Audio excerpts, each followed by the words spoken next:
Assalamu alaikum, everybody who is waiting with us and has joined us today. We're going to do a round of introductions soon, but first we're going to start with the words of Allah subhanahu wa ta'ala recited from Brother Muhammad. أعوذ بالله من الشيطان الرجيم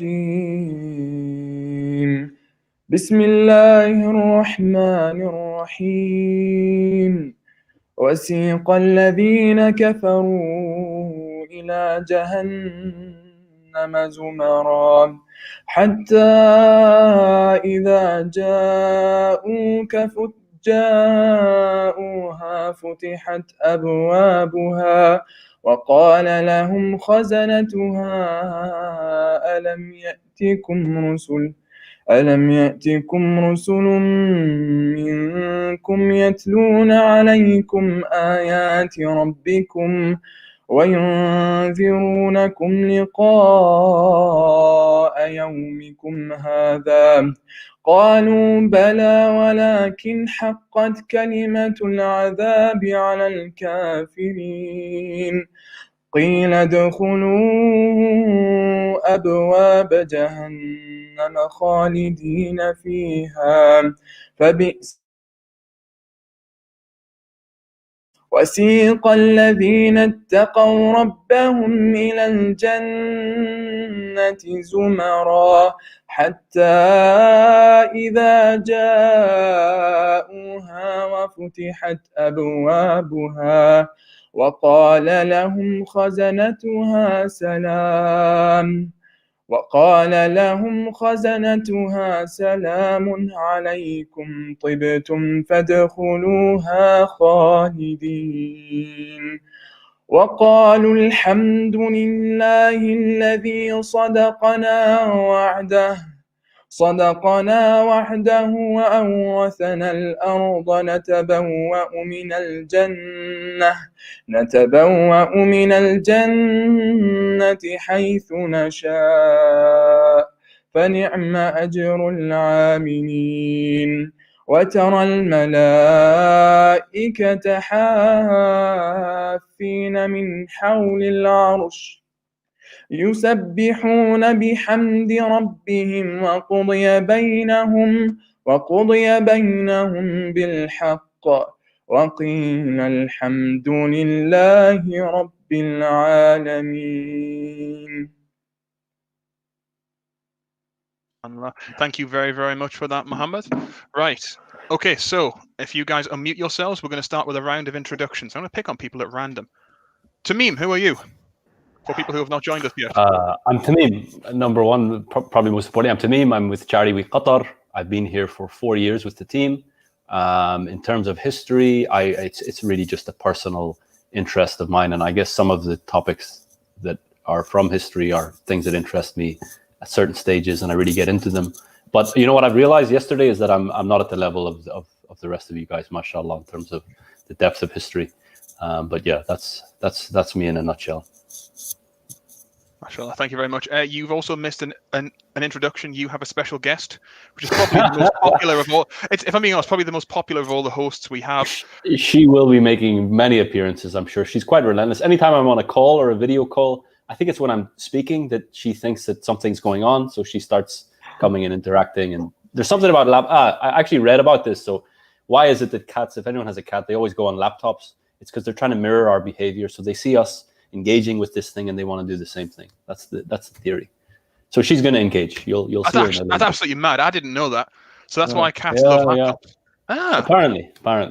Right. See, guys, we've only been on the air a couple of minutes and you're already learning so much. This is why you come here. Muhammad, who are you?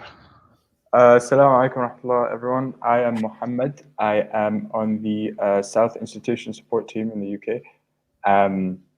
I study at the University of Exeter. It's my 3rd year and I'm studying international relations. And my interest from history, I think, stems from you guys, Sunny and Jack, and another brother I know, Ahmed.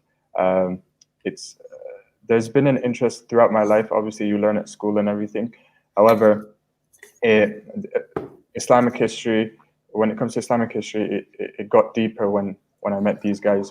And just like Tamim, I have absolutely no knowledge to the level of you guys. So mashallah, you guys are sick. That's me.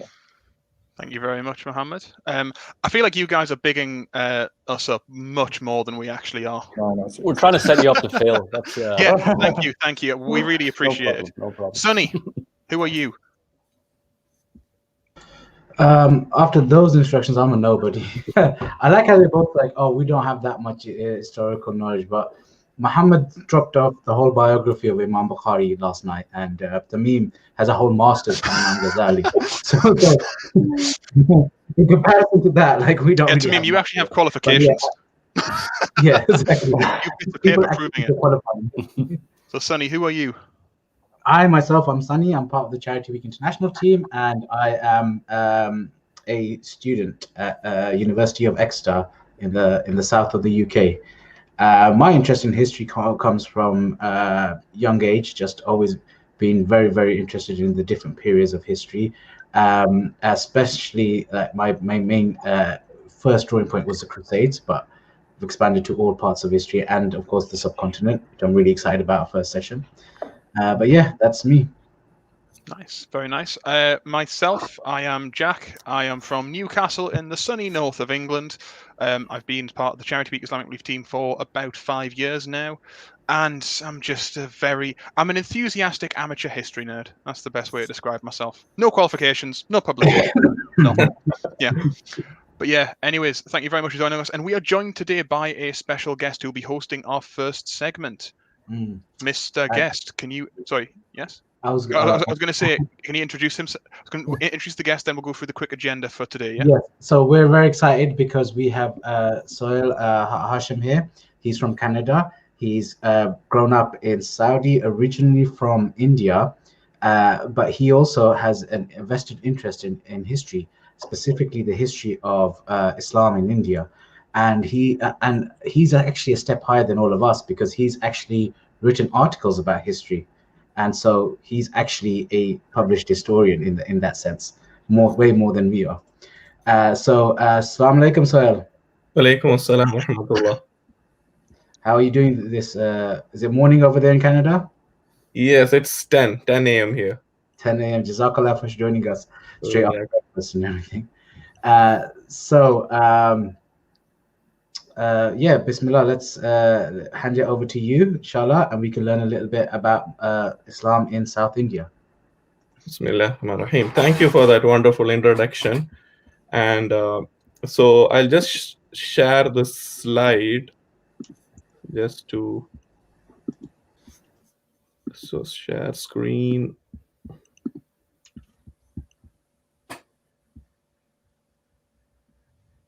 So do you have to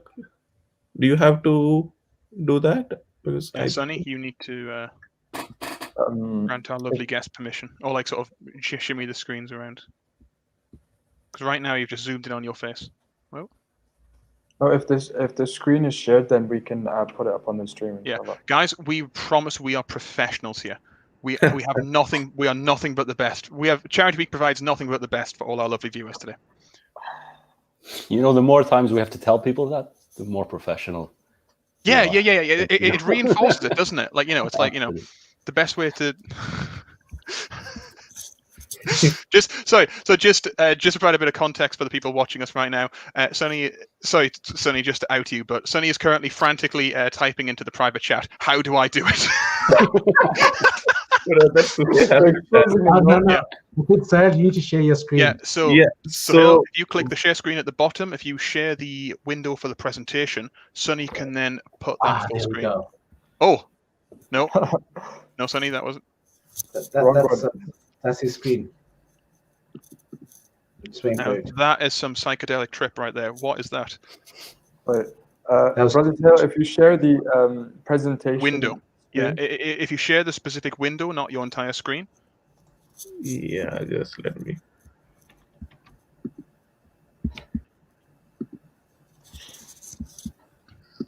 So share the screen. You know, we should have done this while we were prepping. I think that's what professionals would have done. Yeah, but Now we have lost. So while we're waiting, inshallah, if you I will guys go through the agenda. Yes. and, Okay. donation I was link. Sorry, Mohammed. I was talking about the donation link. So if Go for it, you guys do enjoy the live stream, then please donate. Even if it's £1, it's going to go a long way.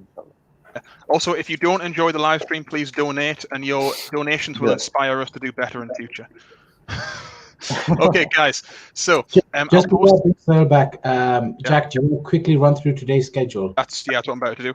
So, guys, thank you for joining us today. So, the first segment we have is talking about the Islamic history in the Indian subcontinent, but specifically in southern India, which is a part of the Indian subcontinent that doesn't get a lot of love sometimes. Starting at 4 p.m., we have an amazing guest called Mo from Islamic Relief, who will be delivering a public speaking workshop for us. We also have a continuation of the 20 Islamic stories starting at 5 p.m. This is, as Sunny puts it, the Badass Women from Islamic History section, where we have some special guests to help deliver this. From 6 p.m., inshallah, we will be also having a panel of revert Muslims on to share their stories about how they came to Islam, and then an opportunity for people to ask any questions they have for them. Immediately after that, we will be doing a small section on, here's my pronunciation, Abu Zaid al-Baqi, who is, stop laughing at me, who is an amazing Islamic scholar who's, thanks, bro. Who's an amazing Islamic scholar, did a lot of groundbreaking work in their study of mental health. And immediately after that, we have an interview with a Muslim mental health chaplain who works for the NHS and uses Islam as part of the therapy for Muslims suffering with mental health conditions. He's a fantastic guy and has some amazing stories. And then at 8 o'clock, inshallah, we will be wrapping up with our final our final 5 of the 20 stories from Islamic history. We hope we have an amazing day, and we hope you guys can stick around for all of it. But without further ado, I do believe we are now able to pass over to Sohail. Yeah, so I think now you can see the screen, right? Yes, perfect. Perfect. Okay. Bismillahir Rahmanir Rahim. Alhamdulillahi Rabbil Alameen. Wassalatu wassalamu ala nabiyyina Muhammadin wa ala alihi wa sahbihi ajma'in wa man tabi'ahum bi ihsanin ila yawmiddin. So, inshallah, like you said today, the history of, if we talk about history of India, that's very vast. And if I try to chalk it down to South India, once again, that's also very vast. So we are going to focus on a place called Kerala, and you will see I am actually a native of Kerala. And for those of you who are not aware of Kerala, this is the map. Sorry, this is a Google map. But if you can see my mouse, this is the west coast of India. And sometimes it's referred to as the Malabar coast. And you will see that this is the map. But see, maps are a good way to explain history. So sorry about a lot of maps. That's just to make it more familiar. So this is a map by Ibn Battuta. Ibn Battuta visited India during this period. That's from 1333 to 45. And if you see this map, you can see the western coast. Like you can see in the southwest coast, he spent a significant amount of time. And if you read his travelogue of a visit to India, he does mention about Kerala and people of Malabar coast, and he says that during this time, he they were otherwise known as Moplas. Moplas are the other term used for Kerala Muslims. That they were very well settled people, and there were well established mosques and Muslim centers during this time. So the reason I'm mentioning this is Kerala in India, and Kerala is a very unique place to an extent that it is believed, and there are records which says that Islam reached the shores of this part of India during the time of Prophet Muhammad sallallahu alaihi wasallam. And the first mosque in India was built in the 629 AD. You can see this is the first mosque built in India, and it's in Kerala. And the one here is the old structure, which is which has taken the local the temples in India those days resembled like this. So it has just taken the local tradition, local architecture.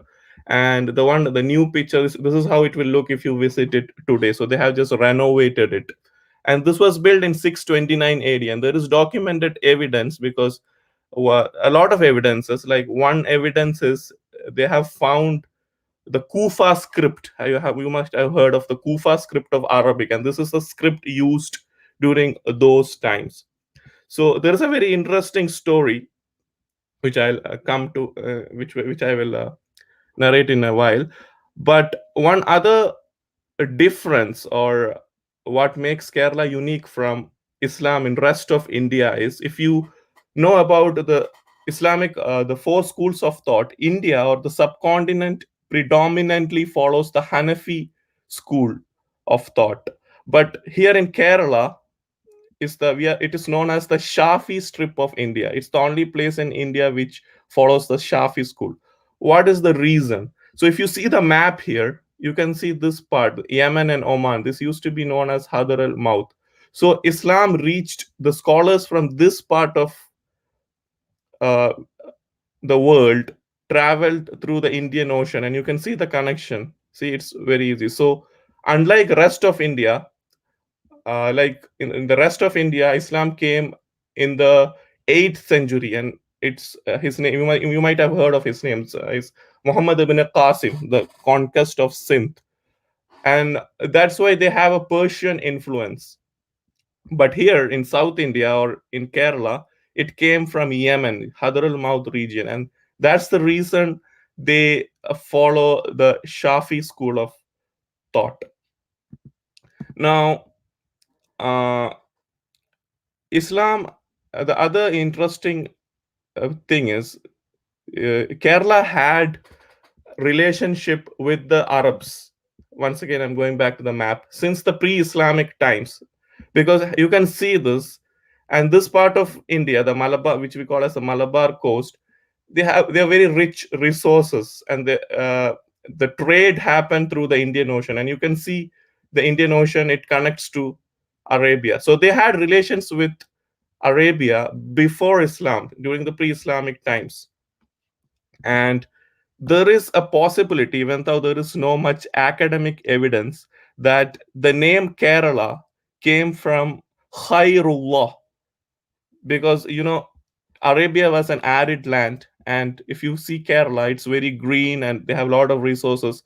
So there is a possibility that the Arabs named it Khairullah, Khair of Allah. Once again, this doesn't have much academic backing, it's just a possibility. So, and now coming to the story of how Islam reached Kerala, it's a very interesting story. So there was this king by the name Cheruman Perumal. So this is just a title given to the king. It's not his name. Just like in those days they had this. His real name was believed to be Ravi Varma. Just like in in Ethiopia we have Najashi. That's not his real name. That's the title of the king. So this king by the Cheruman Perumal, and this was I think around 600s. He saw splitting of the moon. This is a story. Once again, there's a lot of versions of the story. I'm just narrating the most popular story. And when he saw the splitting of the moon, the Arab traders, like I said, they used to come to India. And this king asked, he was a Hindu king, he asks this Arab traders about what's going on with the moon. And they say that, yeah, there's a man by the name Muhammad sallallahu alaihi wasallam, and he is doing that. And this king expressed an interest to meet the prophet, and they take him to Arabia, and he meets Prophet sallallahu alaihi wasallam in Mecca, and he accepts Islam. On his way back, he dies at Oman in this region, and on the verge of his death, he had a companion of the Prophet by the name Malik Dinar. This king tells Malik Dinar to take this message of Islam to Kerala. He was the king of this region, the whole Kerala. And he dies in Oman. His grave is believed to be in Salala.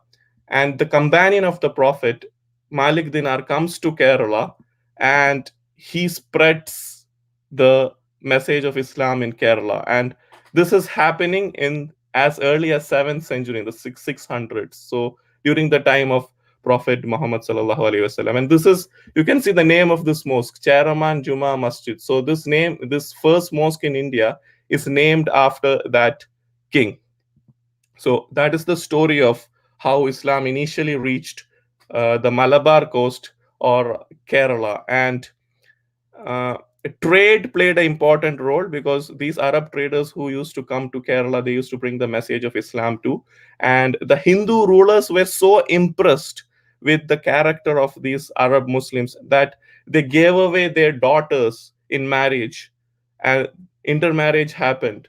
So that's why we call Mapla Muslims. The other term used for Kerala Muslims is Mapla Muslims. Mapla means son-in-law.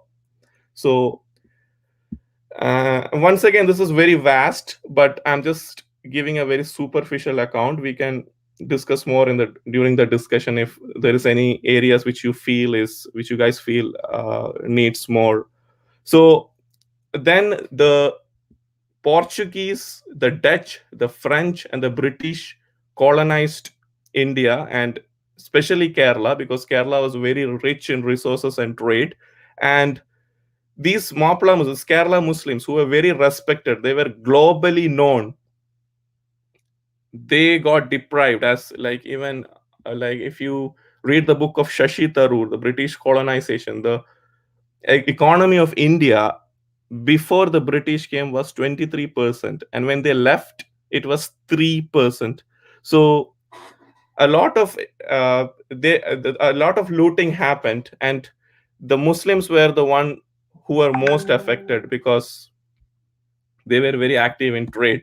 These are some of the mosques in Kerala, the present day. Like, we have beautiful structures, and unfortunately, many of the mosques, they have renovated. These were the local architecture of the Kerala mosques, but now they have renovated into the Ottoman structure with the dome and the pillar.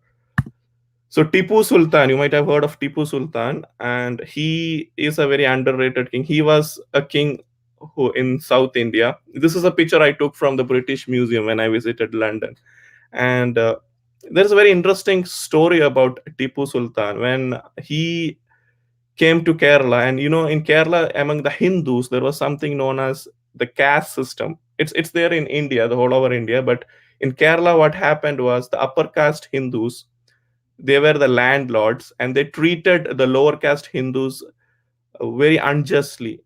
They made them do all the work. They treated them like slaves. And Tipu Sultan, when he was a ruler, he abolished this. And due to this, a lot of lower caste Hindus accepted Islam, because in Hinduism there is the caste system, but Islam is a universal religion, a just religion. It doesn't have any caste system. So just to get justice, in this way also, a lot of Hindus accepted Islam. Also, I would like to mention about the significance of this Kerala Muslim history to the world history. So like I said, the Portuguese reached Kerala during the 15th century, and it is sometimes referred to as the 8th crusade of the Portuguese. Why? Because about the 7 crusades which happened in Spain. And it is believed that during those times, the Kerala Muslims were globally known because of their trade.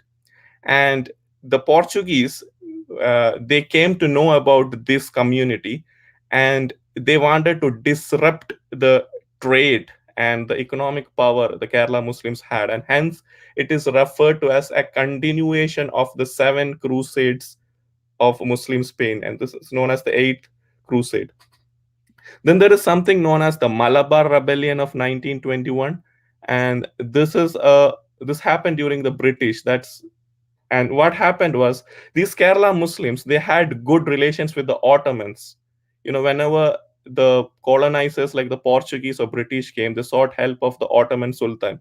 And when in 1922, when the British, along with Mustafa Kamal Pasha, decided to end the Khilafah, there was this rebellion which happened in Kerala, in South India, to against the British because they were against the Khilafah. And this is a very, once again, if you research into it, it was a very globally known phenomenon. It was a global resistance movement, which was even mentioned in the 1922 Moscow Communist Conference, where Lenin had to offer a garland to Ali Musalliar, who was a leader in this rebellion. And he even mentioned in his speech that we have to take inspiration from the Malabar Rebellion movement. Another important thing about Tipu Sultan is, Tipu Sultan, he had a big role in Battle of Delaware, which happened in US. So US was also under the colonial rule of the British, and Tipu Sultan was very smart. He sent a letter to the Thomas Jefferson of USA, and he mentioned that, yeah, even British colonized India, so why don't we join hands against the British? And an interesting thing you will find is in Battle of Delaware of USA, if you Google it today, you will find a ship by the name Hyder Ali. Now, Hyder Ali is the father of Tipu Sultan. So this shows the significant role Tipu Sultan had in Battle of Delaware. And present day, so Kerala Muslims are very, like I said, very unique from the Muslims of rest of India. So they have excelled in a lot of fields. One, in the last 10 years, one of the fields which they have excelled is mainstream movies. So these movies, like you see, the Halal Love Story, Sudani from Nigeria, these are available on Amazon Prime, Netflix, etc. So these have tried to change that narrative of mainstream cinema, where in India, Muslims are portrayed as extremists or backward people. And so Malayalam movie has had an entry into this mainstream movie. Also, the picture in the middle, I don't know if you have seen this. Recently in India, there was this, because of the Modi government, he passed this law called anti-CAA, where he said Muslim refugees are not allowed in India from the neighboring countries. And this was believed to be a first step of eradicating the Muslims from India. And you can see these women, these are Kerala women in Delhi. They played a very prominent role in resisting this. And this was even reported by global media channels. So this is in brief about Kerala Muslim history. I hope you took something from it. That was fascinating. I didn't know that Kerala has such a rich Islamic history. So, sorry, I'll bring it back. I'll start with some questions actually. So first, Jazakallah for that. So you're saying that the Prophet ﷺ's time, Muslims reached Kerala, and they built the masjid like soon after, in 626. You said 629. Sorry. And that masjid has been active since the time of the Sahaba. And interesting, that's today. Just one masjid. There's a lot of other masjids, like, which is believed to have been built during the time of Prophet Muhammad sallallahu alaihi wasallam. Wow, subhanallah. And so I really like that story of Kerala equals Khairallah. I'm going to spread that out. So you mentioned that the king actually witnessed the moon. So like I said, that story is once again, like, we cannot be 100% sure about the splitting of the moon incident. Like, some of the narratives say that he didn't go and meet the prophet. He just sent letters and they had communication through this thing. But one thing for sure is that during this time Islam reached Kerala. There is a lot of evidence to that, but we can't be 100% sure about that he went to Mecca and came back. That's one of the most popular stories which has been believed. Just out of interest, guys, do we know of any other reports of people from outside of the Ummah seeing the moon split? Is it recorded anywhere? Or I didn't know anybody that recorded it. I didn't even know about the one in Kerala, to be fair. Yeah, that's the first time I've heard. That's why it got me thinking. That's the first time I've heard of somebody. Yeah, it's the first potentially. Time I've heard that as well. I remember growing up, there was a rumor that Neil Armstrong, when he was on the moon, he's seen a crack but I think that was I heard the rumor he heard the Azan while he's on there. okay. But yeah, hang on. I've never heard these before. Let's They're talk probably about before your time, Jack. Yeah, hang on. Let's go back to South India. Yeah, because this is actually really fascinating. Now, so the Mapila Muslims, is it Mapila or Mapila? Mapila, yes. Mapila. And they've had strong relations with their Hindu neighbors for centuries. There's quite famous Kerala Muslims and Hindus do. It's very strong brotherhood between them. Yeah. And you mentioned Tipu Sultan, and he was the tiger of Mysore. I heard an interesting story that Napoleon wanted to join his empire towards Tipu Sultan's. Do you know about this? Yes, I have heard about this one. Yeah, like I said, Tipu Sultan has a very he had relation, like he even reached Thomas Jefferson. So yeah, so I think the only thing I know about Tipu Sultan, and Jack debates me on this, is he was the first one to use rocket-powered missiles in warfare. that's right, yeah. But sorry, even built the roads in South India. He built the road as well. Yeah, and it's believed that he has a library. In those days, libraries were like the present-day libraries. He was a bibliophile. So he's a big collector of history. And yes, and one of the main cities in India is Bangalore. It's in South India, and even non-Muslims had put this proposition to name this airport after Tipu Sultan, because the role Tipu Sultan played in India's freedom movement is huge. But unfortunately, because of the current government, they're trying to erase the Indian. They don't want a Muslim name for an airport, so that didn't happen. But if you look up, like, there have been a lot of non-Muslims who have been urging the government to name this airport under by Tipu Sultan. By Tipu Sultan. Yeah, he's a very underrated king. Many people doesn't know about him. Yeah, and you took a photo of his sword in London, in the museum. Yes. There was a lot. Not only his sword. I think there was his gun. They have a lot of collections of Tipu Sultan. I think. So did the British respect Tipu Sultan? Did they fear him? Like, what was he at the time? Like, because he was an enemy of the British and the interests of the company. Was he seen as a formidable foe? He was assassinated by the British. He was fighting against the East India Company. East India Company, which was, like I said, the British looted India through this company. So maybe, like, he was learning. He might have understood all this. So that's why his 4 Anglo-Mysorean wars were against this East India Company. Yeah, Sonny, someone like Tipu Sultan does not pick up a nickname like the Lion of Mysore by being just not a little bit of a badass. Yeah, so just something you touched on there. So Tipu Sultan, he had 4 wars against the British East India Company. You mentioned his diplomatic overtures with Napoleon. His army was French trained, and so the French sent military advisors to southern India to help train Tipu Sultan's army to fight against the British. This is why. Can someone fill me in how they were? Sorry, go ahead. Sorry, Tamim, go for it. I was just going to ask what happened then with the wars, the 4 wars. What was the outcome? Just in he was a massive thorn in the side of the British Empire for many, many years. However, in the 4th war, Mysore British Anglo War, the British allied with the Marathis, and Tipu Sultan was eventually defeated. But who are the Marathis? Who would like to go through who is the Marathis? Because that's a hell of a question. Marathis, they were the Hindu king. They were a confederacy in India. India. Yeah. They were initially, I believe, was it a caste of warriors, Hindu warriors? It's when I mentioned yesterday about the story of Malik Ambar, he had Marathis in his army. They were legendary light horsemen. They were incredible at warfare, and that's who the British allied with to eventually take him down.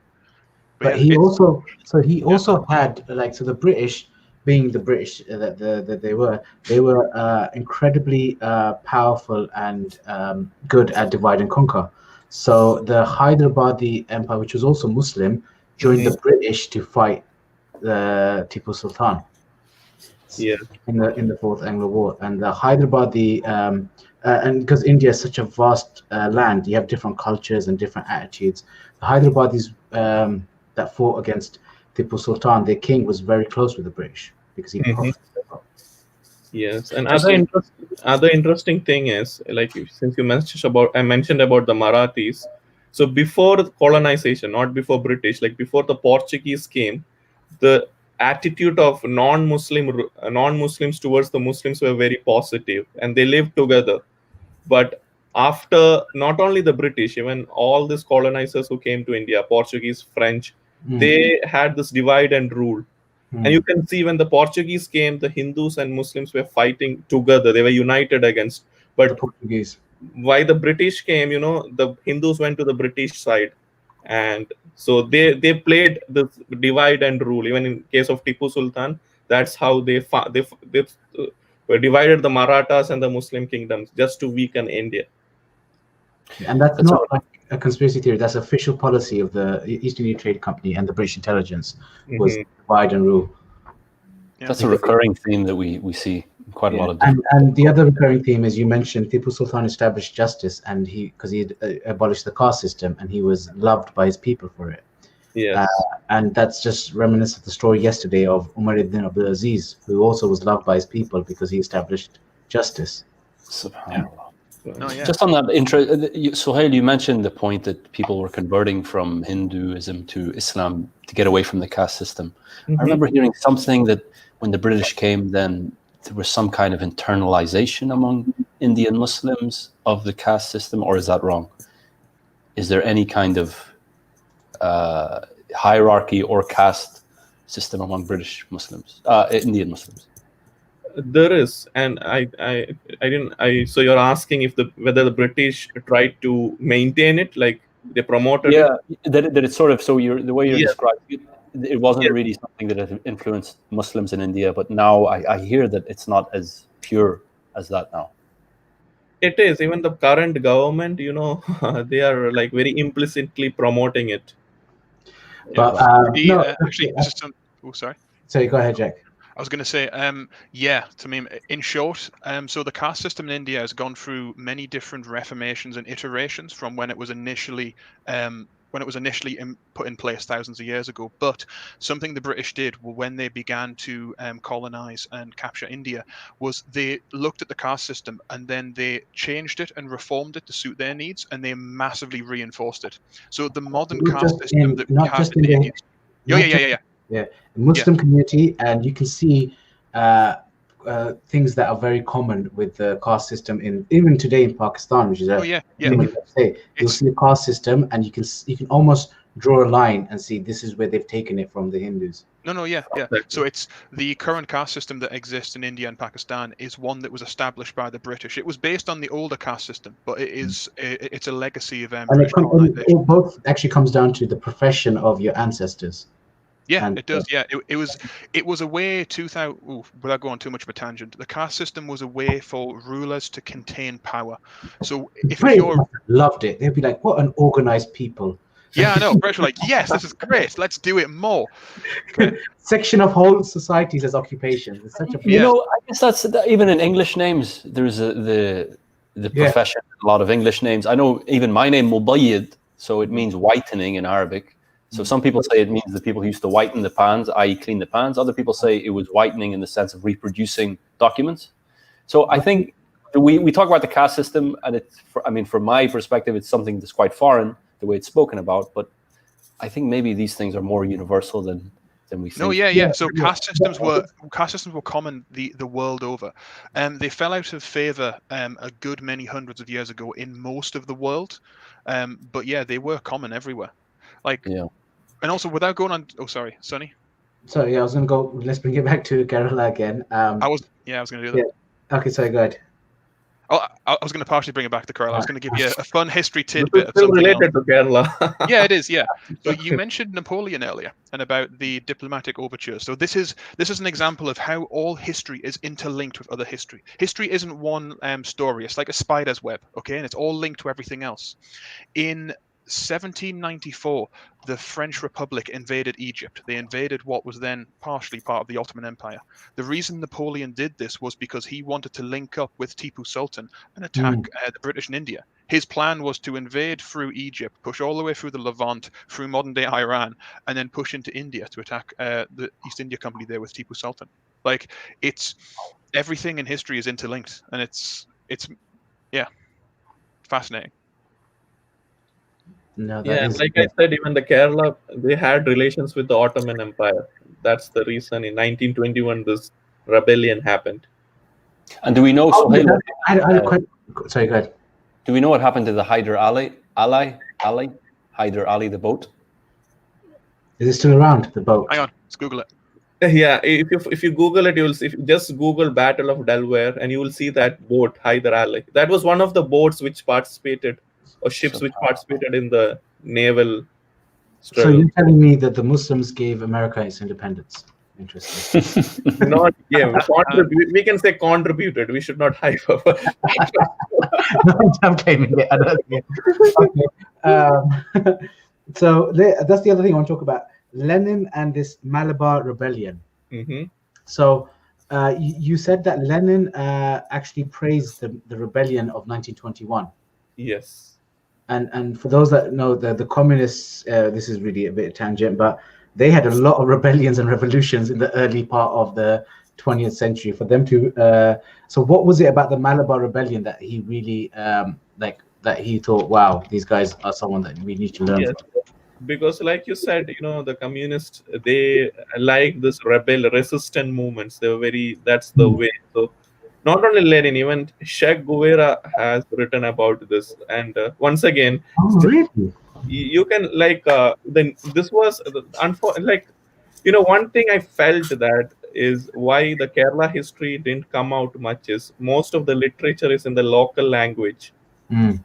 So even like when I was doing this research, the New York Times reported this. It's available on Google. The New York Times, if you hit Malabar Rebellion, it was like today, like the 9/11 happened. The whole world came to know about it. So this way, Malabar Rebellion was something which the whole world looked into, like such a. We know about the Jallianwala Bagh, right? Have you heard of Jallianwala Bagh in Punjab? Oh, is that the massacre? Massacre, yeah. Yes. So the British massacred like a whole village of people. Yes, but in Malabar Rebellion was a next level. So what they did was they put a lot of people in a wagon, train wagon, and they suffocated them to death. Yeah, so it was much worse than the Jallianwala Bagh. That's rough. I just quickly Googled Malabar and then Wikipedia obviously comes up the Malabar Revolution. It mentioned something about that it turned against Hindus, that there was some element of it that became Muslims. So what happened? One other thing was, this was against the Khilafat movement, and during this time, this was a time when that conversions was happening. The lower caste Hindus, they converted to Islam. So some historians like to paint it as a riot, because they see this conversion and they misunderstood it as this was maybe like Muslim and Hindu. But let me tell you, if Lenin had mentioned, if the communists have mentioned this to take inspiration, do you think if it's a communal event, they will do that? Yeah, it wouldn't make sense. It wouldn't make sense. So some of them, they might have made an honest mistake because they see this Hindus converting to Islam, so they took it as a forceful conversion. And Allah knows, maybe someone want to paint it as a riot because just to give it a bad name to make Muslims look bad. Again, one thing I'm a child in terms of the history of the region, but one thing that I do hear is there is an aggressive now movement to change the history of what Muslim India was and what the Muslims, when they were ruling India, what they did. And that certainly aligns with what you're saying today. Yes, that is one reason why I am even more focused on, because like you said, there is a deliberate attempt to erase all the rich Muslim history India has. And you mentioned that there's a lot of text in local language. Mashallah, you're somebody, I think you would speak the local language, and you have English as well. So maybe there's a role for you then to really start to bring that into the English-speaking world. Yes, and since Tamim, you said you're from Qatar. Like we have a language called Arabi Malayalam. Like the language of India, the Kerala is Malayalam, the Dravidian language. But there is an ancient language called Arabi Malayalam. So the script is in Arabic, just like Urdu. You know, the script is. Yeah. But when you read it, so same way with Subhanallah. Arabic. But when you read it, it's our. I don't know that language. That's a very ancient language. You know, but it exists. Yeah, I'm actually from Syria, but I'm living in Qatar. But the influence is immense, and I know even the currency. So even as far back, or not so far ago as the 50s, I think Qatar was using the Indian rupee. In terms of the food, in terms of the language, there's so much influence. And I'm sure even the gene pool. You mentioned the intermarriage. I'm sure the intermarriage was also happening here. So there's a bigger mix, I think, than. Yeah, that's why I showed the map. You know, you see the Arab. Like we are more. We are more relatable to the Arabs. In North India, it's more to the Persian and Turkish side, but the South Indians, because of the Indian Ocean, we have more related with the Arabs. Yeah. And what went down in partition then with Kerala? Were the Muslims in Kerala, were they part of partition? Did a lot of them migrate out, or did they stay with India? How did that go down? So that's the other thing. So like I said, when I put the present day slides, you know, like even though I am from Kerala, I haven't lived much in Kerala. Even when I was in India for 8 years, I lived outside India. I mean, I lived in North India. So I could see the difference between the North Indians and South Indians. So the partition didn't affect Kerala much. There was a migration. Yeah. But and even if you visit India today, if you visit other parts of India, there is especially not like Punjab or Haryana, you see these pockets, like there's a Muslim pocket, there's a Hindu pocket, there's a Christian pocket, but you don't see this in Kerala. It's very common in Kerala where like a church is across the mosque or a temple is across a mosque. And even one other interesting thing is Kerala is the only state, I think the only state in India where BJP the current government hasn't opened an account. They were so one of the reasons is this, that harmony is still there, and other reason is education. Like compared to the other Muslims in India, Kerala Muslims are very well educated, and there is this Gulf migration. Like a lot of people went to countries like Qatar, Dubai, Saudi, and they were able to economically empower themselves. So you're saying that the Kerala Muslims are very educated. Is there a particular reason why? Is the culture centered around education strongly in Kerala? One of the reasons I believe is this one. You know, like there was this communal harmony. You see, like wherever there is racism and this wars and all, the people they are not very well educated. Education wise, they were backwards. Yeah. But one other thing is the socialist movement. I think the first communist movement, Kerala is a communist state. To an extent, it helped to prevent this kind of inequalities and fighting between the religions.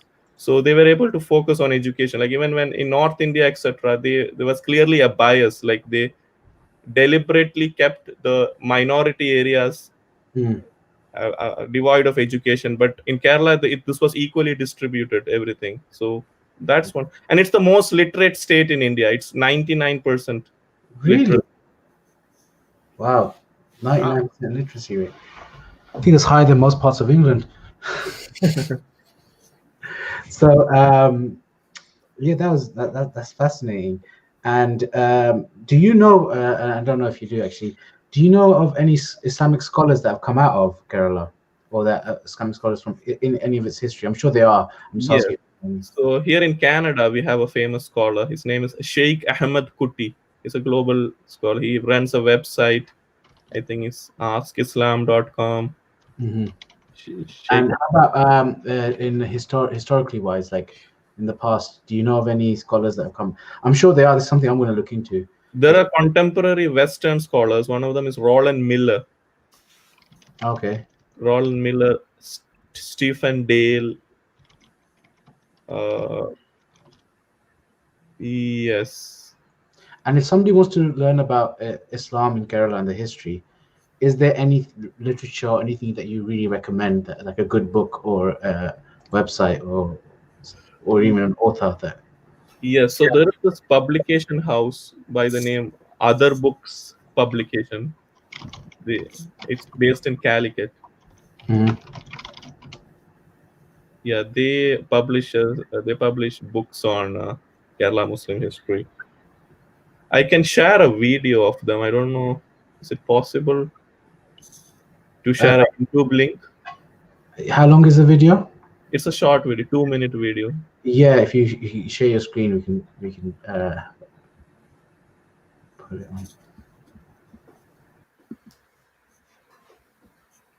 No, but it doesn't talk about the Kerala Muslim. It just talks about the publication, the books about Kerala Muslim history. Sonny's coming back just in a bit. Are you going to share? Yeah, let me just find that on YouTube. Thank you.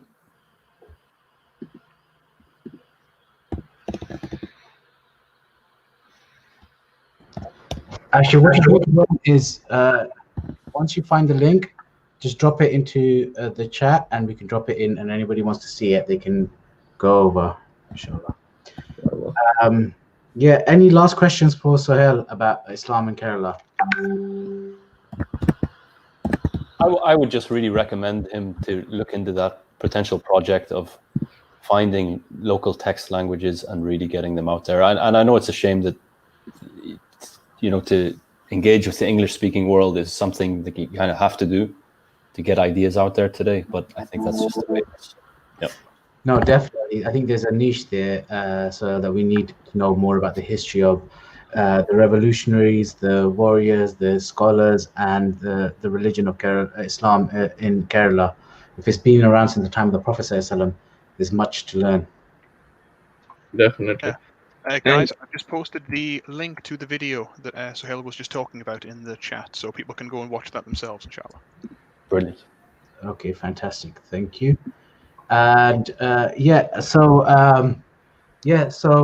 what's your favorite period of Kerala history, or even expand it a little, South Asian history, out of the 1400 years of Islam in the South, in the subcontinent? Which period interests you the most?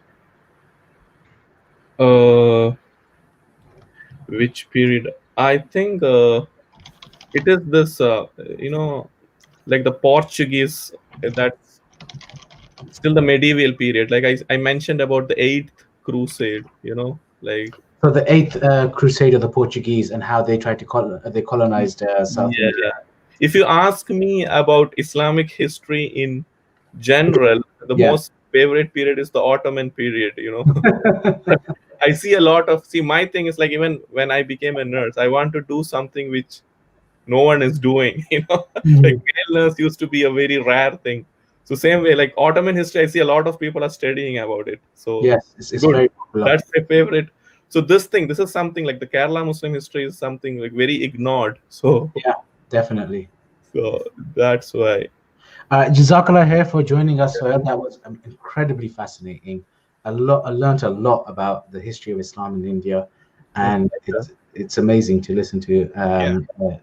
So. That was. Thank you very much, Sohail. It was an absolute pleasure. And I would also like to appreciate you guys for doing this. Like, history is something which we all have to learn, and taking your time. Even you did a live stream yesterday. I didn't get the time to watch the whole thing, but I know there's a recording. Yes, the recording will be posted on both this YouTube channel, and the other one is still live as well. So we'll share that, inshallah. Inshallah. But no, Sohail, thank you so much. Honestly, it's been spectacular. It's been great having you on as well. And hopefully when we do these in future, inshallah, Tamim, Sonny, you know what's going to happen. We might have you on again, inshallah. Okay? Inshallah. But yes. Tamim, Sonny, and Jack. Walaikum salam. Assalamualaikum. Right. So that was absolutely spectacular. That was brilliant. They had even Che Guevara praised the South Indians. Che Guevara. I didn't That's know that. Kerala has connections with Napoleon, Jefferson, Delaware. Lenin, was it Lenin? And Lennon, yeah, Yeah. that's Madness. fascinating. So, just before we invite our next guest on, who is Mo from Islamic Relief, who shall be delivering a section on public speaking, I have a really important question. I think everyone who's watching the streams also has the same question. Sonny, why is there a grand piano in your window? Yeah, I don't know. I think it's the light that's coming in. It's Because there is genuinely a piano in your window. there is. And I didn't know you were the musical type, Sonny. No, I'm not. Let me fix that. I'll do my Also, best. if everybody at home can also look, you can also see that Sonny's curtains are the wrong length. No, they're perfectly fine. Really. So, I guys, can't actually see. can you not see? They don't fit, basically. So what we're going to do is we're going to start an emergency fundraiser to get Sonny some new curtains that fit. Yeah? No. Okay, so I do believe it is now time for our next guest. Is Mo in the... So just to before we bring on Mo, public speaking, Jack. Why are we doing this? Why is it in the middle of a history live stream we're talking about public I know. speaking? Great question. So this is something that we mentioned last night, actually, after we finished, was that a lot of the great events in history, a lot of the great battles, a lot of the great just sort of situations require a leader. Okay, there is someone that is instigating events, but they don't just instigate events. They don't just say to me, "Go walk over there with a crossbow and stand and guard that hill." Okay, what leaders have done since time immemorial, since the beginning of written history, is they have inspired those that have been following them, and to do that, they need to be able to deliver good speeches. And this is it. Some of the greatest speeches that have ever been recorded have been from generals right before a battle, inspiring their men to go on to do great things. And this is a skill that many of the great figures in Islamic history have had, and it is something that we are very keen to share with other people.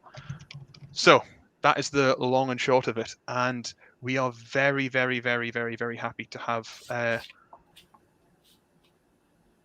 Mo Randaira here. Mo, can you hear us? Hey, I can indeed. You, me, okay?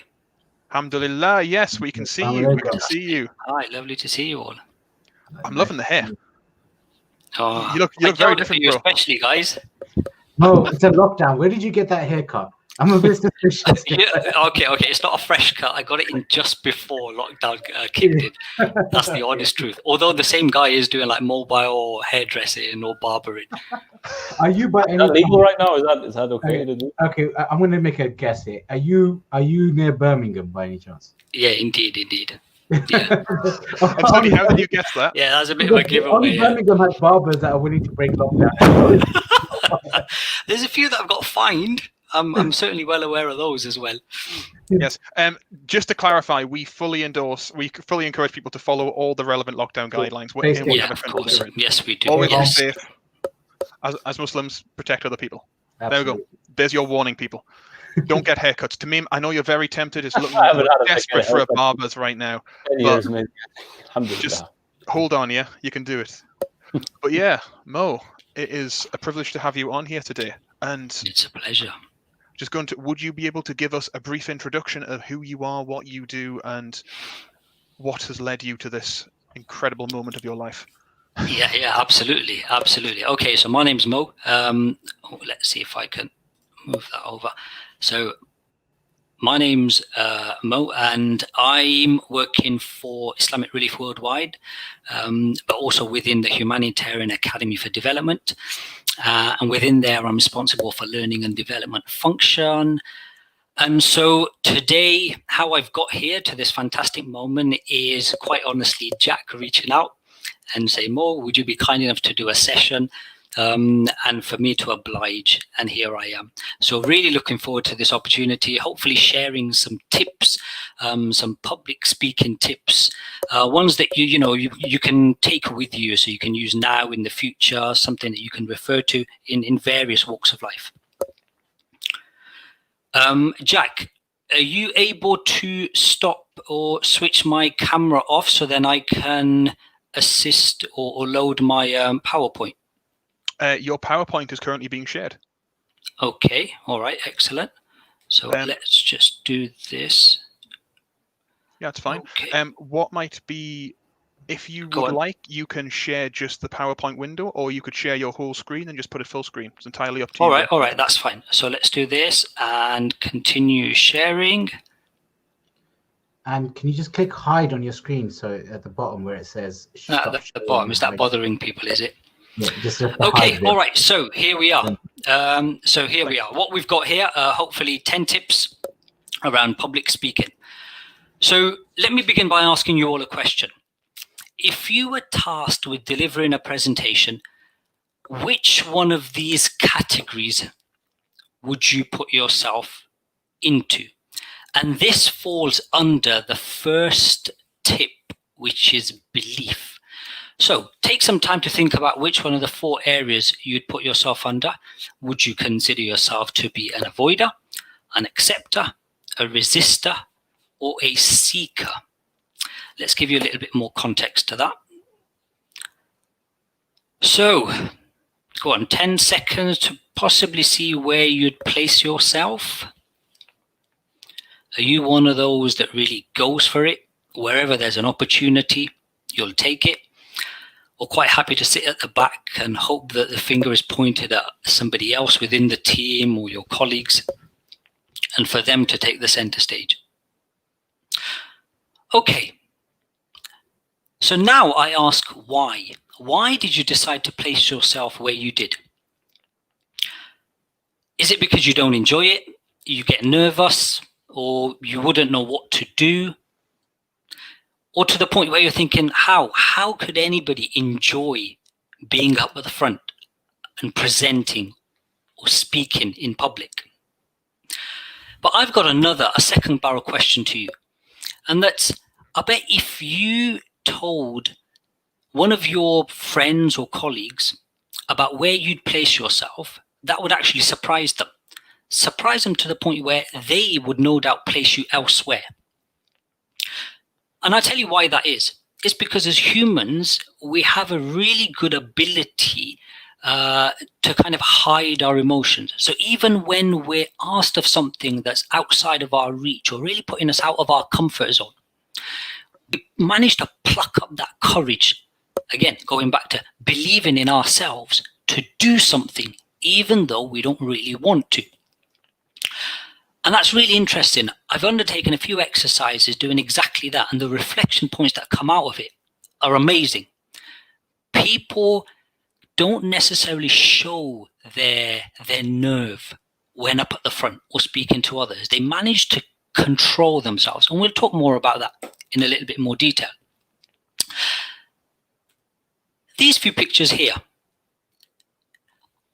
Before I refer to these, if I was to put a few names in front of you, the likes of Bill Gates or Steve Jobs, Beyonce for that matter, just a few names, but all of these names have something in common.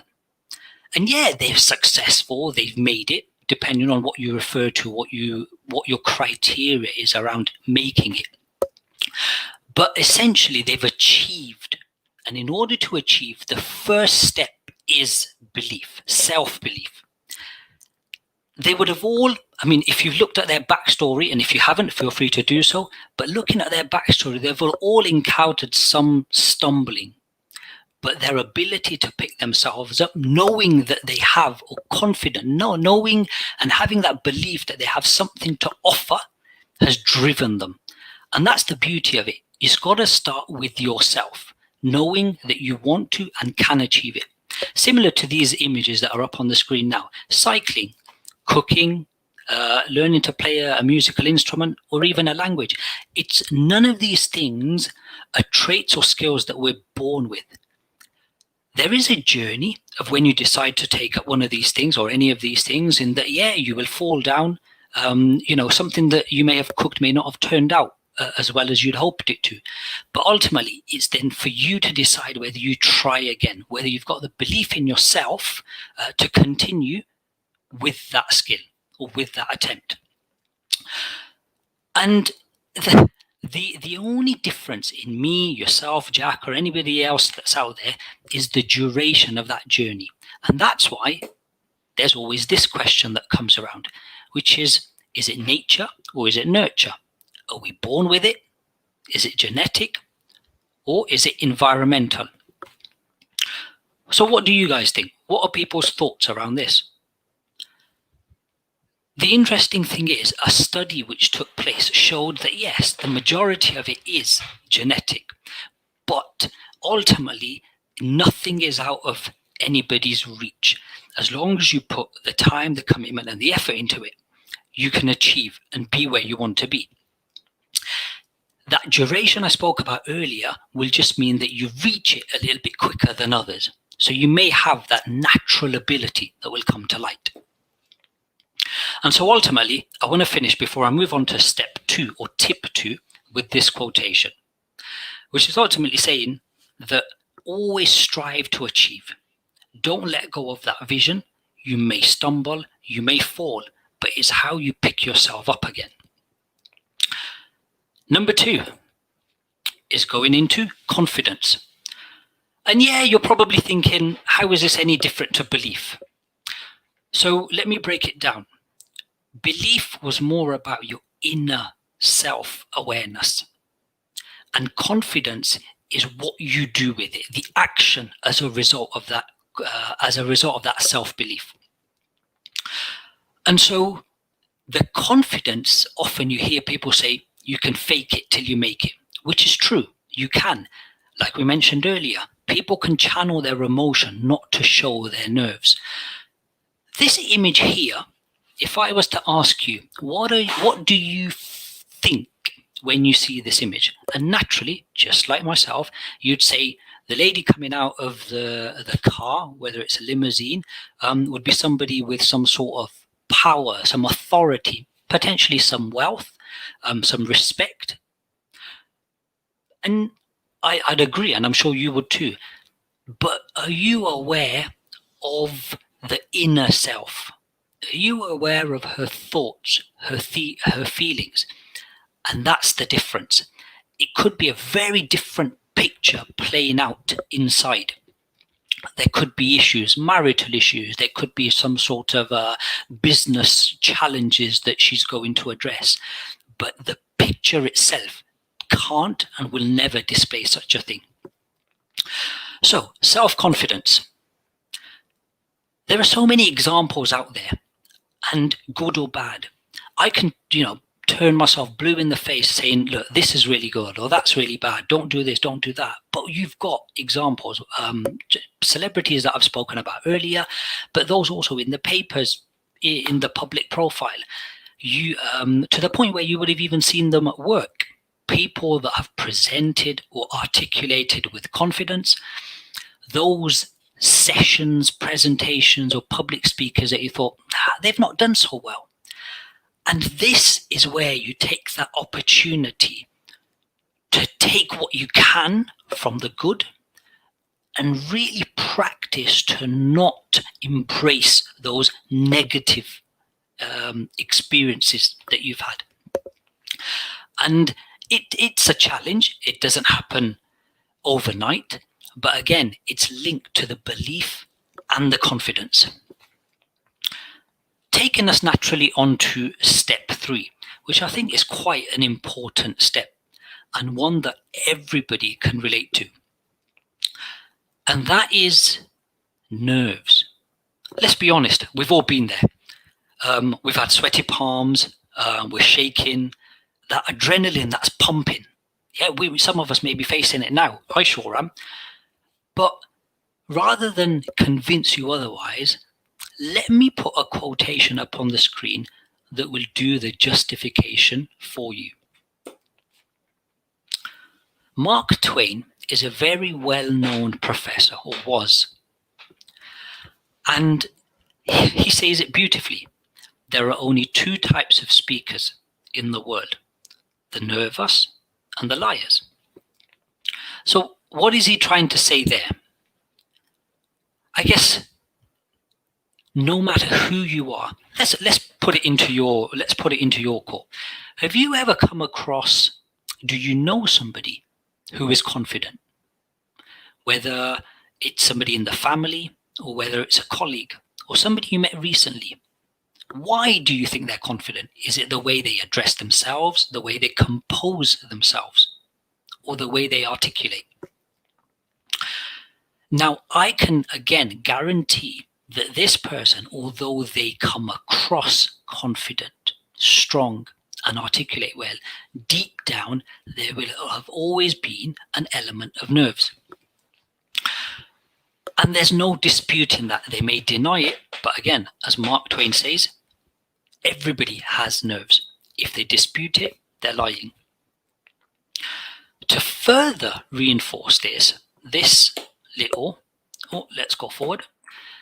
There was a little exercise that took place, a recent study, probably a couple of years back now, that looked at what people are afraid of. And I'm looking at this thinking, I probably relate to at least about 6 of these.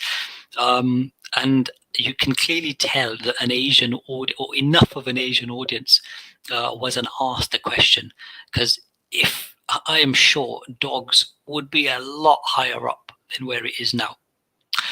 But some serious fears that people have. We've got heights, insects, illness, death, financial, a very serious one, loneliness. But number one, what's really interesting is number one is speaking before a group. So that should put you at ease. Those that are really nervous when they're delivering or when they're asked to do a speech in front of a group or small or big, but speaking before a group in any capacity, it's normal for you to feel nerves. It's normal for you to feel a bit shaky, a bit jittery, or that reluctance to do it.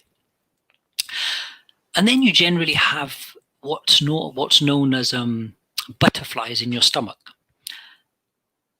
It's a saying that has a certain element of truth in it, in that it's that jittery feeling. I get asked a lot, to the point where I was once in or delivering some leadership training. I got asked by a member of a management that, look, every time I go up or every time I'm asked to share my thoughts and feelings in a meeting, how I feel nervous. How do I address this?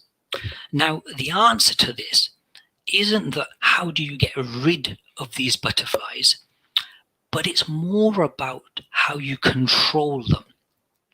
And that's what we need to concentrate on. This links in beautifully to what a lot of us will already have talked about or learned, which is that fight or flight reaction. In that you're put into a scenario and you've got a decision to make. And your body, regardless of how much composure you have, your body will react in one of 2 ways, that fight or flight reaction.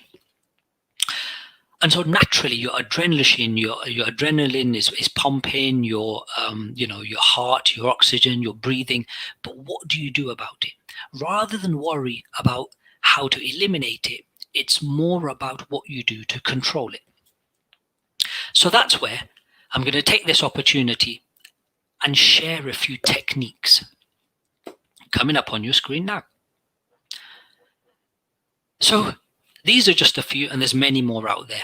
I guess it's worth mentioning that some way may work for you and others may not. Some may be more effective for you and others not so. But let's just look at some of these. Before a session or your need to present publicly, go for a walk. I mean, it allows you to focus on something else. It also just clears your mind. The other thing is, depending on the location, what you need to do is arrive early. Arrive early, get familiar with the surroundings, and this is an absolute perfect opportunity to begin liaising or just communicating with those you don't know, the new people around you at that location. Because what that does is that will help lessen those nerves, and it will start improving your confidence and that self-belief that you've been trying to bring to the forefront. Then you've got the drinking of water. Now, just like anything, yes, keeping hydrated is really important, and you should do that during the day, but more so when you're asked to do some sort of speaking at an event. Naturally, because of the adrenaline, your mouth will go dry. So always keep some water handy. What's also interesting is that you may have known this through interview techniques, or somebody may have shared this with you. In an interview, you're always recommended to take a glass of water. Why? Yeah, it will help with your dry mouth, but also it buys you time. You'll have already prepped prepped for the session, but what this does, it will allow you to compose your thoughts, and that's the beauty of it. So there's a few advantages there. Another one on the screen is breathing. What can we do with breathing? Well, first and foremost, we've got to make sure we don't ever stop breathing, because yeah, that's an easy way to get out of the session. But again, what we want to do is embrace that composure. So a really well-known technique is something called the 4-7-8 technique. And what that does is it changes your breathing to what it is normally. Just hear me out. In the day-to-day, we're caught up with so many things. It's not that we forget to breathe, but we end up breathing a lot faster than we should. And so taking time out to focus on your breathing enables you to do just that. The 4-7-8 technique, what you do is you breathe in for 4, hold for 7, and then exhale for 8. Each time you start from 0. So when you're breathing in, you're going from 0 to 4. Then when you're holding, you're going from 0 to 7, and then exhaling from 0 to 8. And another thing, one last thing that I've not put here, well, I have, but then also on the second screen, is our gift of prayer, reaching out to the big guy in the sky, if I can. The beautiful thing about this is, as humans, there is only so much we can achieve on our own. So reaching out and embracing what we have on offer, taking full advantage of the du'as and the supplications that are out there. And this is a perfect one. Rabbi shrah li sadri wa yassir li amri. And the translation is, my Lord, expand for me my chest and make easy for me my task. Again, a lot of these du'as, this definitely will be available. It's a Quranic verse from the Holy Quran, but also available on the internet. So we've looked at 3 areas.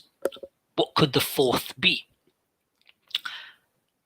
It's something that's often neglected, but the most important: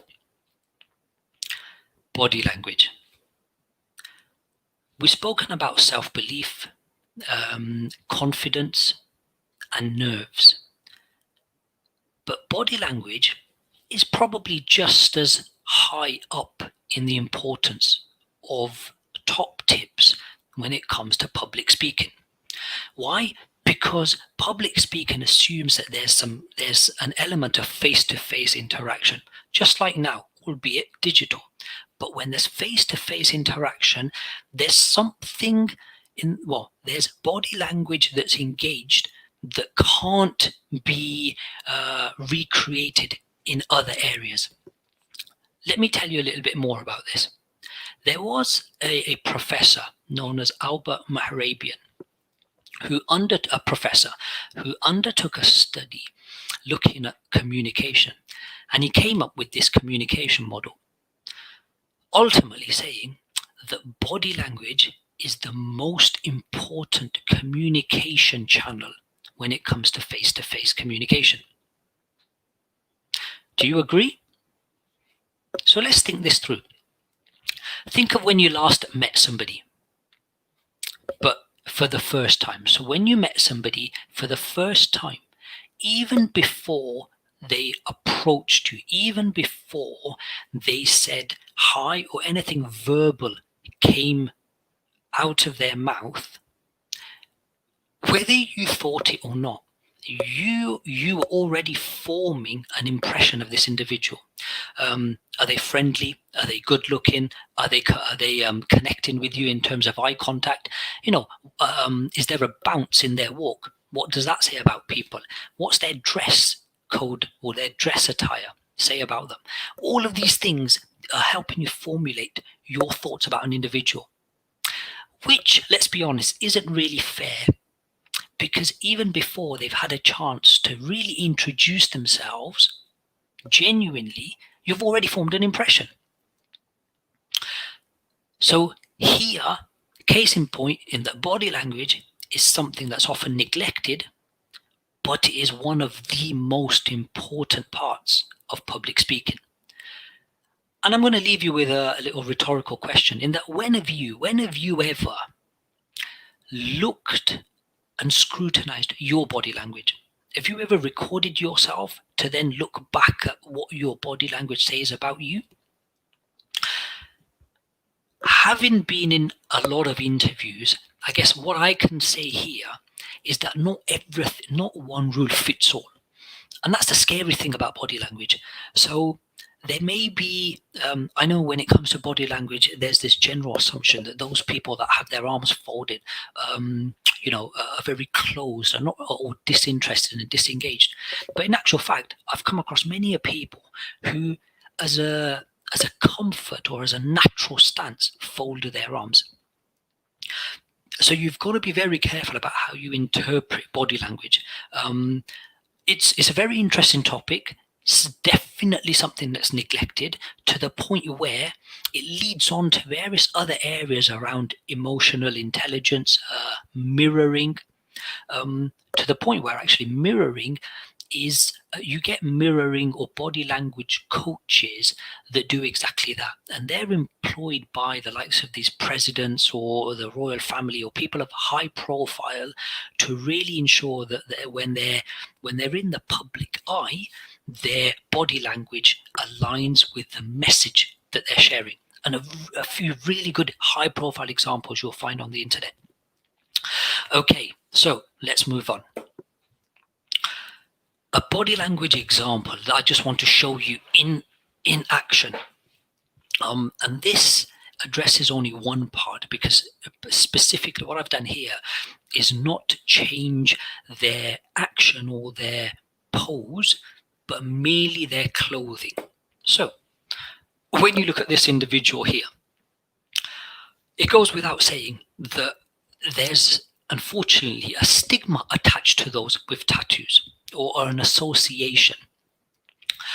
And so when you look at this individual, you may start building a profile or some thoughts. Yeah, this may be coupled with your upbringing. Again, this forms part of your beliefs. And it may be something that, or you may be somebody that you think, oh, hang on, I wouldn't be so sure about it. But let's be honest, these things don't dictate who and what people are, because the same individual here, you'd be quite happy to take advice, a prescription, or even medication from them. So you've got to be really careful about, well, first of all, be aware of body language, yours and others around you, but also careful how it's interpreted. And here's a little task. This evening or this afternoon, when you go back down with your family or you're at the dinner table, why don't you just take time to take a step back and scrutinize a member of the family's body language. I bet they don't know they do half the things that they do. Right, number 5. Yes, planning. Okay, this I like. Why? Because it really turns it on its head. I've had loads of people and experienced it firsthand. Those that profess to, I guess, going off the cuff or winging it. Okay, it may work for them, but as a professional and as best practice, I always say the same thing over and over again. There is no alternative and no substitute to planning. Again, a beautiful quotation from Abraham Lincoln in saying that the amount, well, actually just emphasizing the importance of planning. So what? Let's break planning down in a little bit more detail when we're talking about public speaking. First and foremost, there's a few answers to questions you need to have. And that's these. When you're asked to undertake some sort of presentation, it's always good to have some background information, know exactly why. That's where number 1 comes in, objective. Why have you been asked to do this? What's the purpose of the presentation or of the speech, and what do they want to get out of this? Then the audience, and we'll talk about the audience later on as well. But here, it's more about who are they? What's the makeup? Are they male? Are they female? Are they non-binary? Are they experts, or are they novices? Are they subject matter experts? Do they know more than you? And then according to these answers, you would then pitch your speech or your presentation accordingly. The next one is the time of day. Now, looking at my session here, well, let's talk about it first. So, the time of day. Let's break it down into morning, afternoon, and evening stroke weekends. If you can, you would try and have some sort of influence of when to present. More often than not, you may not get that luxury. And this is a perfect example. And I'll tell you why. If you do get the opportunity, go for a morning slot, okay? Because that's when people are probably the most awake and more willing to engage. Late morning is probably when you're least likely to accept it. But again, if you have the luxury, great. If not, then you've got to make do with the situation. Afternoon, again, first thing after lunch is probably not ideal because people have just eaten, that kind of, what do they call it? The kailullah, as you've known it, where, that siesta probably is probably the best way to do it to reach the wider audience, is ensuring, the body just gets some sort of rest. But then also creeping into that, towards the latter part of the afternoon, is that school run. People thinking about, what am I got to cook tonight? What else needs to be done? And plenty of other distractions that are out there. Before I move on to the weekend, this afternoon slot is generally known as a graveyard shift. And you try and avoid it at all costs. As you can see, I am exactly where I don't want to be, which is delivering on a graveyard shift. So clearly you can tell here that I didn't get a chance I didn't have an influence of when I was able to present. But again, you make do with what you have. The weekends is a really interesting bit in that 9 times out of 10, any engagements that take place at the weekend and those present are present because they want to be there. So regardless of when you have it, whether it's in the morning, afternoon, or in the evening, people have come out of choice. They're not being forced, not forced like you and I that have had to join here because of Charity Week and all the other pressures that Jack's put upon us. But this is exactly it. It's a choice. When it's a choice, people engage, again, out of choice. The interaction levels are exactly that. They happen because people want to. Then finally, you've got the length of talk. As best practice, especially within the learning and development field, we would promote a talk that lasts no longer than 45 minutes. Now, within that, of course, we encourage breaks, but also we change the mode and the medium of the delivery. So it's not just one way. But again, it depends on what sort of platforms or the method of delivery has been agreed. So you'd have breaks, you may have some sort of discussion, that will be another form, another type of medium. Then you'll have activities or discussions that we've spoken about earlier. So there are lots of things that need to be considered before you actually go up. So we've talked about what needs to be done, the importance of planning, the questions that need to be answered. So now you're armed with that information. How do you separate that? How do you allocate that according to the time available? And that's where this is. That's where this comes in. I've used here a 10-minute block as an example, just to give you an idea of how to spend and how to share your time. So the introduction here will ultimately be quick and brief in that it just sets the scene. The main body, where you talk about why you've been called in, alhamdulillah, and then the final summary would be bringing it all together. And just to make sure if there are any questions that people have, it could, and remember, actually, this is a good point. Questions are never a bad thing. What it does, it reinforces the fact that people are interested. People have been listening and they want to know more. Let me summarize this slide as well beautifully by something that I found. And it's quite catchy. Ultimately, that the introduction, the main body, and the summary falls into what I've got up on the screen here. In that all you're doing is you're reminding them over and over again what you're trying to do, what you're trying to achieve.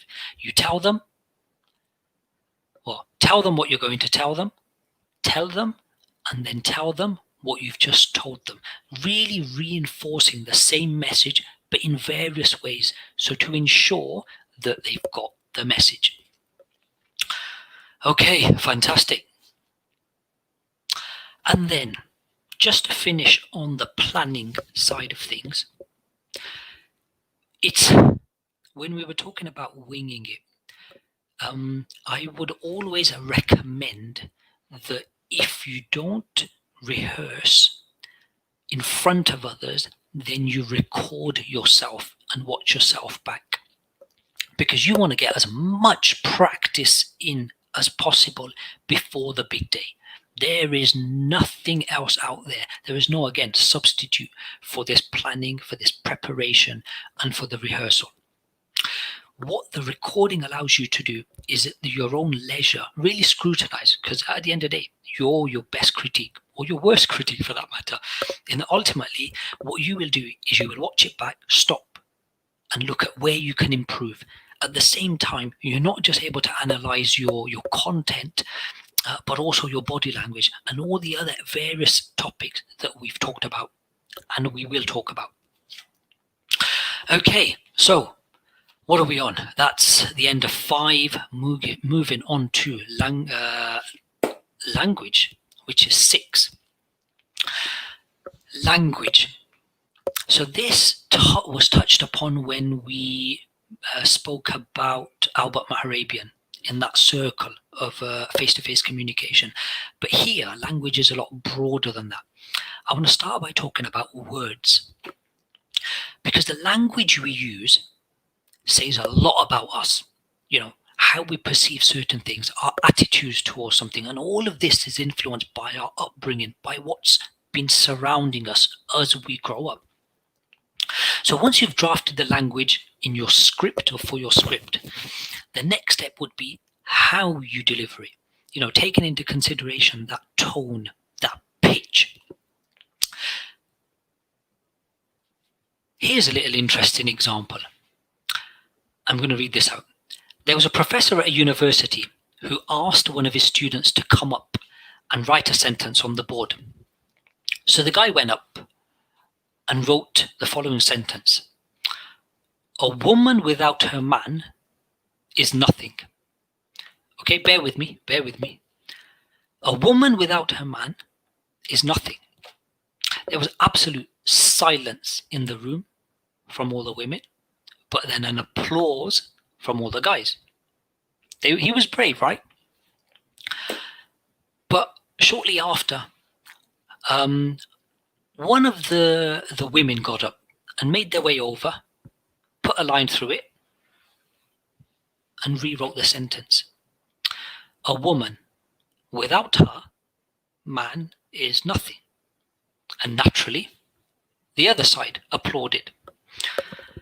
It's amazing how it's the same sentence, but the punctuation, what a difference it can make. And so what the takeaway from this is, once you've drafted your script, always get somebody to double check it.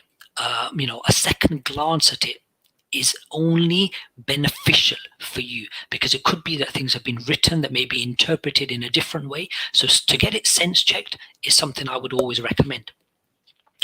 Another thing, and there's a reason why I've kept this quite late on, so you couldn't have scrutinized me about it earlier, is something known as fillers or non-words. And I know now all of you are probably going to do exactly that, is catch me out with my ums and my ahs. So it's exactly that. Fillers and your non-words. We all do it.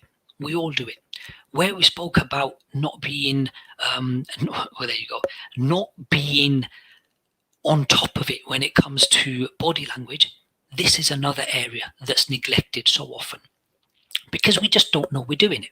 The ums, the ahs, things we say that don't really have any value but fill the silence. Are any of you guilty of this? Okay, so let's have a look. How can we deal with this? Because that's what we're hoping to take away from this. If people are, well, if you're not, fantastic. For those that are, let's see if we can leave you with some hints and tips around how we can improve these fillers. There's a little technique that I share among peers when it comes to trying to improve or eliminate, is probably the better word, eliminate these fillers. And what you do is you script and start presenting, but at the same time you get a colleague to watch you, and as you're using these fillers or these non-words, you get them to make a note of it. You get them to make a note of how many times you use the fillers. Then you present your session again, but this time they would have written the word filler on an A4 piece of paper, and each time you use a filler, they will hold the piece of paper up. That shouldn't disturb your session. You continue presenting. But what this is doing is this is allowing you to acknowledge during your delivery how often you're really using these fillers, whether it's these ums, the ahs, the likes, or the so's, or the mans. So this will allow you to address it. Now, over time and with practice, because you're beginning to acknowledge and appreciate the amount of times you're using these fillers, it will reduce, if not eliminate. Okay, so that's something to point down and definitely make use of. And let us know how it goes. Number 7. Number 7 is audience. Okay, where are we? So we're nearly at the end, but for those that are still with me, thanks a lot and fair play. And at the same time, you'll probably also be mindful that we've spoken about audience a little bit earlier in another capacity, but it's not a repeat of, I think it was tip number 5. But here, what we're doing is understanding that everybody is different. What do I mean there? So, we've all been there. We've all been to this massive organization that's known as IKEA, a warehouse of goods, furniture. You know, we get excited, we make our way up, we end up buying boxes and boxes of things. Gosh, you may have enjoyed them during the queue during COVID. But ultimately, when you've decided what you want, it looks great at the shops, you bring it back and it's exactly this. It's boxes and boxes. And then what's next? What do you do with it? It's left there, but ultimately it needs to get from this to this. So I've got a question here for you in that, how do you get it from here? How do you individually, how would you approach getting it from these boxes to this beautiful wardrobe that you can see up on the screen now?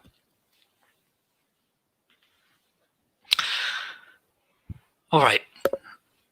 Now, again, I can bet that all of those that are thinking about your approaches will differ. Not all of you will have the same answer. Why? Because that's life. We're all unique. We're all individuals. And that's exactly what needs to happen when you're preparing for some sort of public speaking or presentation, in that you have a variety of audiences in front of you. So let's come back to this situation here. You've got these boxes. How do you get it from here to here? Okay, so one approach would be that you get somebody like your dad to do it, or a parent in the family to do it. Somebody may even do it, open it up, and go straight into it. If you've got that much courage and enthusiasm, you go into it, you'll open it, forget where the instructions are, you just go straight into it, and until it turns out looking something completely different, you then refer to maybe the instructions. Another approach would be that you open it up and then go through that really unique, should I say, approach where each screw is laid out, next to each other in a pile where all the same screws are together. You then put the washers in a pile, again, not on top of each other. They've got to be beside each other, so you know how many you've got. But then there is a final approach to this as well. And this could be you if you've not associated yourself to any of the others. In that this is where you would quite happily just walk past the box. Every day, just like that magic table, that video of that guy saying that this table, I'm sure it was been around, about that table where all the clothing goes on it and then miraculously it's all folded and vanished. So you just walk past this box day in, day out, to then assume that eventually, sooner or later, it will get done. And that's exactly what happens. But you have taken that decision not to engage in putting it together. So in exactly this way, your audience will vary in their approach as well. So how we present the content to the audience also needs to be, I guess, adjusted. Now, it could be that you won't have that luxury all the time, which I totally appreciate. You won't have the luxury of, getting them engaged or allowing them to do some sort of activity or discussions. It could be that it's one way. But where you can, you try and integrate it. So here, with what we have available to us, we made full use of the PowerPoint, the screen sharing. We've got the audio, we've got the video to get everybody's attention in some way, shape, or form to keep them engaged. Okay, and that leads us nicely onto the final one, which is having fun. There is no other way to say it. Once you've committed, you're one of those people that have said, whether you've chosen to do it or have been forced to do it, but you are where you are in the moment. Embrace it. Embrace it. I can't emphasize it enough. Once you're there, you might as well make the most of it. And you know what I find really beneficial is to feed off the audience. Feed off those in front of you. You would have already helped alleviate some of those nerves when we spoke about arriving to that venue earlier, whether it's digitally, virtually, or physically, location or on set.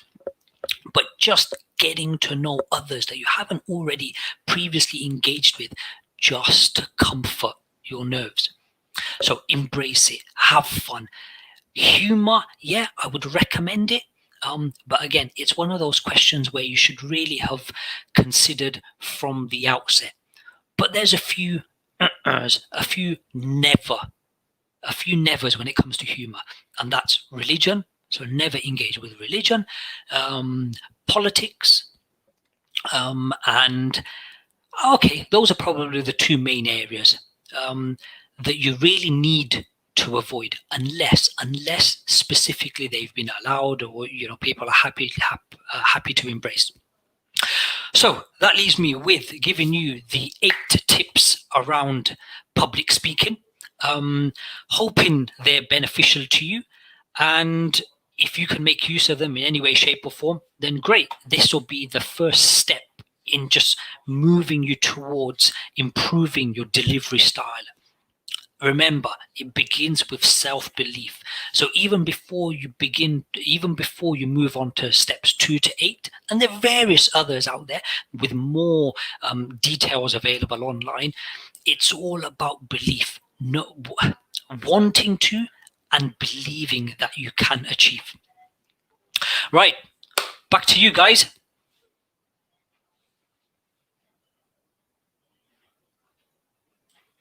Unless there are questions, I'm happy to take questions.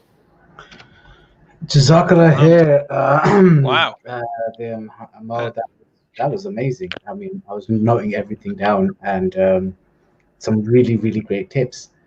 Yeah, Jack, Mo, your camera's off if you were to turn it on. Oh, is my camera still off? Okay, right, let me get to that then. One moment. Sorry, I've just accidentally had this whole window muted. Start camera. Okay. So you're watching on YouTube instead. Stop. Oh, that's all right. That was spectacular. Yeah. Okay. Yeah, brilliant. And that is just like I know a lot of us in Charity Week, we have to give talks in front of audiences, and we really struggle sometimes. Some people are just get absolute nervous wrecks. But Mo, I wanted to ask you, because you do this professionally, you actually train organizations in public speaking. If they want to, if people want to learn more about how to give a good talk, which is a very small title but a very vast subject, Absolutely, yeah. what kind of resources would you recommend?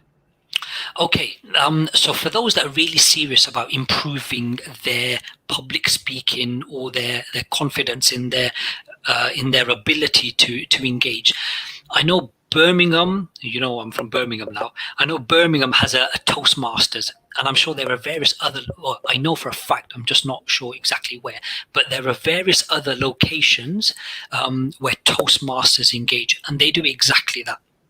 So is that one of them? Big up This Birmingham. is something similar. That's from Speakers Trust. But Yeah. yeah, Toastmasters is something that was recommended to me as well when I did. What is Toastmasters? Okay, so Toastmasters does exactly what we've been talking about, in that it helps build your confidence in articulating and presenting well.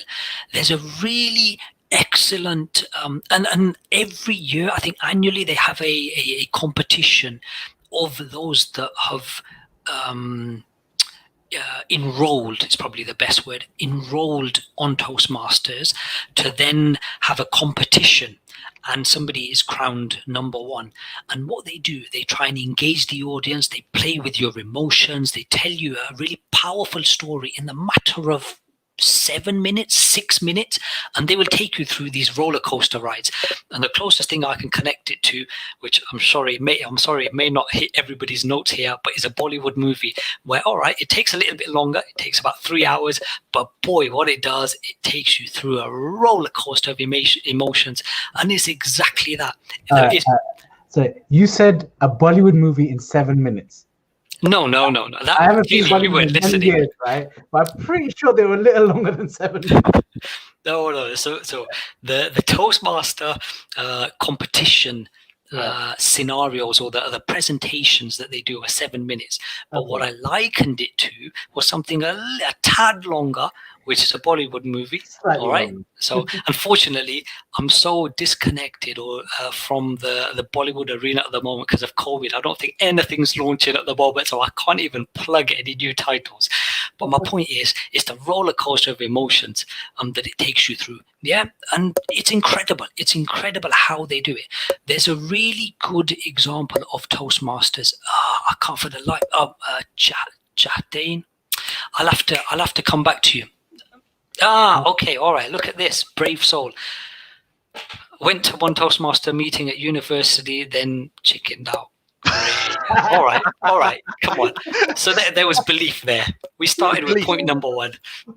There's belief, yeah. And then you should have moved into point number two, which is that confidence. Yeah, you just keep going until it becomes the norm. That's what happens. We're always in a nervous situation, nervous position, and it's just embracing that to just continue striving to what you want to achieve. Okay, so Toastmasters is one of them. Then there are various local setups that allow you to do that. Clearly, we've just seen Toastmaster in one of those localities. Online, there's a wealth of resources. More so now, given the current pandemic, everything that was face to face is now available virtually. So, blimey, you're not short of content. There's a fantastic tutorial where a certain gentleman scrutinizes Steve Jobs because he was the master of delivery. The master of delivery, to the point where there's some footage where he was launching some content, launching a product, should I say, one of the iPhones. And when there was a technical glitch, some people may have also already be privy to this. Well, it was a technical glitch that kind of hindered his progress to the hundreds and thousands of people in front of him, and then millions watching virtually. That he had the ability to keep the audience engaged with a little bit of humor, with a story, these tricks, what I refer to as tools tools that stay in your toolbox. You don't necessarily always need them. You may never need them, but when you do, when a problem arises, when a situation arises, you just dip into that toolbox, which is a few tricks up your sleeve, and then it helps you avoid that situation. No, yeah, I've seen some of the videos of Steve Jobs, and he's spectacular. I think I remember I was watching his launch of the iPad when the first iPad was coming out, and I was like, I don't know what this is, because the tablets were non-existent before that, and I was like, I'm confused by this, and I was like, oh no, this is gonna flop. By the end of the talk, I had booked my train ticket to go to the Apple store to stand in line for the first iPad. I wanted it now. Fantastic. Yeah. Wow. There is also another short clip online, if you don't mind me mentioning, of his launch speech of a few minutes compared to a director. No, he's a producer who is part of the launch of a Samsung TV, and during which naturally they rely on these auto cues, the screens that are in front of them, but clearly there had been no preparation. Going back to the importance of planning, he was relying on that auto cue, because what happened on the day is it didn't sync. It was so far behind that he didn't know what to say. He tried to wing it. All right, he did try, admittedly, but considering it was live to the point where he hadn't planned, it got to a point where he just had to say, I'm sorry, and then walk off stage. Now, bearing in mind, again, it's no different to an Apple launch. There are thousands in front of him and millions online. It was disastrous. It wrecked the brand of Samsung for the time being, but then also his credibility. So there is no substitute for planning. Yeah. Wow. There was I just sent a link in the chat. I don't know if it's actually been sent, of the Steve Jobs talk at the graduation ceremony in Stanford in 2005. Fantastic. It is. I don't think it's sent, has it? Because you can't send links. I'll copy and paste it over. Oh, can you? Okay, 1 second. Is this the one where he talks about his upbringing? Yeah, it's brilliant. It's been turned into a TED talk. It's called Steve Jobs: How to Live Before You Die, and it gives you an idea. Sonny, I've just sent it in the chat there. You can send it for me. It gives you an idea of how good he was as a public speaker, how brilliant it was. And I was just sitting there when you were talking, Mo, and I was just preparing for some of the next segments. I just had you on the background. And I was sitting there. I was like, man, imagine how amazing it would have been if I had this like years ago, because I still remember the first time I did public speaking, and it was disastrous. It was honestly one of the most shambolic things I've ever done in my life. It was a charity week talk. It was one of the regional assemblies in the northeast of England. If anyone, I don't know if Ahmed is there from the northeast. Wait. Jack, you outed me before, right? You what Sonny thinks, right? I'm gonna expose you right now. I remember when I first met Jack on a phone call, and I assigned everyone to make phone calls to pitch Charity Week to school. Oh, please don't talk about this. Please don't talk about this.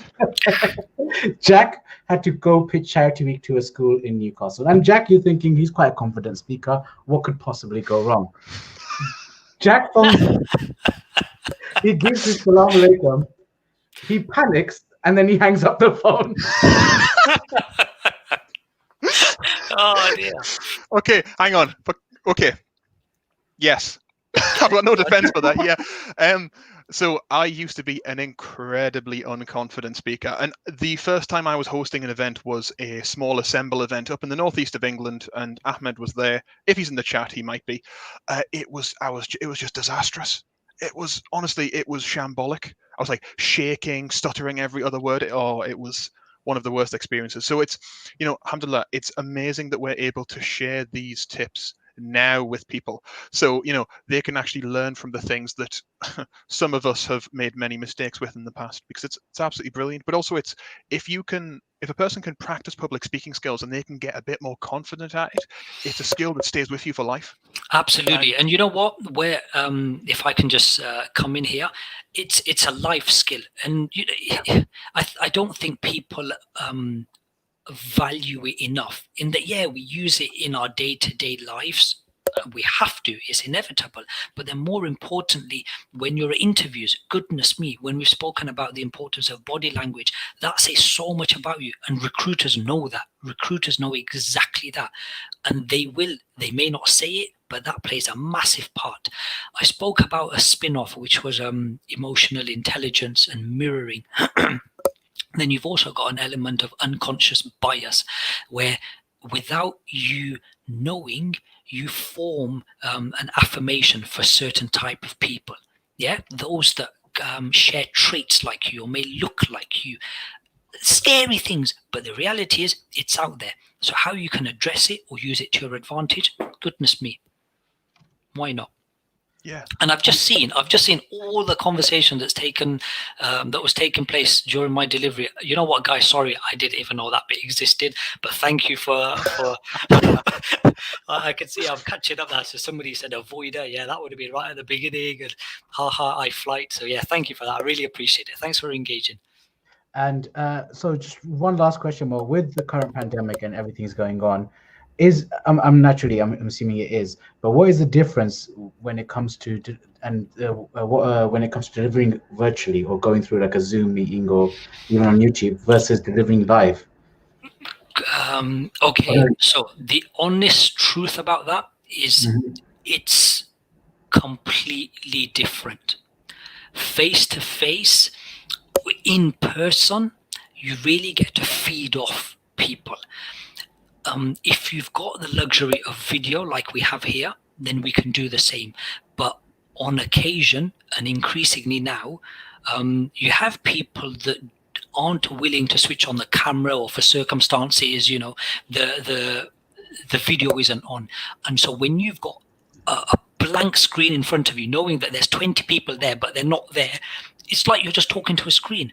And so unless you set out from the outset in the correct tone, in that conversational tone, you literally become one of those one-way conversations where it's all just quite, I'd say, autocratic or quite stern in the delivery of message. And that's a skill in itself. Talking to a black screen, knowing that there's people there, not being able to, because again, there are some platforms that will have, depending on the webinars, they'll have switched off the chat function or the voice function. So people are there, but it's just one way. So it's just being mindful of that and practicing, again, coming back to the importance of planning, practicing how you will combat that. But yeah, different, very different. Wow. Yeah, that's amazing. Something to also think about when you're doing virtual talks. This is something I was taught in a webinar recently. Put focus into your background, because you can't really show a lot of body language apart from some vague hand movements. Something that people do notice is your background. And we got complaints yesterday because people complained how messy Sonny's bed was. He's done his bed today. Sonny has made his bed, like, mashallah, he's kicked it up a notch. But yeah, is this what we're doing now, Jack? Is this what we're doing? Yeah, we're just going to out each other for the next 4 hours, yeah? But yeah. It's true. It's been such a steep learning curve for everybody. My day job is L&D, so I do a lot of delivery virtually as well. But goodness me, the amount of things you've had to embrace to accommodate others as well, the network connection, internet connection, without that, you can't do anything. So there's a lot of consideration that's now having to take place to make it work for everybody. And to engage people, it's another level. You're really making use of these breakout rooms or these boards. So yeah, it's there. You just need to know where to look. That pretend no one's there makes it so much easier. Just like close the Zoom window so you're just talking to your desktop wallpaper. Easy. No. But honestly, Mo, thank you so much. Like, that was really absolutely spectacular. But yeah, outstanding. Sonny, any last things to add? No, just thank you. And I'm going to be taking your tips forward, inshallah, and planning. We're not going to forget that sharpening that axe of Lincoln. You're most welcome. All right, cheers, guys. Thank you. All right. Assalamu alaikum. We'll speak to you soon, yeah? See ya. That was utterly That was amazing. really wasn't it? good. We didn't ask Mo if he's a fan of history. That we've been asking Oh, everyone. we didn't. Mo, We did. if you're still there, if you're there on YouTube, type in the chat whether or not you like history. And if you don't like history, well, that's going to be a bit awkward, isn't it? So, right, Sonny, No, what do we? definitely can we appreciate the effort put in by Mo. Honestly, it's a skill and an art form, public speaking, and Mo's not only good at it, he's good at training others. Yes. Also, just to give this man a shout out, this wasn't a pre-existing presentation. So Mo works for IR. He's a very, very busy gentleman, as you can probably imagine. Lots of training to be done for all the volunteers and staff members around the world, and he's taken time out of his week this week to put together this bespoke presentation for us. And yeah, give him a shout out in the chat because he's been amazing. Now, up next, as Sonny calls it, we have the segment on the badass women in Islamic history. I don't know why. It's better when you say it like Sonny does. No, yes, definitely. Look, our history is full for 1400 years, and for the most part of the day and a half that we've been doing this, we've been talking about men. And the men, mashallah, the men of Islamic history, some of them have done some great achievements, but we can't overlook the achievements and contributions of the great women that have given this religion, given this people, this civilization, and all the different cultures. So I'm really excited about this part, and we have guests, Jack. We have actual guests. Yeah. Wow, I'm so excited. So, are we going to add these actual guests? Yeah, we're adding them now. Hey, we have so many. Assalamualaikum. Walaikum salam, guys. How are you doing? Alhamdulillah, good to be here. Excited for today. Are you very excited? I'm looking forward to it. It's that That's nerves, right? Yeah, that's nerves. That's nerves. How much are you gonna make? Yeah. Sonny, could we put the names up? Is that possible? Just so people know who people are. Also, are we missing a guest? Where is Dina? She's on her way. Outstanding. Is it possible to put up names? Sorry? Oh, names. Is the names not up there? Not at the minute, no. Okay, while Sonny is doing that, who would like to go first and tell the lovely people who they are and what they do? Chelsea, I'm picking on you because you're just below my camera. So you can go first. Okay, assalamu alaikum everyone. My name is Chelsea. I'm from the National UK Institutions team. Alhamdulillah, this is my 4th year on the charity week team now. A little bit about me. I'm a medical student at the University of Warwick, which is based in the Midlands of the UK. Yeah, that's it, I guess. Outstanding. Javeria. Chelsea, you must be a fan of Islamic history. So what's your favorite period of Islamic history that you like reading about? My favorite period of Islamic history. Well, there's so many, and I don't just want to go with. Pick one that sticks out to you. It could be anyone from time of the Prophet all the way to modern times. I think the Ottoman Empire, but I feel like I'm cheating because that is sort of, part of the charity theme. But it was such No. It's the most popular one this year. So everybody's been saying Ottoman Empire. So no, that's a very valid answer. Amazing stories from that time. So yeah, alhamdulillah. No, that's outstanding. We've had some amazing stories this year in Charity Week. Kilij Ali Pasha, Sinan, Mehmet II, among many others. It's brilliant. Right, Javeria, who are you? Assalamualaikum everybody. I think I'm the only the only American Canadian person here. Hey. So Wow, mashallah. But yeah, my name is Javeria. This is actually my first year in Charity Week. I'm part of the National Institution Support Team. But yeah, that's me. It's my first time doing it. It's been great so far. I'm a little nervous, but hopefully I do fine. Oh, and do you have I'm sure you're going to be amazing, and do you have a particular part of Islamic history you find a bit interesting? I always like to hear about the 4 Khalifas, like the period right after Sallallahu Alaihi Wasallam. Like I like to see how, because they had their own set of struggles, and it was like the best time, but then it also got really difficult. So I would say that.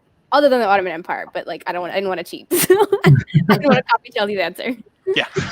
No, thank you. That's great. Right. Shamla, hello.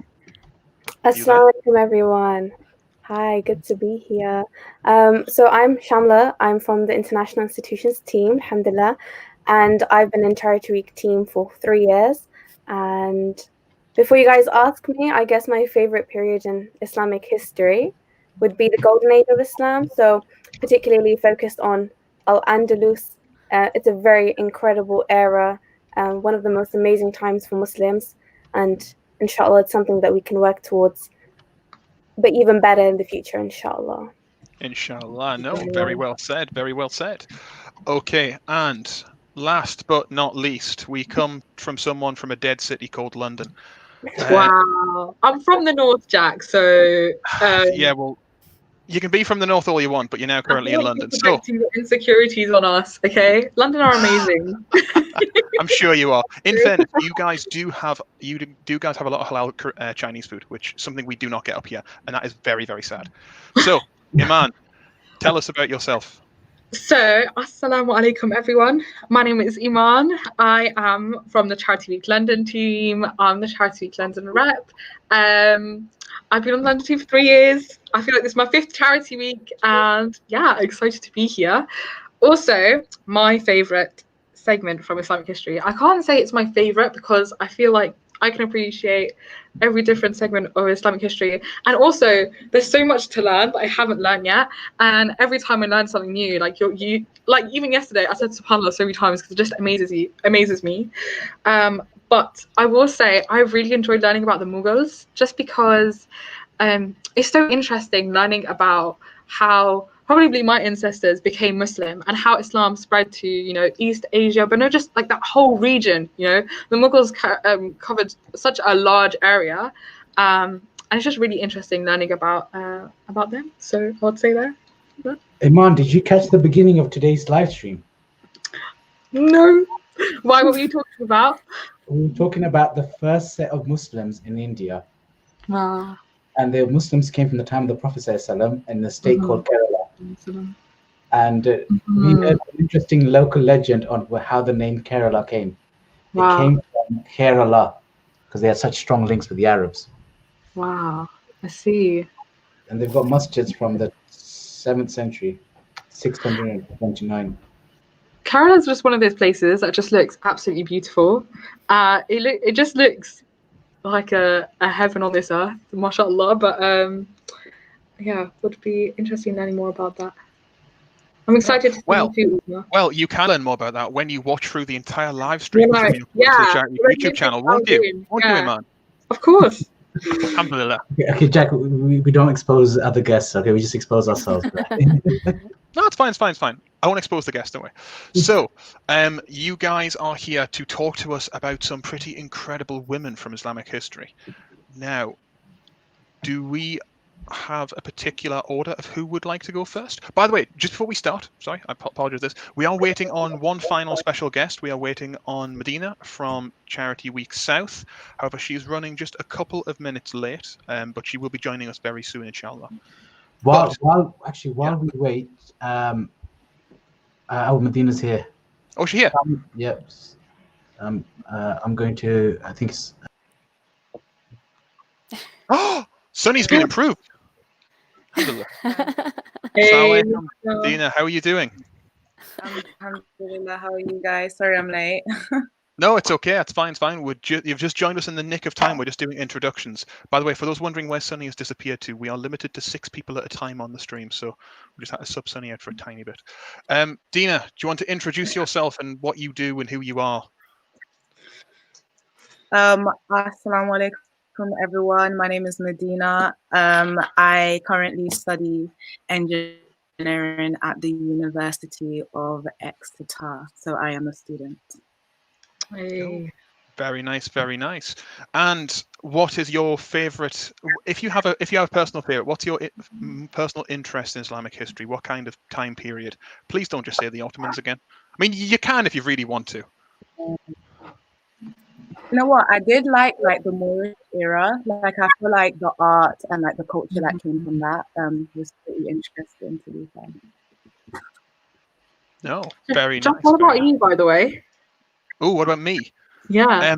Recently I've been a bit more interested in a bit more modern Islamic history. So about the past 200 years to talk about how European colonization affected the Muslim world, how the Muslim world responded, and what the Muslim world has been doing in the past 50 years to sort of, develop and improve itself. It's fantastic period. But yeah, that's personally me. So guys, who would like to go first? Because we do have some incredible. Stop with the South propaganda, please, Aziza. Who would like to go first with their story today? Yeah. Go on. Who's going to be brave? Before I pick on someone. I'll go. I'll do it. Yay, Javeria. Well done. So, Javeria, who are you going to be? No, actually, I'm just going to leave it to you. All right. Okay. I'm just going to shut up. About time. No, I'm kidding. I'm totally kidding. So I don't even know you, but I'm trying to roast you already. But anyways, so yeah, like we said, this section is going to be about badass women in Islam, and we know that there are many women that have made significant contributions, and that women are highly esteemed in Islam. So one of the women that I want to talk about today is a female role model. Her name is Khawla bint al-Azwar. So Khala bint al-Azwar was the daughter of one of the chiefs of the Bani Asad tribe, and this tribe was one of the early converts to Islam. And she was very, very close to her brother Darar, who was also a notable military commander, and he was a very skilled fighter. They grew up together, they did everything together, they loved each other very much. And so when Darar used to go on battles and wars, Khala used to join him, and she used to work professionally as a nurse. And she would tend to the wounded. But there's one battle that kind of jump-started her career and took it into another direction. So I want to talk about the story because it's pretty sick. So in this battle, Khal's brother Darar was fighting. And like I said, Darar was a very skilled fighter. And he was very fearless. He would go into battle without armor. He wouldn't have a shield on, no helmet. It was just a guy in his sword just vibing, and he would just destroy everybody that was in his path. And during this battle, Darar was very focused on trying to eliminate a Roman leader that was there. And he was successful. He was able to kill this Roman leader, but unfortunately, in the process, he was captured because he was too far out in enemy territory, and he didn't make it back in time. So when this news reached Khawla, she was very upset. She started crying. She started reciting poetry because both of them really like poetry. But then, she pulled herself together and she was like, I'm going to take matters into my own hands. I'm going to go get my brother. And remember, the Romans are no small, dinky little army. They're, a huge military power, powerhouse, very good fighters. But, that didn't stop her. That didn't scare her. She's going to keep going. So what she did was she takes a green scarf. She ties it around her helmet. She wears black armor and a black face covering. So all you can see are her eyes. And because of this, she got the nickname the Black Knight. And this is kind of how men would go into war as well, because it would protect them from the sand. So nobody knew who she was. So she comes out and she goes straight towards the Roman front lines. And people said it was like an arrow. She had a focus. So she comes out and, Bollywood seems to come up again too, because Mo brought it up. But it was like, Bollywood movies where it's that one person and they're destroying everybody, and you're like, this has got to be fake. There's no way this is real. But this is what she was. This is what Hala was. She was destroying everybody in her path. She was unstoppable. When the Muslims saw this person, this Black Knight, they thought it was their commander, Khalid ibn Walid, who I'm sure most of us have heard us, because Khalid ibn Walid was a very, very good fighter as well. And they're like, this has to be them. This is how this person is fighting.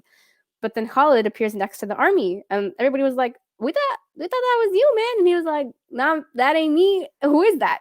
So they were very confused, very shocked, but in awe of this person and their strength, because they were fighting so incredibly. And this is just a big deal because not only was Khalid ibn Walid himself impressed, but the entire army was comparing this fighter to Khalid, which is a huge, huge feat just in itself. It's pretty incredible. So to be recognized by a great is a really big deal. So Khalid actually wanted to pull his fighter back. They were like, let's bring him back. Let's calm him down. We want him to stay alive so that we can use his power and strength for the next battles. But no matter what they did, they weren't able to catch up. The Black Knight was just going too fast. So eventually, the battle comes to an end. The Romans start to retreat, and they find the Black Knight, and they're completely they're injured and they're covered in blood. And, the commander in the Muslim army is like, who are you? Where are you from? What's your tribe? Remove your veil. Tell us about yourself. And they tried several times to do so. And eventually, Khalid hears a small feminine voice from behind the veil saying, "I am no man, I'm a woman." And she reveals herself as Khawla. And, Khalid asks her, why'd you do that? And she said, "They took my brother. And if there's any chance that he's alive, I had to do something. If there's any hope, I had to try and save him." So Khalid bin Walid was able to interrogate a Roman hostage that they had, and they found out that Darar is still alive and he's taken as a hostage on the Roman side. So they got together 100 of their best men, and they were going to go retrieve Darar and the other Muslim hostages. And when Khalid heard that they were going, she just said, "I'm coming with you." So she went, she helped lead the attack. They were able to defeat the Romans, and she was able to be reunited with her brother. From then on, Khalid was a very great fighter. She wasn't primarily a nurse anymore. She would fight in battles. She led all women armies sometimes. And there's another instance that kind of speaks to her character as well. There was a time where she was in battle and she got caught. She fell off her horse and she got caught. She was taken into a camp with another woman, and she was in a tent with a bunch of women prisoners. And she was going to be taken to like one of the Roman leaders that had taken a liking to her or something. And, instead of getting scared, sitting back, feeling dejected, she starts to rile up these other women. She's like, "You're just going to sit here? You're just going to become slaves to the Romans? That's it?" And the women were like, no, but what are we going to do? We don't have any weapons. And she's like, "Yes, you do. We're in a tent, and these tents have poles. We'll use that." So she takes these tent poles, she arms these women, and she's like, "Okay, guys, form create like a human chain, like a human barricade so that they can't separate you." So, they go out there and they're killing the Romans that are coming their way, and eventually reinforcements come, and alhamdulillah, they're all able to escape. And, Khalid killed most of the Romans that were coming towards them at that time. And, these are just two anecdotes that I found in her and very popular, but, because of all the work that she did on the battlefield and because of her skill, she's known as one of the greatest female warriors of her time. And she is recognized today. There's actually a lot of roads and schools in the Arab world that are named after her. It's a very common name for Arab Muslim girls. There's an Iraqi all-women military unit named after her. There's a training facility in Abu Dhabi named after her. So, she is getting the recognition she deserves, and I hope that the story, we can share with others and we can learn more about her and women just like her. And I just kind of want to close off on kind of like a lesson or something that we could learn, not just from her story, but a lot of stories. But something that we hear more and more when we talk about women's issues today is that, there is no one mold for how a woman should be. A lot of times in a lot of societies, and even today, we think that we have to act a certain way or behave a certain way in order to be seen as desirable or socially acceptable or whatever the case may be. But, Islam gives us people like Khawla and all these other women who, didn't fit that mold. That, Khawla wasn't worried about being seen as unladylike when she went and charged into battle to grab her brother. She did what she had to do, and she was being true to herself. That's what came naturally to her. So in the same way, women shouldn't be prevented from doing certain things just because we were told that that's what a man does. We shouldn't be prevented from taking on certain roles in our communities because it's not the norm.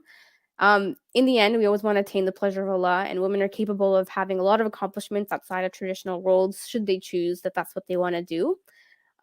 We were not limited in anything that we do, and so I want to end off that just like Khawla, we should all unleash the Black Knight that's in all of us. So yeah, hope you guys learn a little bit about Khawla. SubhanAllah, that's just an epic story.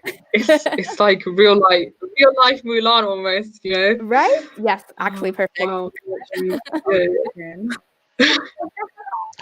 No, that was absolutely amazing.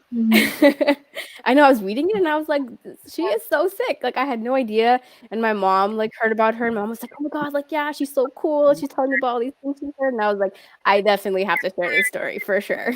No, yeah, but it's something that a lot of the Muslim women did in the early Muslim armies. So, back in the ancient world, it was very common for women to stand at the back of battles and sort of cheer on their husbands and brothers and sons, etc., when they were fighting. But the Muslim women, no, they didn't just sit there and cheer on. They were armed with bows and arrows. They were armed with bows and arrows and slings and rocks, and they would take part in the battle. And they were very, very famous for doing this. And don't mess with them. It's like Nusayba bin Ka'ab, and she would attend the battles with her family, her husband and her two sons, and there's narrations about her on the Battle of Uhud, and the Prophet, they're all concerned about the Prophet, that the Prophet's been harmed, and they're still there fighting, her and her husband and her son, and they're defending everyone, and there's the narrations of the Prophet ﷺ where he saw Nusayba bin Ka'ab fighting, and how amazing they were, and how they did everything to defend the Prophet ﷺ, and just contrasting, these women and their strength to just even to myself. I'm just astounded. SubhanAllah. Man, I'm sure you're very strong as well. Don't worry. Okay. Honestly. London in me. Yes, it's the London in you, isn't it? Yeah. I'm joking. I think, Dina, are you good to do our bit next? Myself and Dina are going to do a very quick story, and then I am dipping, and you guys are in control. Okay? Sound good? Sounds outstanding. So, Dina, are you ready? I am. Good. Let's do it. So, what myself and Dina, well, Dina in particular, is going to be talking about someone very, very impressive. Okay? This is part of my campaign to also prove that there's more to African history than Mansa Musa, because don't get me wrong, Mansa Musa, top lad, yeah? But there's more to African history than him, okay? And this takes us to the 1800s. This takes us quite recent in Islamic history. So if you think of the Muslim world, okay, about 200 years ago, wherever you looked, unfortunately, it was nearly all the empires were in decline. In Europe, the Ottomans were soon to be called the sick man of Europe. They were in the final throes of their great empire. In the center of the Muslim world, the great Safavid dynasty that ruled Persia had collapsed and given way to weaker dynasties. And in India, the vast Mughal empire was pretty much gone by this point. It was taken over by the Marathis that we spoke about earlier, and the British. But in the heart of Africa, something different was happening. And in what is today northern Nigeria, part of Cameroon and Niger, something quite interesting happened. And there was the birth of a new empire, an empire that most people have not really heard of. And it was called, if I'm butchering pronunciations, which I am 99% sure that I am, it was called the Sokoto Caliphate. And it was a very, very, is that not, Medina's shaking her head. I'm trying my best. Educate me, Medina. I know you are. It was a good attempt. Are you gonna correct me, or are you just gonna leave me to suffer here? Sokoto. Oh, you know what? I was close. Okay, I tried. But specifically, because the thing is, I've read about this a lot, but I've never actually said it out loud. But the Sokoto Caliphate was founded by a man by the name of Uthman Dan Fodio. Once again, butchered the pronunciation. Dina, please don't at me. Okay. But he was an Islamic scholar that was exiled from a city, and he went into rebellion. And this rebellion he led gathered steam. And by steam, I mean it gathered steam. And he conquered ultimately what was most of northern Nigeria, northern Cameroon, Niger. Sonny, stop insulting me from the chat, please. And this new empire was governed from the central city of Sokoto. And at its height, it would reach a population of 10 million people, which 200 years ago was an astronomical number of people. That's what the population of the entire UK was back then. Okay, but specifically, what we're talking about today is not him; it's his daughter. And I'm not going to even try and pronounce her name. I'm going to now pass it over to Medina to talk about Nana, because she is an amazing figure that I think we all need to learn a bit about. Yeah. Well, to be fair, Jack, I think the only pronunciation you got right was Nana. So I think that's good. That's 1 point to you. But yeah, like, Jazakallah khair for having me here. To be honest with you, when Jack was like, there's more to like African history than Mansa Musa, I was like, oh, okay, like, Mansa Musa is kind of like, our Trojan horse. Him being from Mali. So thank you for just attacking me like that. But no, like, it was interesting actually that I got asked to speak about Nana Asma'ul, because she was from, her and like her whole lineage, they were from a tribe of people called the Fulani people. And like Jack mentioned, the caliphate, the Sokoto Caliphate, was actually established after the Fulani War. So as a lot of us know, pre-colonization Africa was basically essentially one country with a lot of ethnic groups. And one of the largest ethnic group were the Fulani people, and they still are one of the largest groups actually currently present in Africa. So they spanned all across, like especially West Africa. So I'm actually a part of like the Fulani ethnic group from my father's side. And also my mother's side, actually. How can I forget that? Mostly from my mother's side. But yeah, so Nana was the daughter of the first leader of the Sokoto Caliphate. And like her father was a scholar. So the reason that the war even kicked off is because her father was a scholar, and he used to, you know, go around the state, and he used to educate people, and he used to give dawah, and he used to call people to Islam, and he used to advocate for the uneducated. He used to advocate for those who were disadvantaged, and he used to advocate for women. And so that was kind of his life mission, and his very ethos was Islam.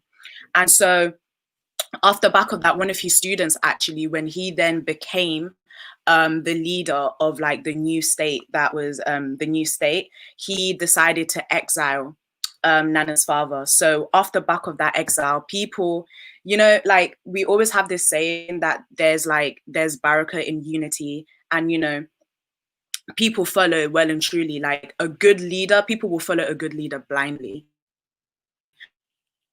And Nana's father was the perfect example of that. So after he was kind of exiled from that state, people banded around him, you know, people turned him into a leader, and, you know, people believed in him, and people believed in like the words of Allah subhanahu wa ta'ala and the teachings of the Prophet sallallahu alaihi wasallam. So, you know, essentially it was the people that really led that 3 years of war.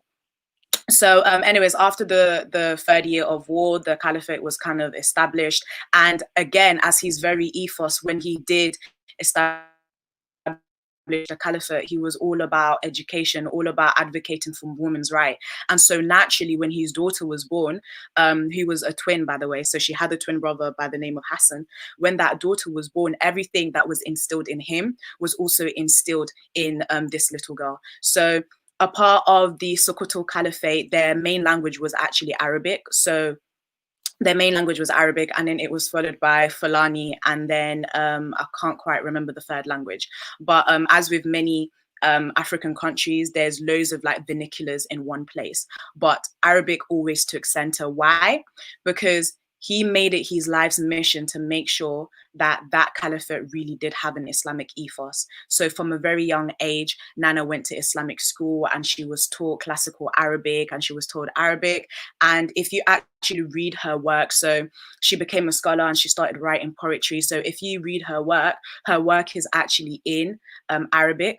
But something that was really amazing about this woman is that she really understood like the teachings of the Prophet.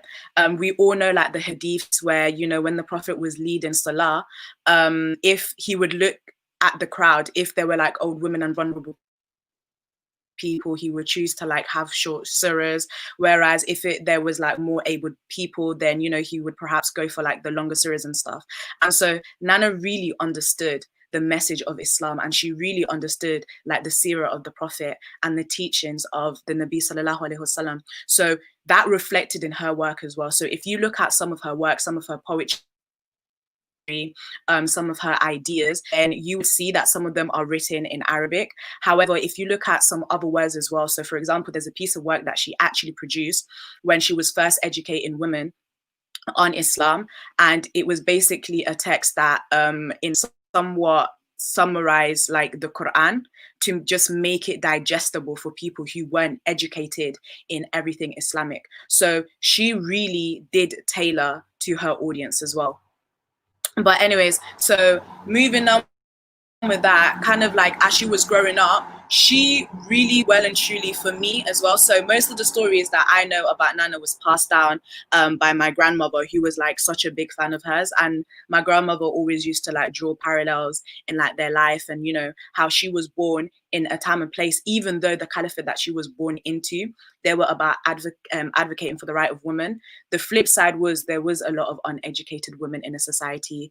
There were a lot of women who, you know, got married young. There were a lot of women who didn't know their rights in Islam. And there was just a lack of knowledge and a lack of education. And so throughout Nana's whole life, she actually established a community of women where they tackled that. So to me, and my grandma always said it, to me and to like a lot of people, she was one of the, you know, first Black feminists. You know, when we talk about feminism and when we talk about women's rights, Nana comes up in the conversation a lot because in the 1800s, especially in Africa, she was doing something that had never been seen before. And she was doing something under the banner of Islam that a lot of people could relate to and a lot of people could kind of get into. So anyways, as her brother, her half brother, kind of took ruling of the caliphate, her work really geared up. So she used her position to leverage for the people who she thought obviously didn't have that platform and didn't have that opportunity. And again, her life draws so much parallels with what is going on. So for example, the whole Black Lives Matter and the argument being that, you know, there's not a platform for people of color to speak.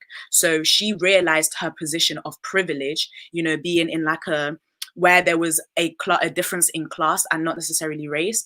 She recognized that and she used her platform to establish a space where, you know, ostracized women from society, like divorcees or widows, could have a platform to educate themselves or perhaps to get remarried if that's what they were looking for young girls to learn Islam, for young girls to not be illiterate, to learn to write and read, and also for, you know, women to go out to the neighboring villages as well, neighboring states as well, and basically give dawah.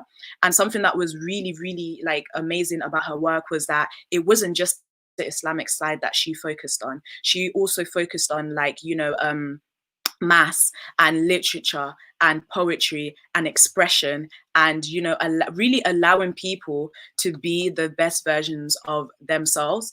And because of that legacy, and she died at like the age of 70 or something, and she dedicated her whole life to giving dawah to people and to mobilizing women and to basically instilling confidence in women. So her message was so powerful that even in 1900s, when the colonizers came and basically disbanded the caliphate, that, you know, if you go to Sokoto State in Nigeria, it's in northern Nigeria right now, the majority of the Hausa people, a tribe that she was also a part of, are still Muslim. And of like the places, the schools, the places of education there, they are named after her. And, you know, a lot of Nigerian people and even a lot of people in like the like countries in the Sahel, like Mali, Chad, Niger, and all of those places, they are Muslim states off the back of the legacy that the Sokoto Caliphate established. So like West African history is quite interesting, and I think it's quite interesting that a woman was, you know, somewhat at like the epicenter of like the Islam. So, that's that on Nana. And that.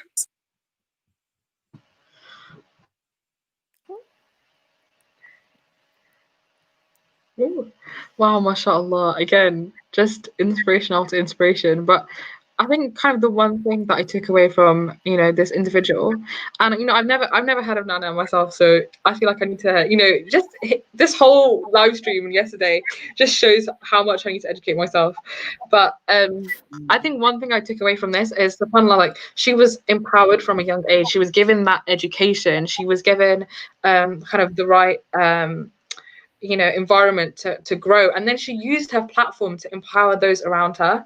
And this is why this section is not just important for us as sisters but brothers as well. Like, we have to empower our women, because our women, subhanAllah, they have so much passion within them, and they have the impact to, you know, completely revolutionize societies, to uplift them, to empower them. And this is exactly what you see in this story. And I think I think Sunny mentioned in the comments, you empower women, educating women is an epic empire, and you can really tell that from that story. SubhanAllah. There we go. Educating women equals epic empire. Yeah, definitely. Something so interesting. I don't know if you guys have heard like the famous Shakespearean quote that goes, "Born great, some achieve greatness, and some have greatness thrusted upon them." And like literally in Nana's case, it's very rare to find a combination of the three, but in Nana's case, it's a combination of the three because, like you said, she was born great from her father's legacy. It was kind of the path, like it was a clear path, and then she achieved greatness as well, and she had greatness thrusted in the sense that with her position, there was absolutely no way that she could not lead the way for other people who didn't have that kind of privilege. So it's an interesting reflection point, and it's low-key modern history in the fact that this caliphate was disbanded not too long ago. It was disbanded at the beginning of the 20th century, so it's not that modern, but relative to the Ottomans, Moguls, well, not really the Ottomans, they were disbanded in but so it's quite It was incredible because you said that you were a descendant, so it's very cool that you can even track that that's where you're from, and it goes to show and that's why it's also relatable to me. You're talking about Black Lives Matter and how your grandma still talks about her. You can definitely still draw from her experiences. It's so relatable today. And I thought it was so cool how you said that that's where you're from. Incredible. And just kind of going off what you said as well, it's really important, and like Jack mentioned it earlier, to focus on modern history as well. We tend to put a bit of a block between our history as Muslims. We think that was ages ago, years ago, centuries ago, okay, and that stops us from believing that we're making history now, and we still have a potential as Muslims, as an ummah, to leave a legacy, to do amazing things. But because we create that kind of distance between us and Islamic history, we stop believing that, and that's why the theme this year is just so amazing. It allows us to really engage with our amazing history. Alhamdulillah. Exactly. You know what? I actually want to add on to that because subhanAllah, I think sometimes that something that we kind of tend to forget is that every one of us, throughout Islamic history, every woman, what's happened is we all have varying circumstances in different societies to serve. So it's not we don't have to go out and literally be a black knight and fight in war. What we can do is do our bit. For example, being here and taking part in CW, that within itself is being a change maker and revolutionizing society as well. So we don't have to entirely compare ourselves in a way where we should do, go build a massive library. I mean, that would be amazing, and it's a great aim to have, and it's doable, but it's about taking those baby steps and eventually building up on the skills and stuff that you have, just as each and every incredible woman has, and then revolutionizing society that way, one person at a time, coming together, inshallah. So I think that was something that I also kind of took away from that story as well. Definitely. It's not about doing amazing, extravagant acts of iman, but it's about perfecting our character, and that's what you learn from these people. These women were of the best of character, and that's why we need to start first. Before having crazy plans, how are we as Muslims going to become the best version of ourselves? How are we going to represent Islam in the best way? Exactly. Beautifully said. So who wants to go next? Chelsea, you feeling down? Yeah, sure. Inshallah, I can go. So one of the amazing Muslim women that I wanted to talk about was Fatima al-Fihri. And her story is one that a lot of people know about. She is a really, really popular woman, mashallah, tabarakallah. And for those of you that don't know about her or you don't know a lot about her, she was a very, very well-educated Tunisian-born woman. And she came from a very, very wealthy family. And her family really valued the power of education, the power of educating all people, including daughters, because this is something that is not very popular at this time. Educating women was seen as a taboo at this time. But her family really, really appreciated and wanted the girls to go and achieve everything that they could through education. And early on in their life, she and her family emigrated to Morocco. And unfortunately, soon after that, through some really unfortunate circumstances, through the death of her father and her husband, she and her sister inherited the family fortune. And when I say fortune, at that time, it was a lot of money, subhanAllah. And they could have used this money for absolutely anything, but they knew the power of education. They were educated women. They knew what education could do. And they had a great wisdom, and they had a vision of educating other people and spreading the blessing of education. So they decided to invest that fortune back into the community to help other people who were not as fortunate as they were in education. So using the money that they had inherited, they built an enormous masjid. This wasn't just like any other masjid that we saw at that time. It was also an educational center. It was an educational hub with courtrooms and prayer rooms and a library and classrooms and lecture theatres. And it became the largest educational facility in the whole of Africa, subhanAllah. And at this educational hub, they didn't just learn Islamic sciences, they learned physical sciences as well, astronomy, history, theology, and so many more things. And subhanAllah, it really was the first of its kind. And she is known because this institution that she founded, along with her sister, it became the earliest degree awarding educational facility in the world, subhanAllah. And it was the first of all of its kind. And now over 1,000 years have passed since that masjid was founded. But still today, even now, it's educating people. It's awarding degrees to students in religious and physical sciences. So not only was it, an educational hub back then, it still is an educational hub back now. And that's because of her vision and her desire to help educate the Muslim world. And her institution, it revolutionized education, not only in Africa and the Middle East, but also in Europe too. If we think about some of the oldest universities in the world, some of the oldest universities in Europe, or even here in the UK, we think of places like Oxford and Cambridge, and Harvard, places like that. And these institutions were inspired by her and her institution. And I think it's amazing because the Prophet ﷺ, he says that seeking knowledge is an obligation upon every Muslim. And she and her sister are a testament to this. If we think about many cultures today in this world, they shun women in education, particularly Muslim women. It is not allowed for girls to go to school, and girls are expected to stay home. It's shameful to marry an educated woman. But Islam teaches us as women to seek knowledge. It instructs all of us to seek knowledge, subhanAllah. And these two sisters, they decided to invest in the community at that time. But little did they know that this investment wasn't just an investment in the community, it was an investment in the ummah and in mankind, because still the institution is still around now. It's still educating people, but especially educating women.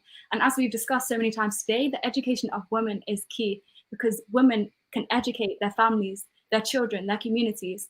Educating one woman is a powerful tool. And they knew about this, and they really managed to invest in the ummah and in the benefit of mankind. And they started an educational revolution that we had not seen in any of history. So, even today, we all benefit from our work. The majority of people in the Charity Week team and those who are listening, they are probably university graduates or still at university now. And university, as we see it now in this century, it is inspired by the work that she did. So, subhanAllah, I think that she is a symbol for women, but especially Muslim women in education. And she proved that, a Muslim woman can be pious and dedicated to Allah subhanahu wa ta'ala while still seeking education, still seeking that knowledge, educating themselves and teaching other people. And, it just shows that we shouldn't have one or the other. We shouldn't just be pious or educated. We can't be really, really religious, but not have any education. And we can't be really educated and not have any religion either. You need to have both. And I think, subhanAllah, she really paved the way for Muslims in education and proved to the world that, Muslim women and women do have a value. And, when you educate a woman, you don't just educate one woman, you educate the entire ummah, subhanAllah. So I think it's just a really, really nice story about the power of educating women. SubhanAllah. I thought it was like really interesting. Oh, sorry. Do you want to go? Okay. No, I was gonna say I thought it's amazing because not only was she educating women, but you talked about like an educational revolution. You're saying how universities today, the big ones that everyone talks about, were inspired by her. So it's not like she like it was like a domino effect. She helped like Muslims and like non-Muslims too. Imagine like what it would have been like if she didn't have that. And I thought it was interesting how when she had the money, like I feel like when people get money, it's very easy to like kind of just hold that close to you. Like people have a hard time giving, but she didn't even think about it. She was kind of like, I'm gonna take. Oh, Janari, I think we might have lost you. Can you hear me? Yeah, we can hear you. I don't know what Perfect happened. now. But I was just saying how like it's noble of her to use the money to the wealth that she got to easily done like anything she wanted with it, and it was she realized that education is a very powerful tool. So really admirable of her. Definitely. Yeah, they could have literally invested in anything. They could have used the money for anything. At that time, they could have literally had anything. But what did they decide to do? Because they were so generous and so selfless, and they had that vision of educating women and making a place where women could come to get education. They invested in the ummah when they decided to do that, because now we're still benefiting from it now. Even here, like in the UK, thousands and thousands of miles away from this institution, I'm studying at a university, and it's all because of her. She revolutionized education and made it a place where Muslim women can go and be accepted. Mm-hmm. Definitely. When you think of legacy, you think of Fatima al-Fihri, the legacy that she left, subhanAllah, it's spread across the whole of this earth. And everyone who's been educated at an institution that's been inspired by her, who have educated others, who have gone to do good, that is what you call a legacy, okay? And I just think, like you've mentioned, she's used her resources, she's used her money, she used her time, she used her effort. Again, about how she used it to empower those around her. And subhanAllah, I feel like nowadays we're so focused on our own journey, on our own goals. Something I've been reflecting on recently, we struggle to make 5-year plans. When someone tells us that we're going to see yourself in 5 years time, you really struggle, okay? And you're like, maybe this, maybe that, but you're always thinking about your own plans, where you're going to be, okay? If you ask yourself, where are you going to be in 10 years time, where are you going to be in 20 years time, again, you think about where you're going to be. But something that all these women had in common is when they thought about their 5-year plans, their 10-year plans, their 20-year plans, it wasn't about where they were going to be, it's where they wanted them and their people to be. It was about what do I envision for the society around me, what do I envision for our ummah, okay, what is the type of legacy that I want to leave that lasts beyond that. That's what's so inspiring about these women, is how much they cared for those around them. And that's just a testament to women in general. That's why women are amazing. But yeah, definitely. Jazakallah khair, Chelsea. Jazakallah khair. That was really, really wonderful. I think something else that's really important as well is, as important as it is to go and gain knowledge, it's even more important to then implement that knowledge. And I feel like sometimes there are some of us, or some people in the world rather, who they go and seek lots and lots of knowledge, but they either keep it to themselves or they don't practice it at all. And that's unfair to the knowledge that you have, and it's unfair to people who are unable to go and seek out that knowledge and to have that knowledge. And alhamdulillah, we are so blessed to be in a position where we can go out to university, we can go and take online courses. There's tons of free stuff available online, alhamdulillah. And it's really, really important that we recognize that and remember to marry both that knowledge and that implementation of the knowledge together and make a difference, inshallah. Whether that's making a difference within your own life, the lives of others, it's really, really important to be able to do stuff like that as well, inshallah. So. Definitely. Knowledge is such a blessing, subhanAllah. And just being on this live stream, you learn so much. A very important quote, knowledge is by the pen. And so when you're attending today, guys, if you're in the audience, make notes about these things, okay? Try and remember them so that you can take these stories and you can go and inspire other people. You can go and motivate other people, your family, or even just reflect on it yourself. So definitely take some notes, inshallah. Watch this recording back. And also donate to the link, by the way. I think Sunny put it in the chat. Nice little plug. Yeah, you gotta plug it. It's charity week, it's deadline day, guys. Shamla, do you wanna take us through your story of the day? Sure thing, let's go. All right, okay. Bismillah. So I'll be speaking to you guys about a really interesting lady. You may not have heard of her. She's quite rare to come across within Islamic history. But her name is Lubna of Cordoba. So I'm going to give a disclaimer first, because the thing is with her, a lot of scholars debate that she might have actually been two people. So she might have been a woman called Fatima or Lubna, or there was actually two of them. But anyways, let me set the scene first a little bit, okay? So as you guys know, Spain was ruled by the Muslims for around 7 centuries, and this story is particularly set during the 10th century in Al-Andalus, in Cordoba. And Al-Andalus was a beautiful and an incredible place, and it was bubbling with beauty, innovation, architecture, education, and it was a huge, huge intellectual hub during that particular period. And I want you guys to think about and imagine in your head, this beautiful, I don't know if you guys can see, but this is a very beautiful Hey, that's beautiful, mashallah. thing that I got when I went to Spain a few years ago. Alhamdulillah, it was one of the most incredible places to visit, because I went to go to Cordoba and I managed to see everything that I'm going to tell you guys about. And so it has a very dear place in my heart, and it does inspire me. So imagine this backdrop of the beautiful Grand Mosque of Cordoba, one of the greatest architectural feats of the world, and it has its grand, strong arches mimicking the Mosque of Medina. And during the rule of Al-Hakam II, so he was the second Umayyad Caliph at the time, there was a young woman called Lubna, and she originally hailed from a slave background, and she was Spanish, but she was also a Muslim, of course. And she came to prominence in his court, and during that period, there weren't many women who would take such prominence in the court of the Sultan. So this was a very rare occurrence. Like, women had a very important place in society, but again, during that period, they were quite behind the scenes. And this is what Lubna managed to achieve. So during the first Sultan, she was there in the library of Cordoba. She would go, because she was born in the court, she'd go and sort out the books, and that caught the attention of the first Sultan. Now, the second Sultan then appointed her as his private secretary. So imagine, if you guys look at leaders around the world today, a lot of them don't have female private secretaries. They don't have female advisors, as much as you'd expect to see in a world that is that is moving forward. I mean, yes, we are literally moving forward, but there are certain things that you can see that, alhamdulillah, Muslims did much better back in the day, and also continue to do now as well in some Muslim countries, alhamdulillah. So she came from a very modest background because she was a slave and she was quite poor. But from an early age, she did position herself in a very important role by organizing the Great Library.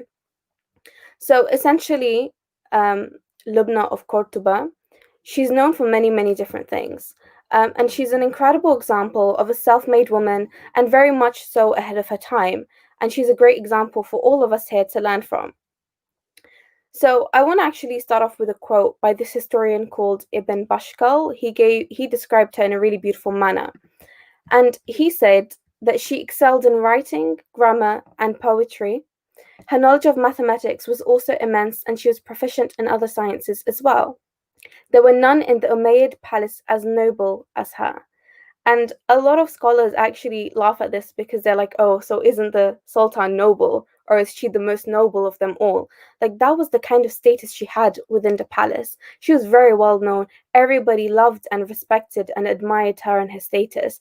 And during that time, again, it's very rare for women to kind of be at the forefront, because even then, that's still considered to be quite at the forefront rather than behind the scenes as we might see it.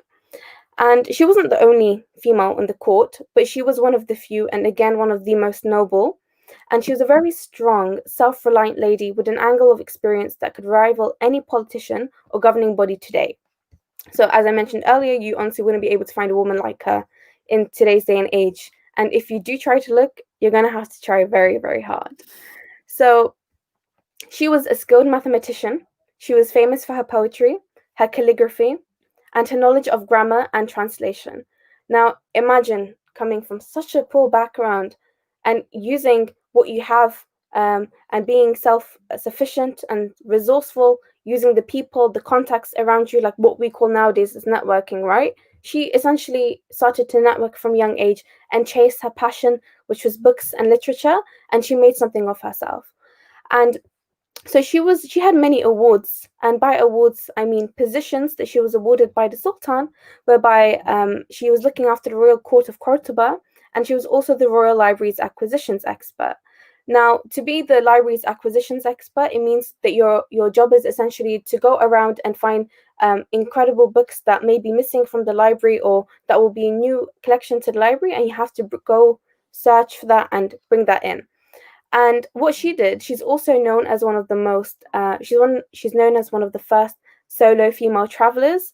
And I know some people be like, oh, a female solo traveler, a bit haram, but you know, that's a discussion for us for another time, another crowd.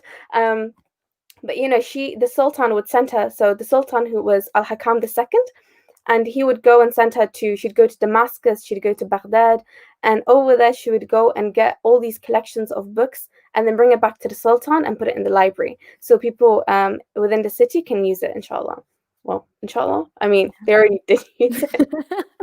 So, you know, so she also traveled across the Middle East and North Africa, and she added lots and lots of manuscripts and books. And eventually what happened was she became the driving force of creating the library that's known as Medinat al-Zahra. And nowadays you can actually go to Cordoba. It's kind of on the outskirts. The ruins are now left, of course, but it's very, very beautiful. If you go and have like a guided tour, you're able to see where the library once used to be. And that library, subhanAllah, had a collection of over 500,000 books. Like, at that day and age, like, we didn't have stuff that was printed. Everything was written by hand. And at that point in history, paper wasn't as you couldn't find paper as much as you could before, because what happened was the paper was first kind of made in China, and then it spread to everywhere, and it eventually came to Spain very, very last. So, you know, she traveled around a lot. She would advise the Sultan. She would collect books for him. She would also do translations, and she would also teach little kids. And I just want to talk about the point of translations, and something that didn't happen as much, particularly by women. It just comes to show, you know, how clever and smart she was, and how many languages she knew. We don't know the exact number of languages she spoke, but we know that she definitely knew Greek. And what she would do was she translated works by philosophers such as Aristotle, Archimedes, and she would translate that into language at the time, which I believe was Arabic, and then she would, you know, store that into the library. And before her death in 984, she achieved her ultimate dream. And before I go into what her ultimate dream was, something that she did used to do was she'd go out into the streets. And, you know, I mentioned earlier the point of having knowledge and sharing it with others. She'd go and teach little kids, and she'd teach them maths. And imagine teaching math to little kids now for fun, and the kids coming back for you for fun. Like, that doesn't happen very often. Like, you'd have to be a really incredible teacher in order to maintain you know, the kids that you teach for free. Like, they're not getting anything out of it. You're not really getting anything out of it apart from the exchange of knowledge.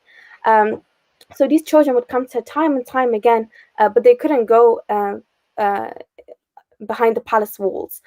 So what she managed to do before she passed away was she set the library as a school, and where both young boys and girls would visit her famously compelling lessons on maths, philosophy, and more. And that's kind of like her in a nutshell. There actually isn't very much information about her, because even her identity, you know, many people, there's lots of kind of disagreements on what her identity really was, but those are some of the things that have definitely been confirmed by history and by scholars who've written about her. And, you know, mashallah, that's an absolutely incredible, she was an absolutely incredible figure. During that time where women were not able to as freely walk around, you know, traveling back and forth to go seek out knowledge and stuff, she was one of the women who was able to. She was also one of the women who was able to advise a sultan very openly, and he'd openly have her in her courts. And there are some scholars who actually, when they look at her life and they see kind of the discrepancies between certain bits of information, they say that some of the people who wrote about her in those earlier years after her death, they didn't want to, I guess they were a little bit misogynistic, because they didn't want to kind of admit that there were two women, because even two women is too much for the men, for some of the men at that time, for some of the scholars at the time. Not all of them, because again, they were very fast-moving society. They were developing very, very quickly. It was an intellectual hotspot for both men and women. But again, as you do in every part of history, there were certain limitations for women in history. And I came across this really interesting quote when I was doing research for this, and it's by Dr. Akram Nadwi, and he was doing research for his book on incredible Muslim women figures in Islamic history. And he thought, oh, maybe there's just going to be 30 or 40 people. But he said this really, really incredible quote. And what he ended up finding, which is still kind of blows my mind, is the amount of knowledge and the amount of research that he found on women in our history. He was able to make a 40-volume collection over quite a few years. And he said that there's an incredible legacy left by Muslim women in history that's still seen to this day, as these wonderful ladies just mentioned and told these stories of. And he further said that the women I encountered were far from mediocre when compared to men, and indeed some excelled way beyond their male contemporaries. These were exceptional women who not only participated in society, but actively reformed it. Most striking was their caliber for intellectual achievement and the respect and recognition they received for it. And alhamdulillah, I'm really glad that we're here together and we're able to reflect on these different stories of these different leading women in their societies who are incredible within their own rights, just as all you incredible brothers and sisters here today are. And some of the lessons that I just want to quickly kind of wrap up and take away is, despite your background, it's really important that we do try our best. That doesn't mean that, just sit around and kind of feel sorry for yourself. And I recognize that there are lots of kind of glass ceilings for us, but it is something that we can, inshallah, by the grace of Allah and with dua and with, help from our fellow brothers and sisters, it's something that we're able to achieve. And it's really important that we use the skills that we have for the betterment of society.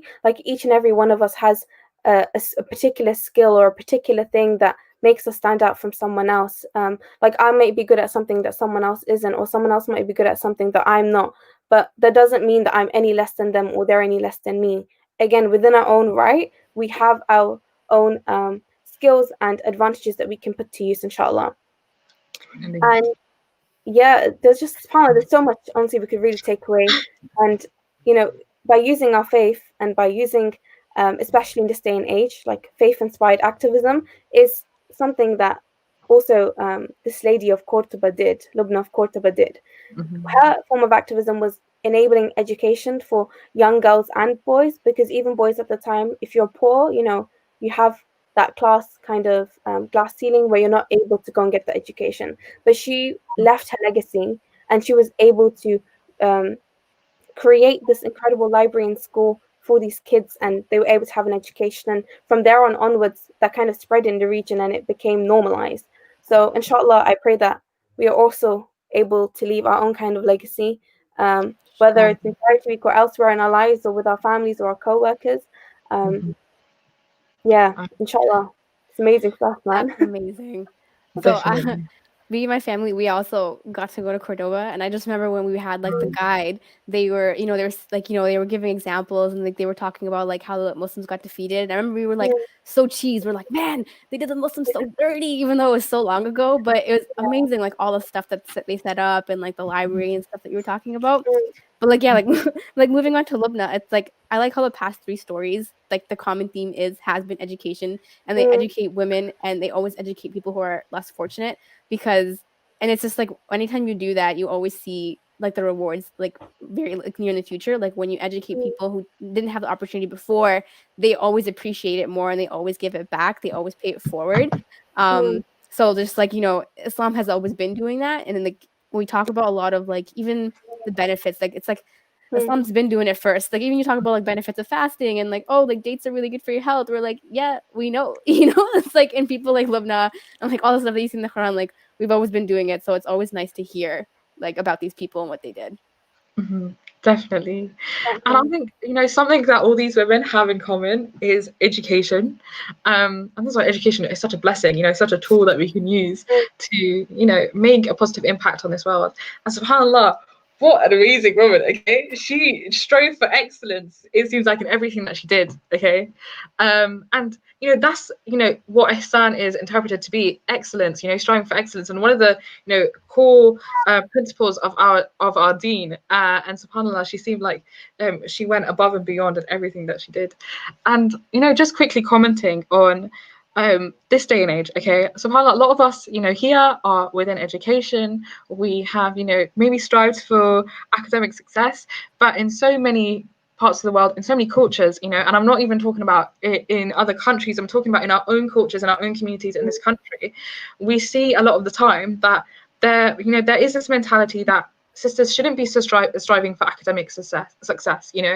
And as much as I love Bradford, and there are some amazing people from Bradford, and I'm not going to generalize, I found that, growing up there, I found a lot of my friends around me, their parents, their families hadn't empowered them to feel like that they could achieve, that they should be striving for academic success, and that, through academic success, they could make an impact. Rather it was other things. And, don't get me wrong, being an amazing wife, being an amazing mother, can go so far. But we can, all these women show that you can do so much. You don't just have to do that. And subhanAllah, just an amazing woman. Big up, indeed. I read a really interesting post on Instagram by a sister called Mariam Amir. She's also really incredible, sheikha. I really highly recommend you sisters follow her. She's incredible. And in her post, she was talking about how a lot of people come up to her during conferences and stuff, and they say that, oh, you're way too assertive for a woman. You're a bit too loud. Like, what is this? And she gave such a beautiful response that I want to share with you guys. She said that there isn't one type of woman in the same way that there is no one type of man, because you can see, like, throughout our own Islamic history, women throughout history were praised by our Prophet sallallahu alaihi wasallam, and these women were both modest, they were dignified, they were noble and respectful, they were loud, they were shy, they were quiet, they were forward, they were dynamic and calm, and they were loud and quiet. Like, we all come in different kind of shapes and personalities and shapes and I said personalities twice, but you guys get the gist, yeah? And it's Friday night, we'll forgive you. These women, they were single, they were married, they were divorced, they were widowers, they were mothers, they were not mothers. Like, every single woman has so much to offer, and we can't put a particular, there's not a set box that we need to fit. Again, it all comes back to that we're all have our unique experiences and styles, and, like, for example, like just here, like all of us, all four of us, we have so many similarities and differences. We come from different backgrounds that inspire us to work in particular ways. Like, I come from a family where I'm sure, as many of us here, education is extremely important, and they're also driven by the fact that I mean, most of our families, and it's something that Dr. Wajid always kind of mentions as well, is a lot of our families came to this country not because of to do like a good kind of like hijrah. It was because of war, poverty, so many other different kind of reasons. And alhamdulillah, we're here.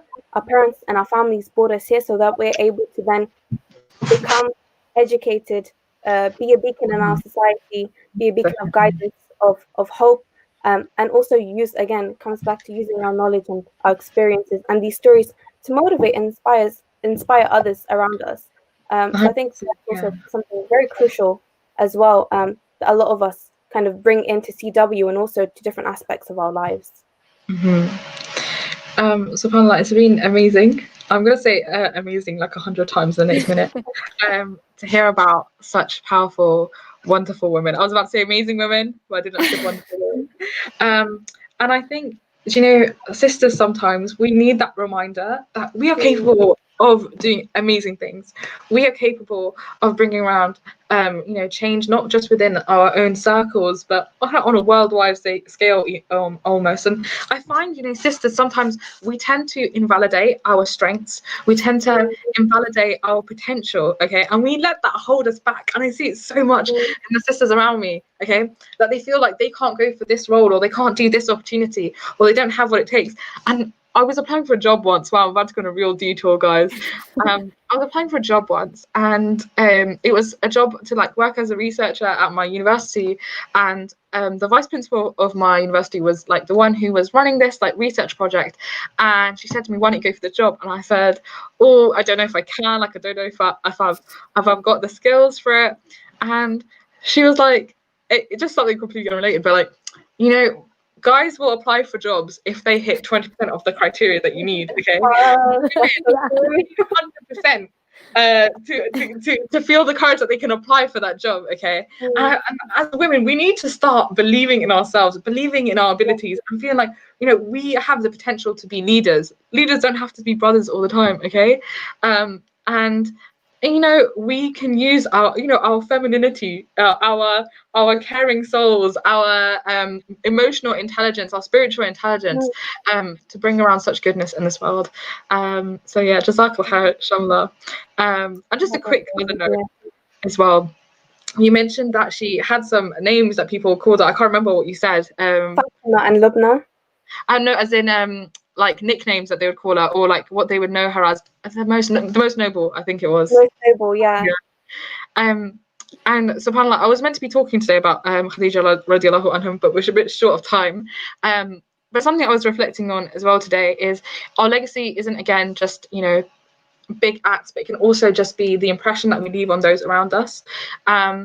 And, you know, subhanAllah, it's so amazing learning about the journey of a good soul when they leave this earth. And, you know, when Allah decides it's time for us to go, and he deems us a good soul, then the angels will come and collect us, and they will wrap our souls in the shroud of, you know, the fabric from Jannah. And when they're taking us up to the heavens, the angels who will meet the angels, you know, that are carrying us will ask, you know, who is this person? And they will spread the good names of that person around the earth, okay, to all the angels, and those angels will spread it around the earth. And I know that makes me think all the time, what are the good names that I'm known for on this earth? Okay, people call me Mandem, people call me, you know, rude boy. What are the good names that I have? And, you know, these women, you know, they had these good names. You know, Khadija radiallahu anha, she was called, you know, the most pure. She was called the princess of the Quraysh. Okay, and these were the names that were being spread, you know, as her soul was collected. And, you know, subhanAllah, that's, you know, what I think about is, you know, when I think of these women, I think of not just the actions they did, but the impression that they left on, you know, even us learning about them hundreds and thousands of years later. Okay, and just being inspired to, you know, wanting to do the same, even a fraction of what they did. So Jazakallah khair, everyone, for some amazing stories, for inspiring me, for inspiring the audience. And guys, please do make dua for all these amazing sisters. May Allah elevate you all. May Allah be pleased with you all. And also, guys, last minute plug. It's deadline day for Charity Week, so any little amount, you know, can make such a big difference, inshallah. And if you do donate, you know, inshallah, be sadaqah jariyah for these amazing girls who presented these wonderful stories. So jazakallah khair, everyone. And I think that will be us signing off. Assalamu alaikum, everybody. It was wonderful talking to you all. Assalamu everyone. Alaikum, everyone.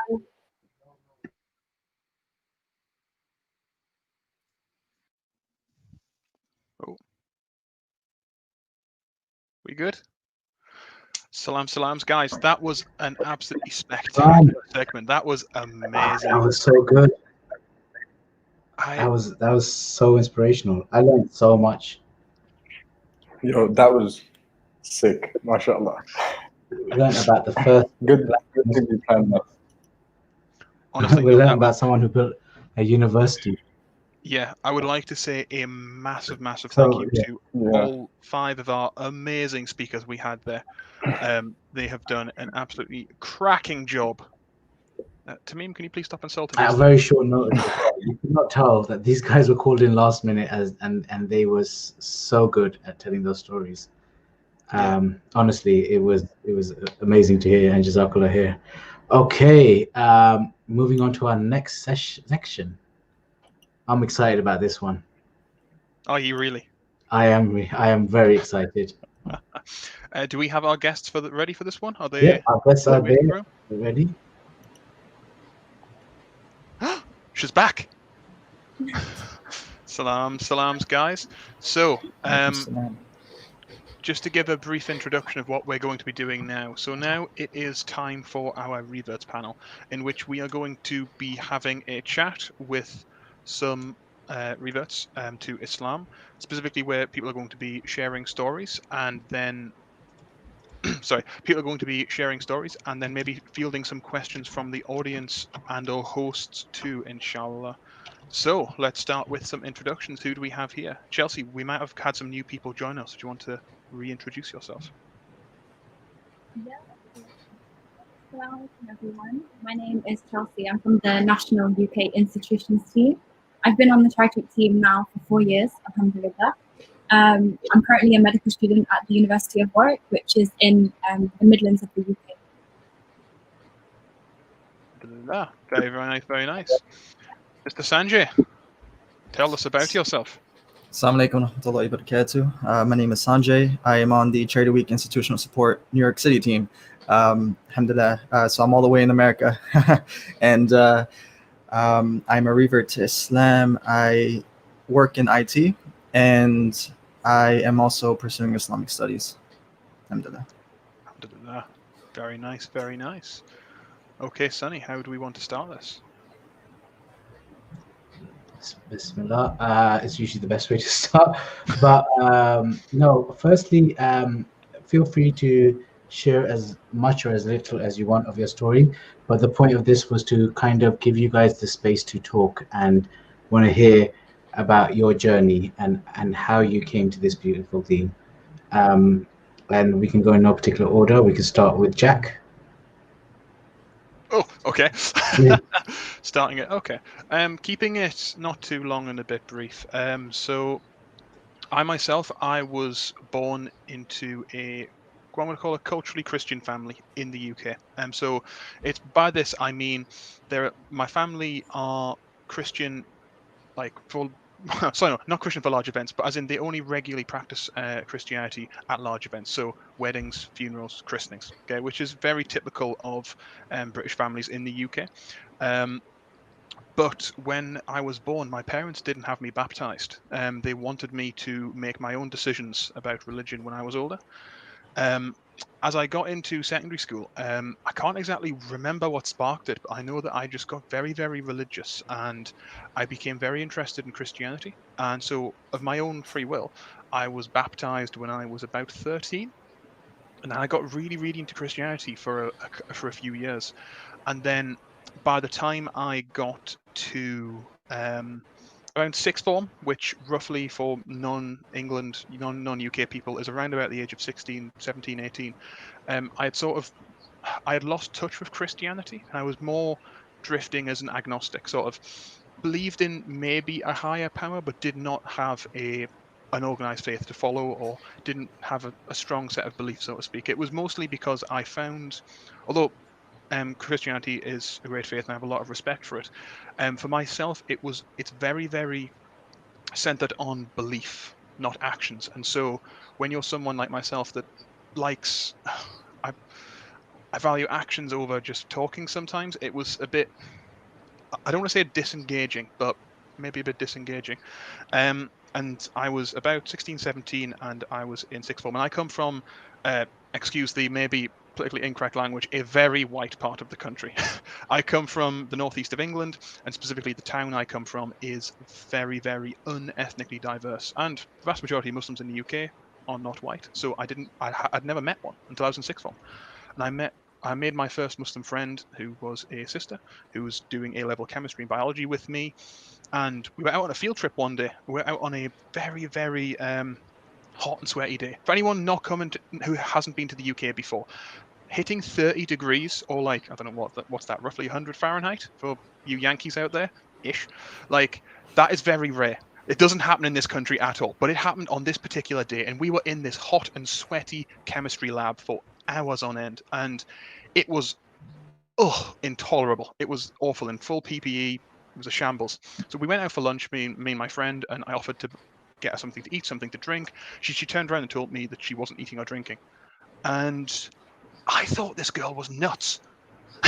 I thought she was absolutely balmy. I was like, excuse me, explain what you're doing. She explained that she was fasting and it was Ramadan. And I was like, I had a vague understanding of what Islam was, but nothing tangible, no actual information on it. So I was like, okay, explain. And she was like, oh, we do this, fast for a month a year, etc. And as she was giving me answers to it, I was like, I'm quite an inquisitive person by nature. And if someone gives me an answer, I'll ask normally 3 more questions. And so this is how, Iman, the classic reaction, what the hell are you doing? And that's basically how things started for me. And it was a very slow process over a good few years of me asking my friend and learning from her. So she was, mashallah, she was very knowledgeable, and she was able to answer a lot of the questions. And so this went on for a few years. We stayed friends. I was just gaining more and more Islamic knowledge. And there came a point where, as I was reading about it, because when I started learning about Islam, I started the wrong way around, in that most reverts, not all, but most, they'll start with the very basics of Islam. They'll start with what are the 5 pillars, what is God, who is Muhammad sallallahu alaihi wasallam, what is prayer, what is fasting, the standard dawah leaflets you get handed in the street. I didn't do that. I started with a long rendition of Islamic history because why not? And that's how I started learning about Islam originally. And so I came at it from a very strange direction. But alhamdulillah, I started learning, and as I learned more about Islam, actually, you know what? I've got it here. I've actually got it here, just by coincidence. I've reread it recently. There was a book here written by a woman called Karen Armstrong, who is a former nun turned religious historian. She does a brilliant, concise version of Islamic history. Okay, it's written by non-Muslims, so there's certain caveats you need to think about. But the way she explained Islam was so simple and so beautiful that it really, really caught my attention. And I started to actually consider that, oh, hang on, maybe I might want to actually consider this myself. Initially, I was sold on the Prophet Muhammad himself, and his actions when he was, particularly in Medina, when he first got the opportunity to actually put Islam into practice. I was like, wow. But it wasn't necessarily his individual actions, it was just his entire ethos of his life, of how he cared for people and how he genuinely he put the community of people first. And it was very inspiring for me. Yeah, she's a brilliant author. She's brilliant. Karen Armstrong, brilliant. Go read her stuff. I'm not paid by her, I promise. Although Karen Armstrong, if you're out there, hit me up for sponsorship. And what happened next was I started. Actually, my friend mentioned to me about this. There's this group of Muslims on campus because we happen to go at the same university. She's like, "Oh, by the way, there's a group of Muslims. They run something called an ISOC." I was like, "Oh, that sounds fun."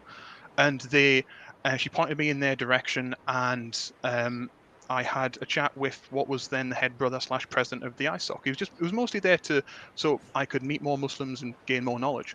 I had a chat with this guy. Well, turns out I just wanted to go there, chat about Islam, talk about Muslims, whatnot. And about 20 minutes later, I had somehow volunteered to be the secretary of the ISOC, which was my first introduction to it. And, well, my first introduction, what I'm going to call Muslim community work. Wasn't planning on this, but he was like, yeah, we need some help. And I was like, why not? How hard can it be to be a secretary? Being a secretary is hard work. Damn hard, okay? But from there, I started volunteering with my ISOC. And so I actually held I held a concerningly embarrassing number of positions on my ISOC committee before I actually became Muslim. I went from secretary to head of events to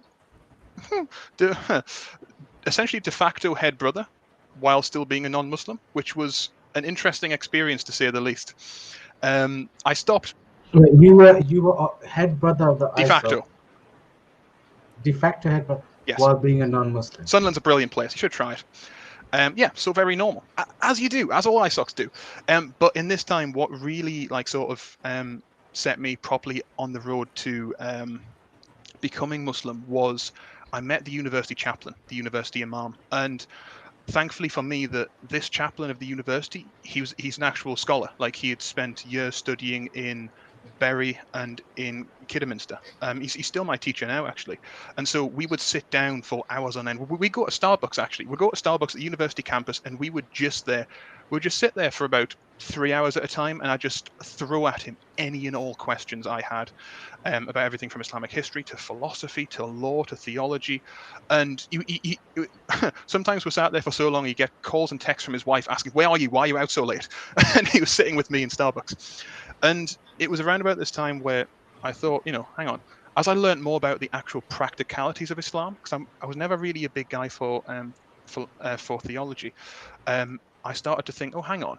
Like my mindset started to switch from just learning about it because I'm curious and starting to think, oh, hang on, this could be something I actually do. And it took me a good few years to actually sort of pluck up the courage, because it can, even though if you're very interested in Islam and you're like somewhat captivated by it, it can take a lot of courage to pluck up a lot of courage to actually do it, because you say a sentence and the meaning for your entire existence changes.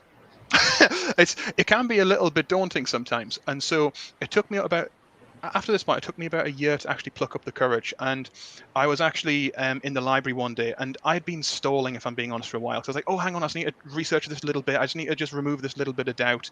And I was actually sat down in the university library by, I can share this bit of the story, that's fine, by two friends of mine from university. Firstly, the sister that I first met many years ago, and then Ahmed, who's current North Rep of Charity Week. And they turned around and they said to me, right, stop being a so-and-so and just go and do it, okay? Stop. And so they sat me down, just giving me a bit of a talk to. I was like, you know what, you're right. And then 3 weeks later, on the 30th of December 2016, I took my shahada with some witnesses and witness. And one of the people was there was the sister that I first made friends with back when I was about 16. And yeah, since then it's been onwards and upwards.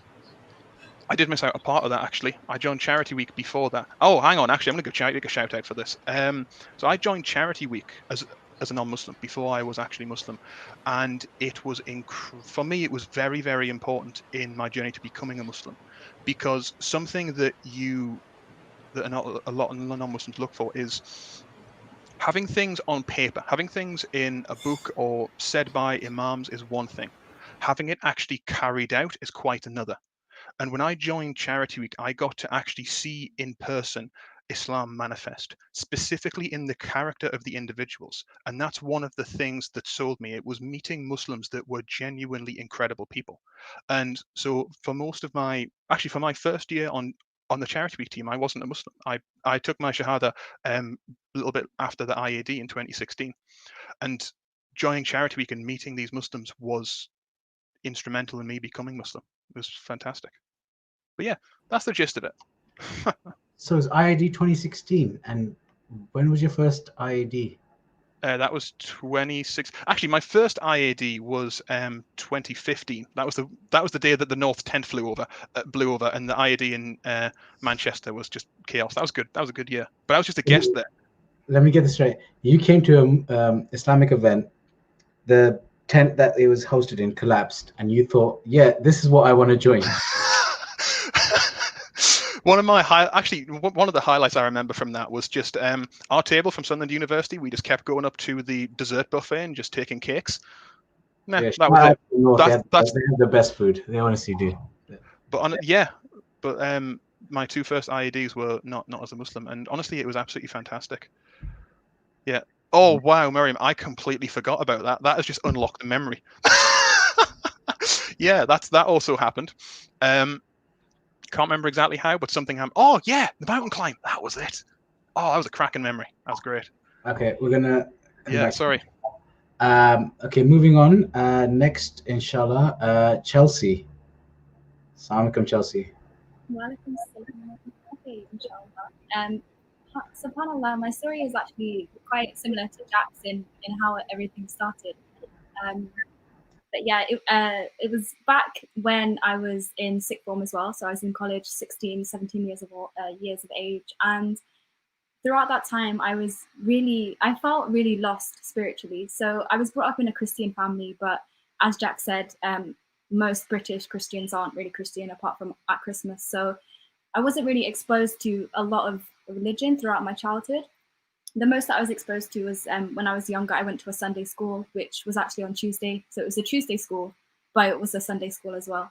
So I didn't really, engage with Christianity. But when I got to my teen years, that's when I started really searching for something. I felt some sort of emptiness within myself. I wanted to know that there was something more out there than when you live without religion. And so just because, I'm in a Christian family, the first thing I started with was Christianity. I tried to read the Bible. I tried to study the life of Jesus, but things in the Bible just didn't make sense to me. There were so many questions that I had and so many things that just didn't add up. And I really couldn't find myself believing in it. And one of the things that I really disliked was that there is no set way to worship as a Christian. I mean, you go to church on Sunday, but that's it. Whereas, as Muslims, we pray 5 times a day, every single day. And it's not just that, it's also the character that you have as well. That is part of being a Muslim, but you don't have that in Christianity. So, I tried with Christianity and it just didn't work. And I felt more and more lost through this time. And then, subhanAllah, that's when I met someone who I became really good friends with. And this particular person, they obviously were a Muslim and they had a really exceptional character. I met them just before Ramadan and became friends with them through Ramadan as well. And I was so inspired by seeing them fasting every day, how they would go for so long, without eating or drinking anything. And I'd be like, how do you do that? Why do you do that? And then, meeting their family, seeing how the women would dress modestly, how the women would wear hijab, how the men treated women, how women treated men, just the whole dynamic of the family dynamic in Muslim family. It was so inspiring to me. And just meeting this person with such an excellent character, and they, their character was because they were Muslim. That was when I thought, everything that we hear in the media these days about Muslims being bad people, Muslims being terrorists, this can't be true because I've met a Muslim and they are, the kindest and the most compassionate person that I've ever met. So I took it upon myself to start researching Islam, and I would read the Quran in English, of course, and I would listen to the translation, and it was just like something clicked inside me. When I would listen, I felt every single emotion that a person can have. I felt it at that time, every single emotion. I was happy, I was sad, I was lost, I was whole, I was complete, I was incomplete. I felt every single emotion that a person can have at one time. And subhanAllah, is such an overwhelming feeling. And it's not just, a mental emotion that you have, it's a physical reaction as well. When I listened to the Quran for the first time, I just uncontrollably started crying. I didn't know what the words meant at the time, but I would just cry. I would have goosebumps. And, I felt something within myself. And that was when I knew that, perhaps Islam is, the way for me. Perhaps Islam is the truth. So I started researching it more, trying to, read the Quran and understand the stories behind the Quran as well. And that was when I started to learn about the Prophet Sallallahu Alaihi Wasallam. And, I learned about, again, as Jack said, his excellent character, the sort of man that he was, subhanAllah, the best man to ever walk. And, it really inspired me. And it just made me realize that, this man who was so trusted and so loved and so compassionate and kind, he was kind to women, he was kind to elderly people, he was kind to children, he would show compassion even to his enemies. How could a man as amazing as this, how could he lie about something like Islam? And, I would read the Quran and I would come across verses about, how about the ocean and about the stars and about the moon and how Allah subhanahu wa ta'ala has created everything to worship him and how he's created everything in its set place and everything how it's supposed to be. And it just blew my mind that things that I used to take for granted, things like the moonlight and the sunlight, water, the way that plants grow themselves, the way that our bodies care for ourselves without even thinking about it. Like, subhanAllah, these things blew my mind. And how did I go my entire life thinking that, this was just happening? There was nothing behind it. SubhanAllah, this was when I realized that everything around me, it's a blessing from Allah subhanahu wa ta'ala. It's a design by Allah subhanahu wa ta'ala. So it didn't take me long from listening to the Quran, reading the Quran, learning about the Prophet sallallahu alaihi wasallam, before I started to know that Islam was, the religion for me. Because pretty soon after that, I I felt like I wanted to pray. I felt like I needed to pray. I felt like I was ready. So alhamdulillah, I decided to take my shahada pretty soon after that. And it was such an emotional day to finally feel like I had a place, because I was always so lost. But subhanallah, I managed to, I feel like Allah subhanahu wa ta'ala sent me this person who, became my friend, because Allah subhanahu wa ta'ala knew that I was lost at that time, and he knew that I needed someone to show me what Islam was, to open that door to Islam for me. And then, as soon after that, my heart just filled with, the sweetness of Iman, alhamdulillah. But yeah, and actually, subhanallah, the person that I first met, that introduced me to Islam, is now actually my husband today, and he's also on the Charity Week team, subhanallah. So yeah, that's my story, I guess. That's amazing. And how many years have you been doing charity? Oh yeah, so as soon as I reverted, it was in the summer of 2016, and I went back to my second year of university at that time.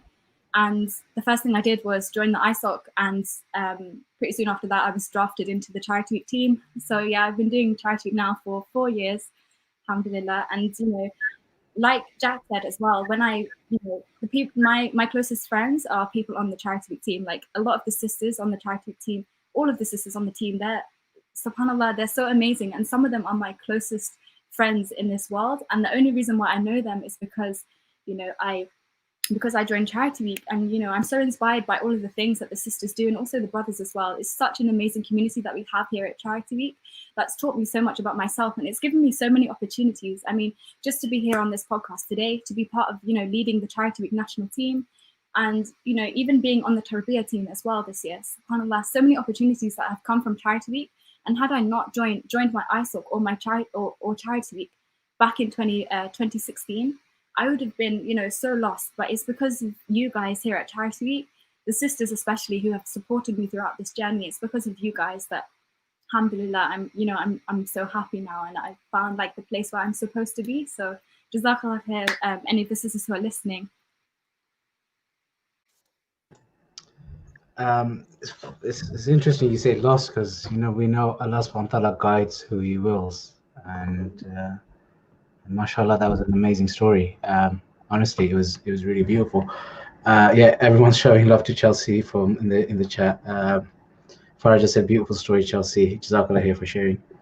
Okay, moving on to brother Sanjay from all the way from New York City. Assalamu alaikum. Wa alaikum salam wa rahmatullahi wa barakatuh. Yeah, so I'm just gonna give a few minutes of my story, but I think it's always interesting to start these. I guess when they're in person, it's always interesting when I feel like the crowd and ask them where they think I'm from, because almost nobody gets it right. Everybody says India, Bangladesh, maybe Pakistan. Then if it's not India or Bangladesh, but after they don't get that, they get kind of confused. But I'm actually Trinidadian, from a Trinidadian background. I would never guess that, to be honest. And so, yeah, nobody ever does. But yeah, I live in Queens, New York City. Lived here about all my life, but I was born in Trinidad, and I grew up in a Hindu household. And Hinduism, is staunchly different than any other religion, really. Yeah, Trinidad. But Hinduism is a lot different than any other religion, and the reason why is there's so many different interpretations of Hinduism itself. Some people will say there's one God with many different manifestations. Others will say there's hundreds of gods and goddesses. There's so many different ways you can look at it, and it's left to personal interpretation. And personally, that's something that never resonated with me. Having to dictate having to say who God was, or make up my own belief on who God was, just never seemed like a correct concept. It never seemed like something that God would want for me to be to have to make up who Allah is, who God is in my mind, without Allah or without God telling me that. So growing up in my entire life, I always questioned things, every little thing, every story that I heard, every priest or Hindu, priest that said something, I would always question it have questions about literally everything growing up. And we know that Allah is in control of our hearts, and Allah guides those whom He wills. And we start thinking, what really is the concept of God? Do we want to worship a God that is man-made? Because I would look at these paintings, at the idols, at these different pictures, and think, well, that's someone else's perspective. That's not actually God that I'm looking at. Because in Hinduism, there's so many different statues and pictures and idols. And so it reminds me of Ibrahim alayhi salam. When I became Muslim, I started like learning about Ibrahim and the way he realized the fallacy of the idols. And he would actually go up to the idols and say, how can you benefit me? You cannot eat, you cannot talk, you cannot drink. How can you benefit? How can you harm me? So how does worshiping, something other than God benefit you at all? And so these are the questions that were in my head as I went through high school. And eventually, life became difficult for me. We went through different trials and tribulations. I started realizing what life really was as you get older. And now I'm thinking that I'm always going to God. Because growing up, I always decided to pray. I always decided to pray in whatever way that I was taught. And now I'm praying to God, and I feel like God's not listening. I feel like God isn't there. I feel like God isn't, there for me when I'm always here trying to pray and do what I thought was the right thing for Him. And so at that point, I decided I didn't want to believe in God anymore. I didn't want anything to do with religion. I just wanted to be myself and worry about my own life and focus on that which made me happy. So I decided I was an atheist, not because of any logical reasoning at all, just based on pure emotion. It was just I'm unhappy with life, so this is my way of revolting against any type of religion, any type of superior being. And you'll find that this is really what most atheists come with. Many of them use the rational logic or those type of things just as a secondary way of defending their beliefs, but in reality there's something that made them stop believing, or something that really pushed them to thinking that there isn't something, and it's more emotional than it would be logical. And so when I tried to live life without God, I found it very difficult. I could only describe it as being engulfed in darkness, and this was through my late high school years into college, in my first or second year of college. And I would find myself with severe anxiety, and I would not be able to fix it. And I would go to doctors and ask, why do I have stomach pain? It's really bothering me. No issues. There's nothing medically wrong with me, but there was something very spiritually wrong with me. And it takes you back to what Allah says in the Quran in Surah Dariyat, that He has not created jinn kind and mankind except to worship Him, right? And so our purpose in life is to worship Allah. And when we're not doing that, when we lose sight of our focus, no matter what we have in our lives, no matter all the things that make us happy, we won't ever be content. We will constantly want more. And I saw myself doing that, constantly looking for other things to indulge in because I did not have something to really actualize my purpose for it. And Allah tells us in Surah Al-Zab, put your trust in Allah. Allah is sufficient for us, and He is the disposer of our affairs, right? So I started researching different religions because I knew that this whole revolt that I was doing against religion, against God, was just purely because I was upset with the way life was going. And Islam was the one that stuck out with me. Islam was the one that touched my heart. I journeyed through all religions, looked into every single one, but I always kept myself coming back to one Islamic video. It was always some Islamic videos that I ended up watching at the end of the night after hours of research, right? And I went from the transition, when you think about it, is crazy. I went from picturing like idols and statues to believing that God, there's not even a perception of God anymore. I went from thinking like, how can we even look at the sun? We can't even look at the sun, and we're here on earth. How can we possibly look at Allah? I understood that my purpose in life was now to worship God. God is not my slave. God is not the one for me to go to when I need something. I need to go to Allah for Him. I need to go to Allah not because I need something, but because I need Him, and He is not in need of me in any shape or form. And so finding Islam was such a beautiful taste of faith. My heart finally felt ease, and I think that a part of accepting Islam is always that push. You always need that push, and I think Jack mentioned it. Like he had this whole intervention before he accepted Islam and took his shahada. I had the same thing just for myself, and eventually my conclusion was just do it. Like stop delaying it, go and do it. And so in January 2017, I went to a beautiful masjid here in New York, where I took my shahada with who is now my teacher, my Islamic teacher. Alhamdulillah, it was a start of a beautiful life in Islam, but also a start of beautiful relationships and friendships with so many different brothers. And so when I think back on it, from January 2017 to now, Allah blessed me in so many different ways. I remember feeling isolated before Islam. I remember feeling like no one understood me, to being part of my, well, I think in America we call MSAs, right? So being part of my MSAs, in my first year, I was a volunteer. My second and third year, eventually I ended up being president of the MSA. Alhamdulillah. And then just this year, I've had the opportunity to do a lot of volunteering work in different Islamic communities. Most recently, King Institute, I'm a city coordinator for them in New York City. So Alhamdulillah, Allah has blessed me in so many different ways. And you know, this is so similar to Salman al-Farsi when he finally found Islam and he realized Islam after years and years and years of searching. And you know, he hugged the Prophet ﷺ and embraced him, and he said, "I spent my whole life looking for you, and now I found you."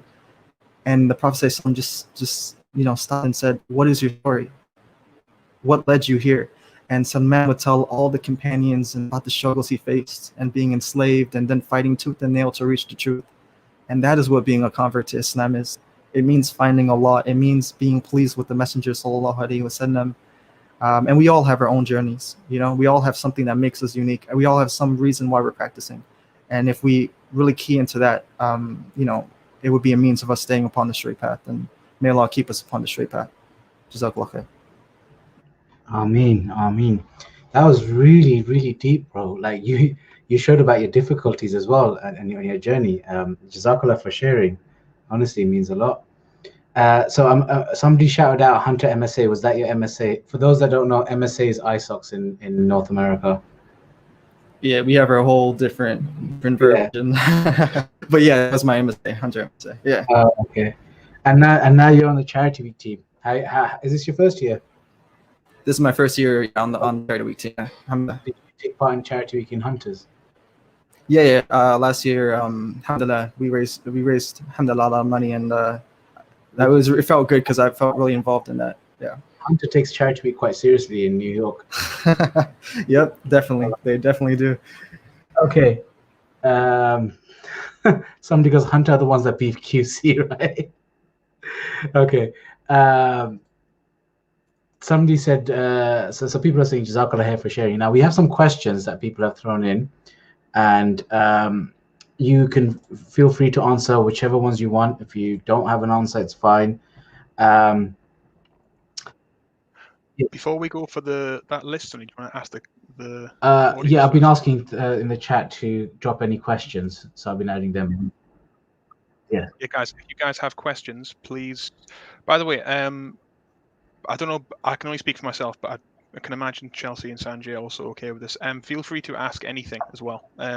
There's not many when you do these kind of talks. There's not many things that are kind of off limits. So feel free to ask anything. Any questions you have, anything you've always been curious about, please drop it in the chat. So while we wait for them, what has been a challenge since coming to Islam? Anyone can jump in. Or what has been I guess you can say the biggest challenge since coming to Islam for yourselves?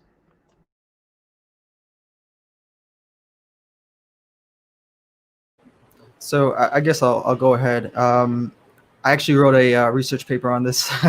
It's if you guys ever want to check it out, that's why I wanted to give everyone else a chance first. But suffering, it's called Suffering in Silence. You know, the struggles, like the convert identity, and what I pretty much narrowed, like, you know, highlighted in that paper were different challenges of a convert, and because you know, one of the misconceptions we have in our communities, I'm sure it's this way in the UK, it's the same in America, where someone accepts Islam and then that's it. You know, we kind of, it's off limits from that point on. Like, you know, when someone accepts Islam, that's when they need you the most. Whereas, you know, our community kind of treats it differently. We're there for them up until they accept Islam, and then we kind of disappear. And so community building is really important. That's one of the most important things from a psychological standpoint as well. If someone feels included in a community, they would be more they would be more gratified. They would feel more self-actualized than if you push them away. And if you get pushed away from the community, you feel more like disappearing. You feel more like distancing yourself. You don't want to be a burden to people. And that's a big mistake that we make with converts. We don't offer our companionship enough. And so personally, there was a stretch when I was Muslim where, for a few months, I felt as if I was alone until I eventually came to the MSA. And so, a big part of just helping converts, I would say, is being there for them, being there for them and realizing the reward that you get for helping them. But even if without the reward, you should be there for them because they're your Muslim brother and sister. And it isn't enough to tell them that God is there for them. Because if God is there for them, that should be more of a reason for you to be there for them too. That's the way you should be looking at it. So yeah, that's my 2 cents. Sorry, I was muted. No, that's very, very honest, and it's very much necessary. Jack? Yeah, I think very, very similar, Sanjay, to what you said. I think what two challenges I've had was this. Now, this links into a question that was also in the chat as well, which for some reason is always the default question any revert ever gets asked. What do your parents think of it? I don't know why, but it's always the first question. Probably because they're either Arab or South Asian, and they have to listen to their parents. Yeah, mostly. Yeah, you're right. But I think specifically, the first thing is how this is just getting a bit personal here, but I don't mind sharing about how lonely things can be. So especially when you're a recent revert or convert, it's thing about Muslims in the UK, very similar to all Muslims everywhere, is that they're very, very family driven. Okay, and so when it comes to things like Eid, or it comes to Ramadan, or it comes to things like just celebrations like that, it's very default a family thing. And if you're a revert, so for example, I'm the only Muslim in my family that I know of, unless I got any secret Muslims out there. So I spend a lot of my Eids or a lot of my Ramadans alone, and it can be very, very challenging. I do remember my first Ramadan actually. I was out. Actually, this is not a bad story. I was out delivering cakes for something that we call the Cake Campaign in the UK for Islamic Relief. It used to be called Cakes for Syria. You could pay £10, get a chocolate fudge cake. It was great. I was doing it all month, and this was, I think, in 2017. This was my first Ramadan as a Muslim, and I had come up to my last cake delivery. Okay, now it was after iftar. It was post everything. I hadn't eaten properly yet, and I was on my way to the house, and I can't remember what exactly it was, because I was pretty much fine up until that point. I just sort of broke down crying. It was just, I think it's really got to me because it was the end of the month of Ramadan and I was still alone, and it's a very, very lonely thing. And it got quite intense actually. I was very, very distraught for a good few minutes, and I gathered myself up, pulled myself together, went up to the last house, my last delivery of that Ramadan in 2017. It was a house in South Shields. Knocked on the door. Assalamu alaikum, how are you doing? Here is your cake. Just as I got turned around to leave, the sister at the door, a younger sister, in her 20s or something, she asked, "Oh, have you eaten?" I was like, "No, I haven't." She's like, "Oh, come." She was from a very massive Bengali family in South Shields. We have lots of Bengalis up in the northeast, and as standard for a Bengali family, food was amazing, obviously, but they invited me in, they sat me down, they spoke to me, they chatted to me, and it was, I don't quite know how to describe it. It was, I don't know, you couldn't time it any more perfectly. Because 10 minutes ago, I was in my car alone crying to myself. 10 minutes later, I had been invited into a house of strangers for people that I had never met or never seen before. And then as I got talking to them more, they were like, "Oh, by the way, what are you doing for Eid?" I was like, "Nothing. I don't have anything to do." And they were like, "Oh, come round to our house." And I was like, "I don't know your name, but okay."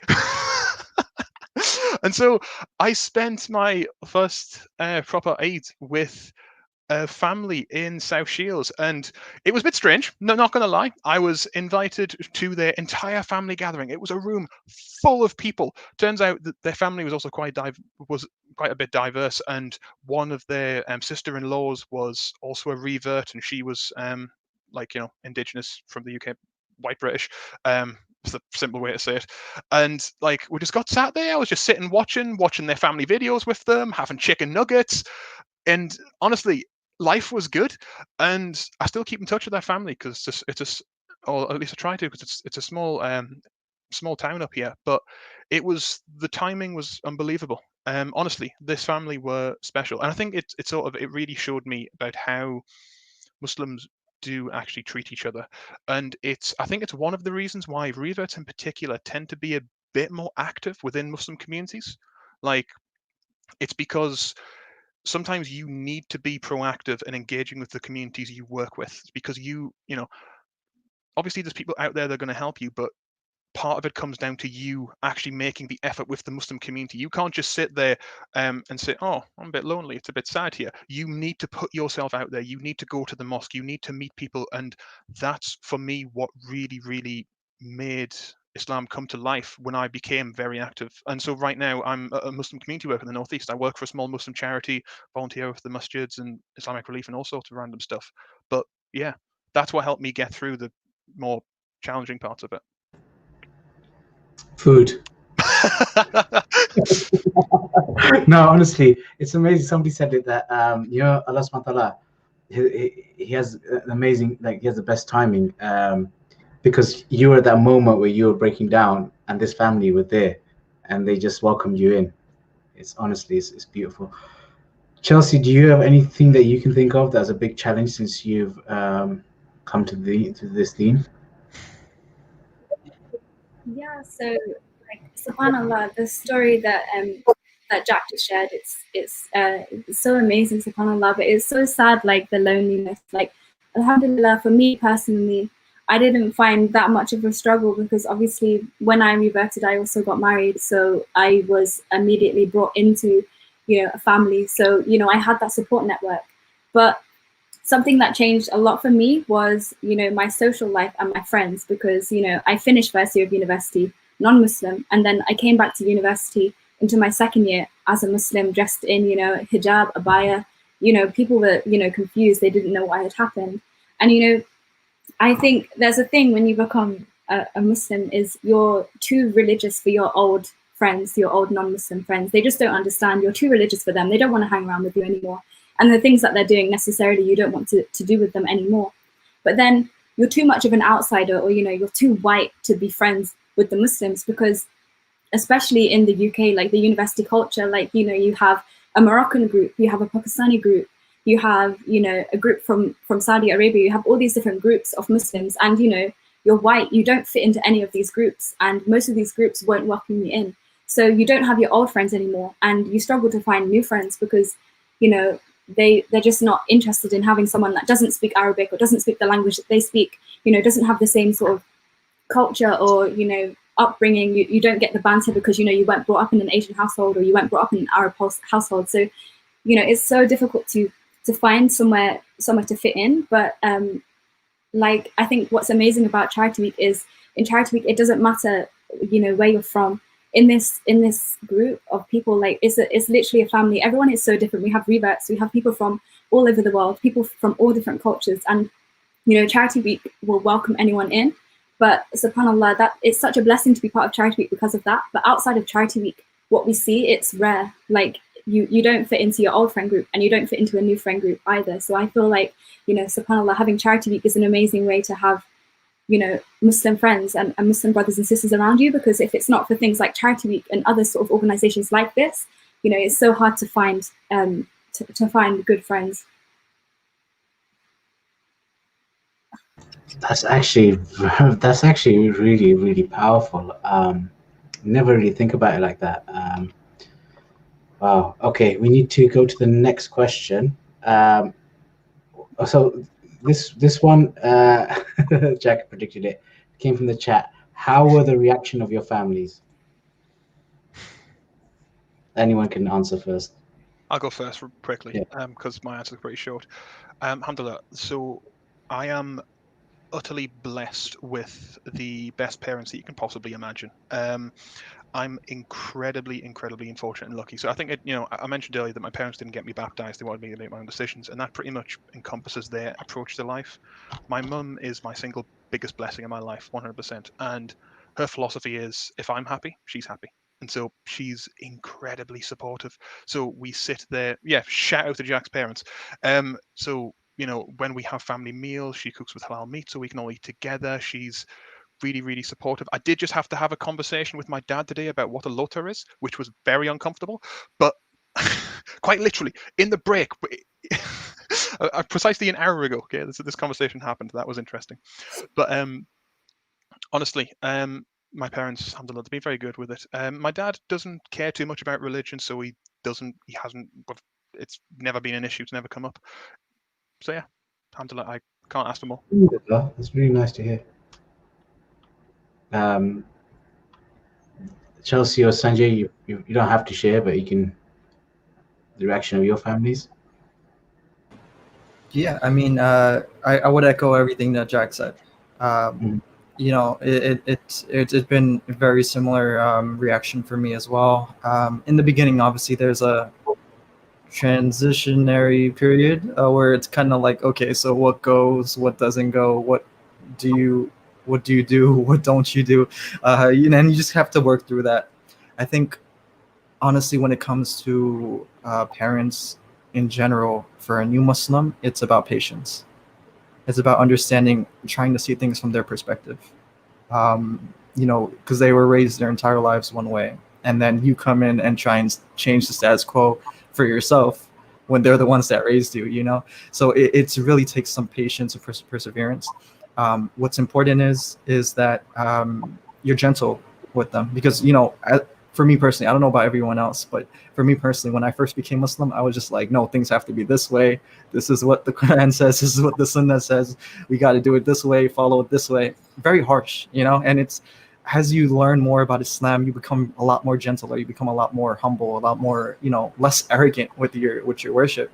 And that was a transitionary period for me. And alhamdulillah, like Jack said, I have halal meat at home. Alhamdulillah, it's good, alhamdulillah. And may Allah, guide all of our parents to Islam and grant them Jannah as well. And Ameen. Okay, next question. How do you... Sorry, Chelsea. Oh, sorry, yes. Sunny, how could you? I assume Chelsea. Yeah. Okay, fair enough. Would you like to add anything to that? Yeah, sure, I guess. So yeah, similar to like you said, alhamdulillah, my mom accepted it pretty quickly. I feel like she was happy because I was happy, and she saw that it didn't make me a worse person, it made me a better person. So she accepted it quite quickly. But on the other hand, my dad, when he first found out, he was really shocked because he just wasn't expecting it. Like one minute, I was this little white blonde girl, and the next minute I come home in a abaya hijab and I've got a Pakistani husband. So he was completely so shocked, and he didn't take it well at first, because he was like, why have you done this? Like, has he forced you to do it? Why have you decided to do this? But I was just patient with him, and I was always honest with him, and I just explained my decision and I justified my decision to him. And he still continued to love me and support me, because he's my dad, and his daughter. He will always do that. But at first it was just awkward, like being around him wearing a hijab. It was awkward. Discussing religion with him, it was awkward, just because he was uncomfortable. But with time, he became a lot more comfortable with it. He saw that I had become a better person. He saw that I became a happier and a more generous person. He saw that my husband is the most kindest and most generous person that he could ever meet. And he saw that it genuinely made me into a better person. So he started to accept it. And subhanAllah, I reverted in 2016. And it wasn't until this summer, a few months ago, that my dad actually sat me down, and he said to me, I've never had the heart to sit down and speak to you, but I just want to say that I'm really proud of you, and I'm proud of your decision. And, I will always love and support you. I think that, this decision that you've made to become Muslim is the best thing that you've ever done. And subhanAllah, to hear that from my dad, who, is a typical white British man, like he's a bricklayer. You know the type if you're from the UK. For him to sit down and say that to me, I just burst out crying, and then he looked at me and he burst out crying, and then we just hugged for the first time I've hugged him since I was about 10. So subhanAllah, it took 4 years for that to happen. So I think the key is just having patience with people who don't understand is important. That's beautiful. Yeah, full on apologies. We're going to miss out on that story had Jack not interrupted me and brought it back to Chelsea. That's amazing. Okay, next question. How do you sustain your relationship with Islam years after becoming Muslim?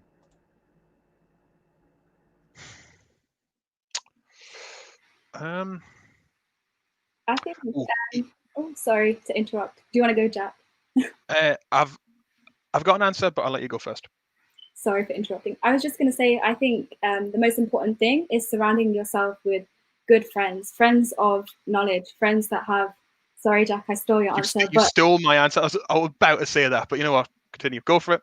Yeah. So surrounding yourself with, sisters of knowledge or brothers of knowledge, if you're, a brother, and learning from other inspirational people in your friendship circle and in your community, because at the end of the day, they are, your friends are the people that are going to be, there for you at the end of the day. So it's important that you surround yourself with good people who can teach you beneficial knowledge and keep you on the right track, inshallah.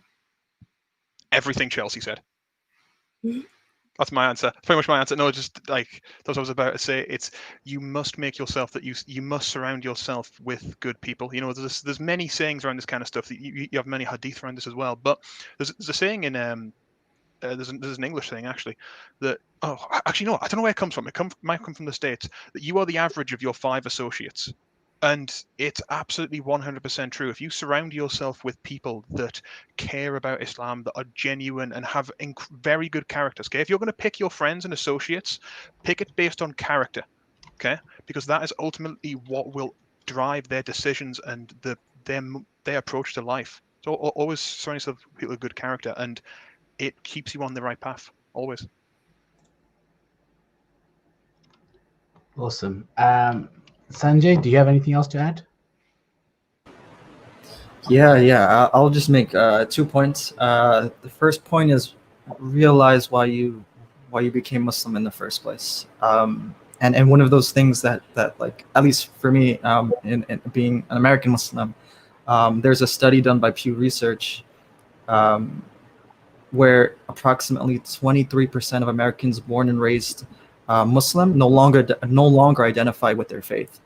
And that's a crazy number. 23% of Muslims born and raised in America no longer identify as a Muslim. And but when we look at this, the number of people converting to Islam, roughly the same amount of people convert to Islam. The same number of people leaving Islam is the same number of people converting to Islam in America.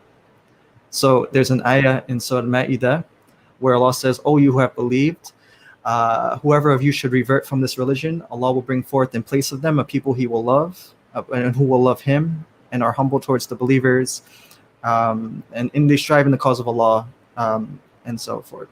And so, when I read this ayah, it was profound to me. Where like Allah subhanahu wa ta'ala is literally showing us that He's replacing those who leave the religion with those whom He loves and brings you to the religion. And so I also remember Imam Shafi'i, he has a beautiful quote of poetry, where he says, had Allah not wanted you to reach paradise, He would not have guided you to Islam. You would have not, you would have not even thought about Islam had Allah not wanted you here to worship Him. And then when you think about that in a more general sense, not just for a convert, but for Muslims, like, you raising your hands to make dua is a sign of Allah wanting to accept your dua, because why would Allah guide you to raise your hands to Him in the first place? We have to look at it in this way, and from that point on we would really see that what our purpose is, and it always goes back to Allah. And one last thing I'll say on that, there's advice that I like to give to new Muslims a lot, and just anyone who really needs it, about practicing Islam. And the first thing is keeping good company, like everyone else mentioned. You can't be a successful Muslim without a good company. We have the hadith of the Prophet ﷺ, where he says that good company is like the person who sells perfume, that sells musk, right? We can't lose with a good companion. And bad company is like the one who's a blacksmith. You're going to get burnt. Your clothes are going to get burnt if you go too close to him. And so, or at the very least, it's not going to smell good. It's not going to be nice. And that's the first point, keeping good company. The second point is seeking knowledge. The Muslim is not ignorant. The Muslim has no excuse to be ignorant. We should be yearning to learn about Islam, keep learning and growing. Islam and knowledge go hand in hand. And the last thing, and probably the most important thing, is take it in small steps. Do things in progressions. Allah created the heavens and the earth in 6 days, right? Allah, He created it in 6 days to show that life is done in steps. He could have done it in an instant. It's Allah, But Allah is the most capable of anything, but He shows us, and He chose to do it in 6 days, teaching us the lesson of take things in steps, in increments. Don't get too carried away. Don't get too hasty. Be patient with yourself and know that you're not going to fix every issue you have overnight. And that's not just advice for converts, that's advice for every Muslim, inshallah. Inshallah, absolutely. Oh man, I think we could do like 4 or 5 hours of this. I have so many questions here as well. But we only asked for an hour of your time, so we'll leave it to one more question, inshallah. Let me go through this. Okay. I'm gonna sneak in a small question with a big question. Did you ever feel judged by other Muslims? And as caveat to that, did people ever judge you for not changing your name to a more quote unquote Muslim sounding one?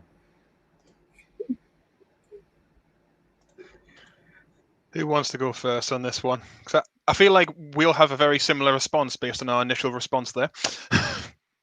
Chelsea, do you want to go first for this one? Yeah, sure. So, did you ever feel judged by other Muslims? Yes, definitely. I feel like when you first become Muslim, they think that they think that you're stupid, and they don't sort of value your opinion or your say, especially when it comes to anything to do with Islam or anything to do with beneficial knowledge. They just they sort of try to hush you and take over from what you're saying, even if what you're saying is correct. They think that they know more just because you've only been Muslim for a year or so, but they've been Muslim for their whole life, so they sort of write you off, and they think that you don't know anything. So 100%. Yeah, it can be really difficult, especially when if you go to classes at the masjid, or you get involved in certain like dawah projects or stuff like that. You definitely can have people judging you, thinking that you don't know enough, like you don't have the right to be here because you haven't been Muslim enough to know everything. But subhanallah, like the beauty of Islam is that you don't need to know everything to be Muslim. You don't need to be a professor or an expert in every single subject to be a good person and a good Muslim. And every single day that you're alive as a Muslim, you learn something new. Even if you're the most knowledgeable scholar walking on the earth, you still learn something new every day. So I think that some people should humble themselves and remember that fact before judging someone who's only been a Muslim for a few number of years, or even a few number of months. And when it comes to changing your name, this is the most frustrating question to get asked. Secondary to being asked about how your family took it, the name thing always comes up second for me, at least. And people don't understand that it's not as easy to just change your name. You've already changed your faith, you've changed your way of life, and your parents and your family have accepted that. To then go and change your name, a name that they've given you, a name that belongs to your family, that's another slap in the face for them. So it's not as easy as just, as much as I would love to change my name, and I'm always thinking of how I could do it and what I would like to change it to. It's not as easy as that. And being asked why you haven't changed your name, it can be quite upsetting, because it's not, like I said, it's not easy to just go and change your name like that without upsetting people along the way. And I think that to be a good Muslim, it doesn't matter what your name is, as long as your name is not something offensive or horrible or against Islam, then it doesn't matter what your name is. So yeah, that's my response to those questions. No, I see Jack was definitely nodding along with that as well. And so Jack, what's your answer before I come on to Sanjay? Basically, yes. So the times that someone has said to me, "Oh, you're just a revert. You're new to this. You're just shush. I've been doing this my whole life. I know better than you." It does happen quite a bit. Thankfully, it doesn't happen a lot. Okay. it is quite upsetting sometimes. But in general, what also does happen is that you get like the spectrum of people, and when it comes to the expectations of what a Reaver lives up to and the standard which is set, different people expect different things. There are some people that are very, very, very lenient, okay, and they're like, they're very soft in their approach to Islam, okay. It's like, soften the heart and then build things from there, and they're very, very understanding as well. Then you do also have some people that are very sometimes there can be a bit of a pressure on some reverts from some people, not too many people, to be perfect in what you do. And I think it sometimes comes from the fact that there are a lot of reverts, mashallah, that when they first take up Islam and they take their shahada, mashallah, they're sorry, no, not perfect. There's no perfection in this world, but they're very, very good at what they do, and they're very incredibly devout, and they, mashallah, they go hard or go home on Islam. Yeah, and sometimes if some reverts don't step up to that ideal, it can sometimes for some people it can be a bit challenging. But thankfully, it's not really a problem that I've ever had where I live. Yeah, in terms of changing the name. It's something that I have considered, and some people do know me by a Muslim name, by the name of Yusuf, but it isn't very common. Don't, Sonny, no, Sonny, stop it, okay? Sonny got very excited there. But it isn't really a one I use very much. I don't know. Part of it is I don't necessarily feel it's necessary. I have got some stick. Some people have been a bit like a bit more aggressive, like, why haven't you changed your name? You should adopt a good Muslim name.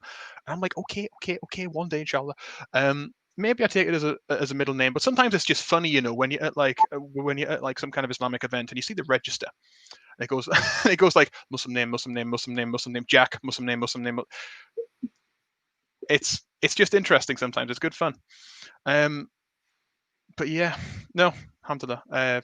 Yeah. Actually, right for that, me and Jack, we've been joining some charity week events on Zoom, and one of them, they thought Jack was one of those griefers that just joined in to mess up the thing. I was like, no, he's not. So that is a problem. Is that it's a problem and a blessing though? Is that because I'm a man, I don't necessarily look overtly Muslim. I look like a guy with a beard, and especially because I haven't changed my name, like. As a result of that, I don't get a lot of very overt Islamophobia or discrimination in my life because people don't really know. Which, to change your name would make it a bit more obvious. But yeah, it's not something I've really thought too much about. I'd quite like the name Jack, if I'm being honest. Fair enough. I find it quite funny. I remember once, obviously my name is Chelsea Street. It's a very typical English white name, and I went to go in and see one of my patients when I was on medicine placement, and obviously they were expecting like a nice, English white doctor to come in or whatever, to come in. And I walked in and they looked at me and their jaw just dropped, and I knew that they were thinking, is this my, like, is this the person that's come to see me? Is she in the right room? Like, you could just tell that was the whole thing. And I feel like it's something that comes up a lot because, Jack said, you don't outwardly look Muslim, but I do because of the way that I dress. Yeah. So, that's something I come across a lot. And even once I walked into an OSCE exam, which is like a clinical exam that you do in medical school, and the examiner thought that I was in the wrong room. So I've had this, but I had the other way around. So I was working with my teacher, with the imam of the university, to establish the new prayer room at the campus, because the university built a new prayer room for us, and I was there for a consultancy meeting with them. And this was a meeting with the executives of the university, with the director of such and such random department. And I walked in there, and no names obviously, but I believe it was the officer of equality and diversity turned around to me and said, "Oh, sorry, I think you've got the wrong room. Please leave." And I had to sit there and explain to him that no, I'm Muslim. I'm here. ISOC meeting, yeah. So it's a double-edged sword. But yeah, it's something that never gets old is when you walk into a mosque and all the kids stare at you. It's really good fun because like you go in for like Islamic relief purposes, trying to set up a collection and stuff, and all the kids are like, "Why is the white guy here?" Brilliant. Sanjay, how about you? Yeah, what you guys said was spot on. Definitely. If I had to add some more things, it would be one, definitely judged in the sense of you become a walking Quran for your family, right? Like the way the Prophet ﷺ was categorized as the walking Quran, you know, everyone saw him as a representation of Islam. It's the same for converts, where like every move you make, every decision you make in your life for your family and your immediate, you know, loved ones, you are kind of under a microscope almost, because they're going to take what you do as a representation of your religion, because you are the closest thing to your religion that they know of. So it is immense pressure in the sense that, like, if you slip up, or if you become lazy, or if, you know, your alarm's going off and it's Fajr time, and you're just having a hard time getting out of bed, it's not a good look. So that's really one of the, you know, very real situations there in terms of being judged from the Muslim community. As a revert, you kind of get that. Like Jack said, with the different spectrums of what people want from you, right? So like some people might look at you and be like, "You're a revert? How are you MSA president? That doesn't make any sense. How are you giving lectures? How are you talking about Islam? You should be studying. You should be learning 5 pillars of Islam. You should be doing X, Y, and Z." X, Y, and Z. I forgot UK, right? UK, X, Y, and Z. You know, it does get frustrating because you have to deal with a lot of criticism, and sometimes very subtly. People might subtly tell you that you should stay in your lane or stay in your box of being a revert, which you can't take to heart, because it just shows that they're speaking that from a place of privilege, not necessarily from a place of disrespecting you. And I find that specifically when they tell you to change your name, that has to be like up there in the sense of like privileged things born Muslims say to reverts, where it's like that easy for me to just change my name, change everything about myself, as if becoming Muslim, like Chelsea said, as if becoming Muslim was not enough. Like every single thing has to match what their culture, their Muslim background tells them for me to be accepted. So that is frustrating, but alhamdulillah, I don't get it much. You know, I guess people see the name Sanjay, they think India, even though I'm not from India, but they think India and they think, all right, they're Muslims there. You know, I get away with it, I guess. Alhamdulillah. Amazing. Honestly, this section, honestly, I said, could go on for hours, but I won't take up any much more of your time. You guys given us more than what we asked for, so Jazakallah here, and Jazakallah for sharing so much personal stories as well. It was honestly, it was really engaging and really interesting for me, and definitely everyone else in the chat has just been so like engrossed by your stories. So once again, Jazakallah here, and thank you for attending. Jazakallah khair for having us today. It's been really nice to discuss with everyone. And you know, if you ever meet reverts, don't be afraid to ask them questions. Just don't ask them to change their name. But other than that, don't be afraid to ask questions and, you know, invite them into your family, into your community. Under that, no, Sanjay as well. Bro, you've been absolutely amazing. Thank you very much for sharing your story. Some of the things you've been saying have been incredibly insightful. And I've got a feeling we're probably going to have you back at some point in the future, inshallah. But yeah, honestly, guys, it's been absolutely perfect. It's been absolutely amazing. Thank you so much for joining us. And we hope to speak to you guys soon, okay? Assalamu alaikum. Wa alaikum assalam. Wow, Jack, that was so good. Honestly, I just sat there, best seat in the house, just listening to those stories. It was amazing. Honestly, it's interesting, because it's really interesting to see what some of the questions that you do get asked as a revert, and some of them are a bit different, some of them are a bit wacky, but for some reason, yeah, it's always that same question at the very start. What do your parents think? But yeah, no, but I feel like there could have been questions for days from the chat. Thank you very much, guys, who have been tuning in. It has been amazing to have you here.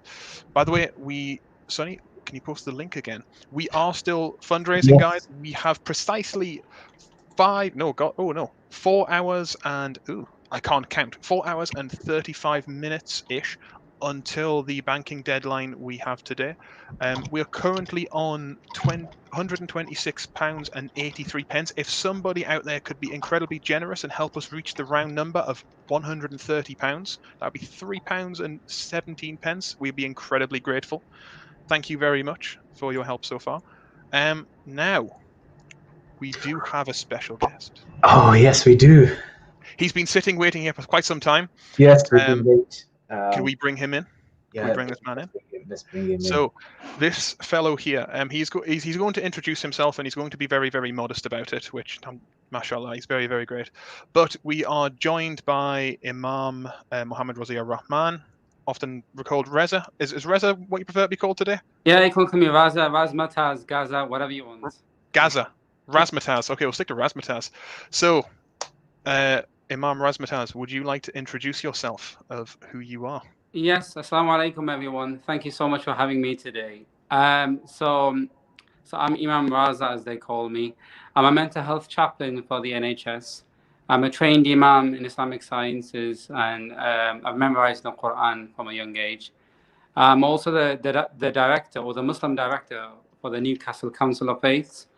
And I do a lot of work around community cohesion, and I've been into many places, both nationally and internationally, to explore conflict, culture, and spirituality amongst Muslims and how people have come together, etc. And on the topic of Shahada, or on the topic of Vivat, I must say I've got my fair share of experiences in helping people to become Muslim, and yeah, the many stories to share in that regard. So that's just briefly who I am. Yeah. Yes. So what we are going to be doing today, guys, people who are out there watching us, is we're going to be having a chat around mental health and Islam, but also specifically talking about some of the experiences of a mental health chaplain utilizing Islam as part of mental health therapies for people that have mental illnesses. Because, you know, I've been very fortunate to be able to work with Imam Raza for a number of years now, and some of the stories you have are very, very impressive and very, very uplifting sometimes. And it's just great to have a chat with you. We are also joined by Tamim. Again, salams Tamim. I hope you're well, inshallah. That was beautiful listening to the revert story there, and I'm very much looking forward to hearing Imam Raza's experiences as a chaplain. I'm sure there's fascinating insights there. I'm someone who's interested in Islam and psychology as well, so I'm particularly interested to hear the experiences. Alhamdulillah. Okay. So how should we start this? I know, Tamim, you were going to do a bit of a talk around al-Balqi. Is this still going to happen, or are we going I think we should because I think we've kept the Imam waiting for some time. Maybe we can come back to al-Balqi, I guess, in one of our stories. Yes, unless the Imam wants to talk about him himself. Yeah. So I was just like, how long have you been working as a mental health chaplain, and what have been your some of the takeaways from your experience of it so far? So I've been a mental health chaplain since 2017. Prior to that, I was a Muslim chaplain for acute hospitals, universities, and also prisons. Now, moving from there to mental health chaplaincy, believe it or not, I work as a generic mental health chaplain. So that means I work across all borders, all divides, in terms of patient care, in terms of spiritual care, religious care, and also other bits of care around mental health healing, cultural sort of issues, etc. So what I would say first and foremost, I think it's probably better if I just describe what a chaplaincy is for those who don't know what chaplaincy is. Chaplaincy is commonly used as a term to describe Christian ministry in the community. And ever since the inception of the NHS, there's been an agreement between the Church of England and NHS England in order to ensure that spiritual care or religious care is at the heart of patient well-being when it comes to assessments, etc. So as time has passed by, due to the increased sort of numbers of migrants from India, Pakistan, Bangladesh, and other parts of the world, the sort of dominant white community, if it's fair to say that, became more multicultural as eras have passed by since the 1960s. Hence, as a result of that, chaplaincy in its initial phase from a Muslim perspective was pretty much inviting local imams who weren't professed in chaplaincy whatsoever, who had no idea what chaplaincy was. It was pretty much using their ritualistic services that they were providing within the community in an organizational format. So in other words, could you come and please pray and sit with this particular patient because they need help, etc. So to begin with, I would say this, in terms of chaplaincy, from where it began to where it is now, the ethos around chaplaincy has moved from a strict sort of religiously orientated service to now a more spiritual orientated service, due to the changing nature of society in terms of how people are now moving between the religious, the spiritual, and the culture. And that's very complex, not just within society in general, but even within Muslim patients and clients that I've come across in my many years as a chaplain. Many Muslim clients and patients don't want to pray, don't want to obviously eat halal. Yet when it comes to patient care, especially around mental health care, you've got to be very careful to not be in a position to legitimize something which is haram, for example, but at the same time prevent healthcare from being administered to the patient. So chaplaincy has its place not just within the Christian tradition, but also within Islam, and also within the wider context of spiritual well-being and care within the NHS, universities, and prison services as well. I must say as well, I was an imam for about, I think, 9 years before I came into mental health chaplaincy. During that time, I came across so many issues around jinn possession, around, or should I say, actually, let me rephrase that, considered jinn possession or demonic possession, okay? Issues around sexual molestation from those who were apparently performing exorcism and it ended up being something else. People who were portraying themselves as imams of some big Sufi lineage, but then they came out to be someone who was absolutely different. So my point, what I'm trying to get at is, when I was imam, I came across a lot of issues which were beyond the four walls of the mosque within the community.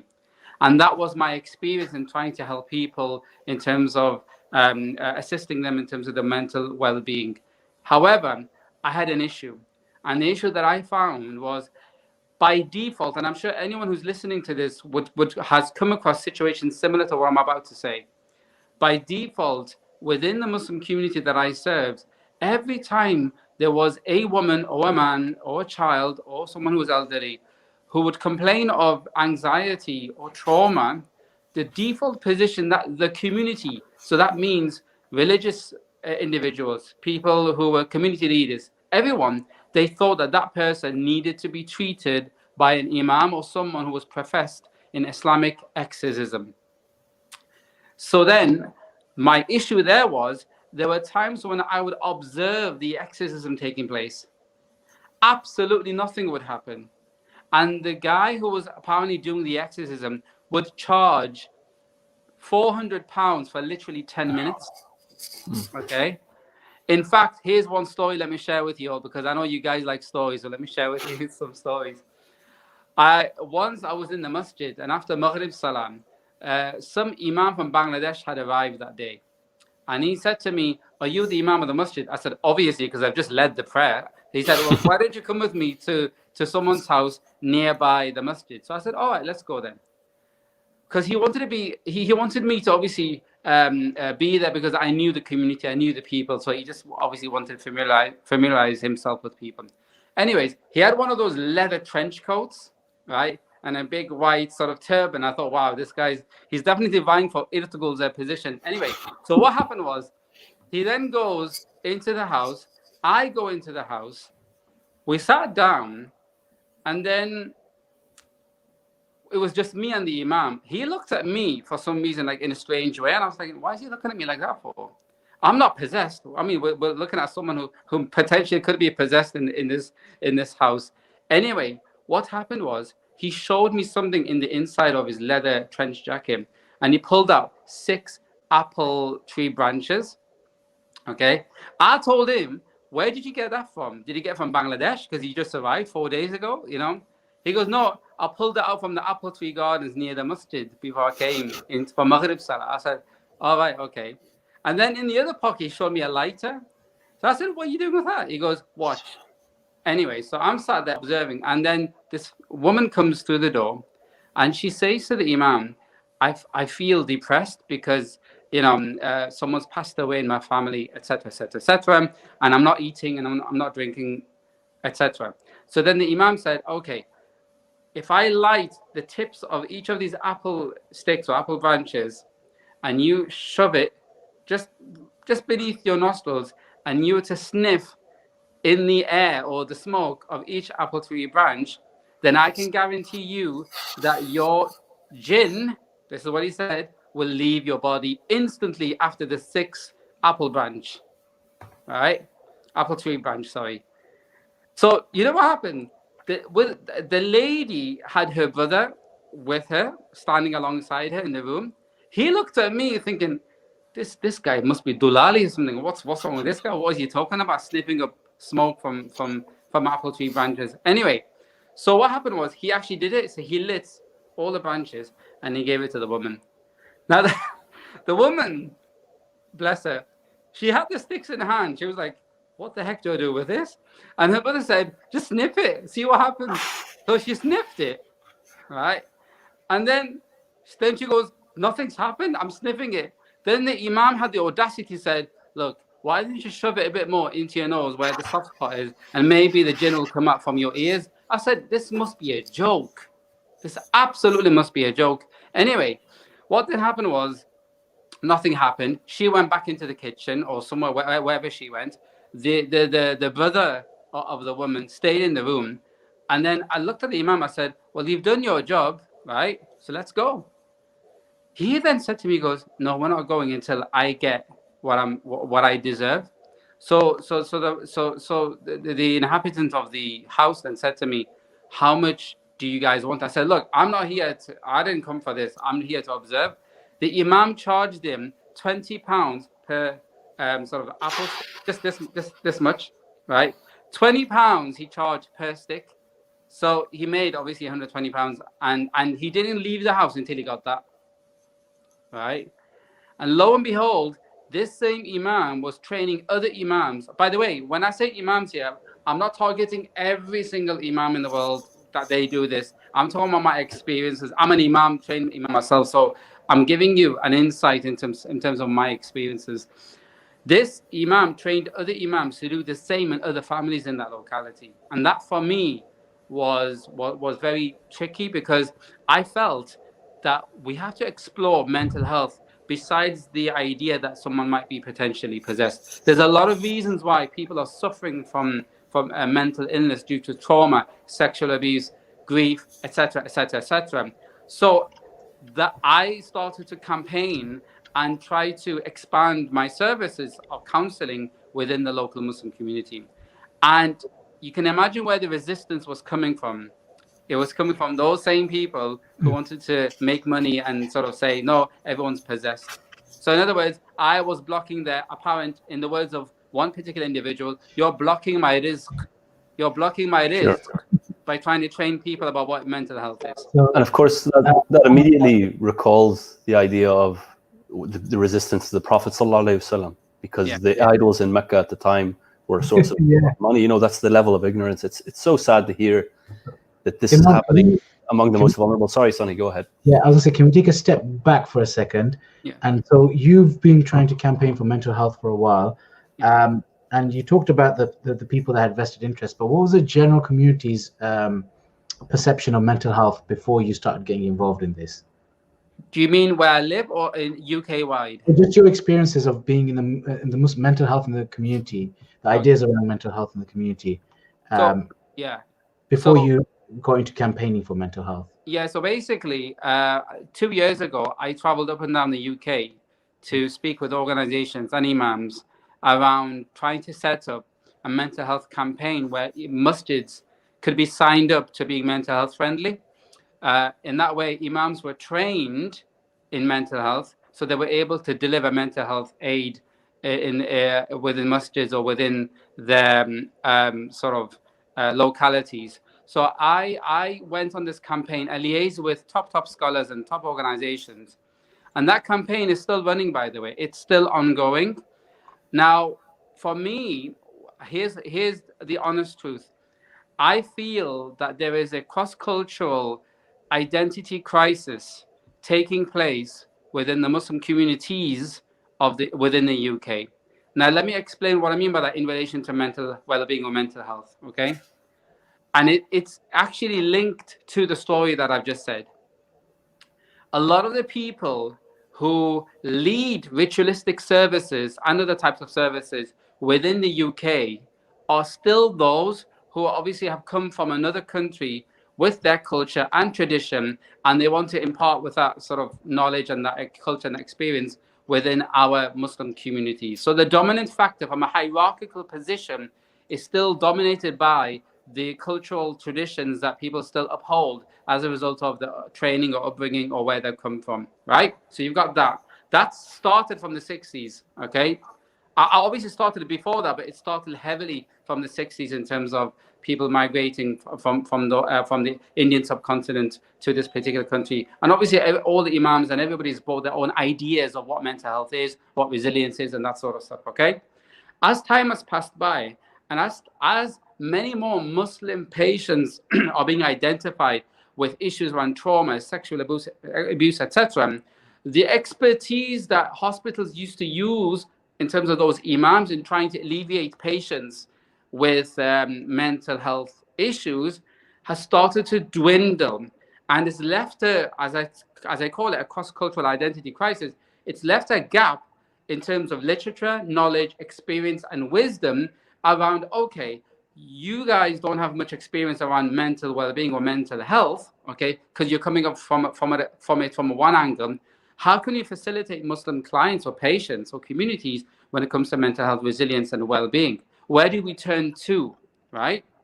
So as a result of that, what has happened is that within the sort of communities of Muslims who are very young, who are growing up and have been born in this country, they have now a challenge, because the challenge now is not only are they more aware about mental health issues more than ever before compared to their elder counterparts, but how do you then link the new knowledge that we know now of what mental health is and in terms of how it's processed, etc.? How do you link that in trying to ensure that there's a sense of streamlined information giving aspect to the elder generation or to those who have come from other countries?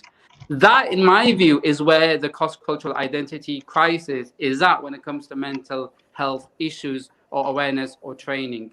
Okay. I mean, Imam, do you feel like the work that you're doing? I know there's other movements now in the UK, where they're really trying to blend the two. So I think what you alluded to initially was an approach where it's basically taking just purely this ritual. What upsets me about the story you were describing is that it didn't even sound like it was rooted in any Quran or Sunnah. If somebody comes with, I'm not going to be completely, dismissive of the idea that there are things in the unseen that might impact on psychological well-being, and that there might be room for that. But I think what I hope is happening now is that there's people coming and bringing the two together, where we do have something from psychiatry and from psychology, and we do have something from the Islamic tradition as well, and really mixing the two. I'm so happy since 2014. There have been Muslim counseling networks established in different parts of the UK who now are at the vanguard, at the forefront when it comes to community mental health matters within Muslim communities, and trying to teach and educate non-Muslim psychotherapists and counselors, etc., around cultural sensitivities when trying to approach clients who may be Muslim in terms of mental well-being. In my view, that for me, when I see that and I see that work happening, obviously it's in its infancy. However, it will grow as time passes by with more awareness and knowledge. I mean, I'm confident that the future is bright in that sense. Inshallah. And Imam, I know that we overran, so we never got to do the segment that ties it in, which was the story of al-Balkhi. But those who don't know, he was one of the earliest proponents of mental health and mental illnesses. He was around the 9th century. And so, like, what's going on where in the 9th century, we're here trying to push mental health as Muslims, and in the 21st century, we've just completely lost it, and we're burning apple branches and trying to sniff the smoke. You know something? I'd go before that. Yeah. That century. I'd actually look at the Quran itself. This is Yeah. where I start from. Yeah. Now, if you look at the Quran in Surah Al-Kahf, فَلَعَلَّكَ بَاخِعٌ نَفْسَكَ عَلَىٰ آثَارِهِمْ إِن لَمْ يُؤْمِنُوا بِهَذَا الْحَدِيثِ أَسَفًا. Allah actually addresses the Prophet ﷺ and says to him, maybe you wish to finish yourself off due to your people not wanting to believe in the truth that you've brought to them.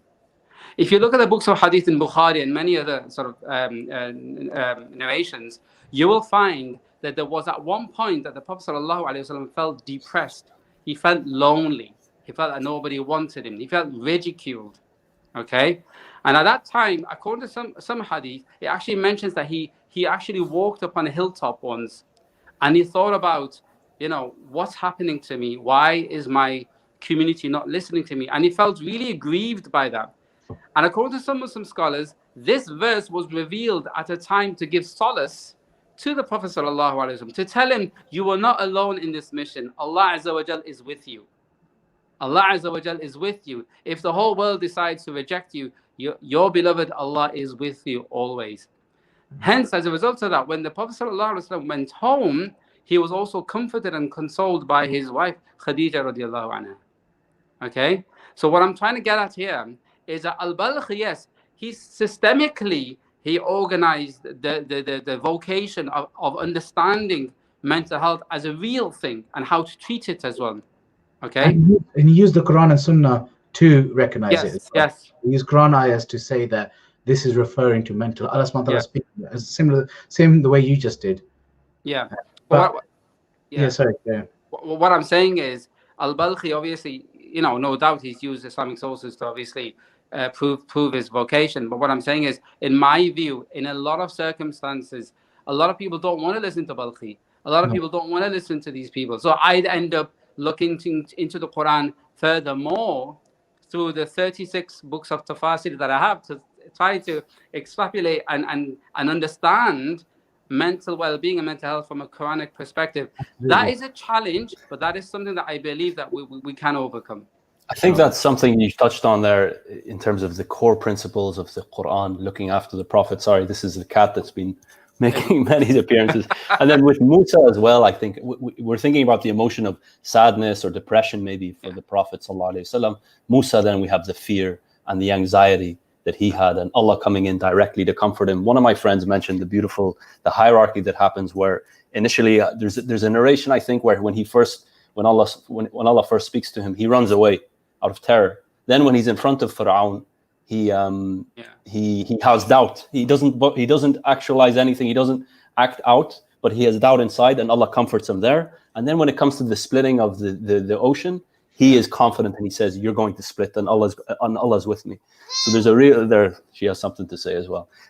So there's a beauty in that. But I think maybe the point that Sunny was making, that's also something that's a little bit on my mind, is that how in the 9th century, a Gregorian calendar, there was this Muslim scholar who was talking about what impressed me most about the one text that we do have from him on psychology is that he's actively talking about a cognitive therapy. He talks, okay, maybe he says that obsessive compulsive thoughts maybe are coming from the devil, but he talks about the need for a cognitive solution. Yeah. And I wonder where that got lost, and it just ties a little bit. Yeah, he's using the same Quran that the Muslims today in these communities are reading, and of course there's ignorance and stuff like that. But why are we struggling to recognize mental health? And can I make a suggestion tied in with one of our conversations yesterday? So al-Balkhi is rumored to have, not rumored, there's a, what's it called? There's a text called Al-Fihrist, which basically lists all of the texts that were known by this author called Ibn Nadim, and he lists more than 60 of al-Balkhi's works. But al-Balkhi was writing when? Before the sack of Baghdad. So when we mentioned yesterday about knowledge maybe being lost, it could have been a case of some of these practices, some of these texts being lost physically because of this, just being destroyed. It wasn't like he was an outlier. Like the opinion of mental health was, and Islamic psychology was a field, right? Like Al-Razi, Ibn Sina, like so many Muslims. My question is, like, is it just ignorance that people have gone into this point? Because my experience with the community and mental health, they always try to attribute, and you touched upon this, Imam, is jinn possession or something supernatural or the will of Allah, but they don't ever look at the more real, I don't want to say real, but like more medicinal or the more thing to it.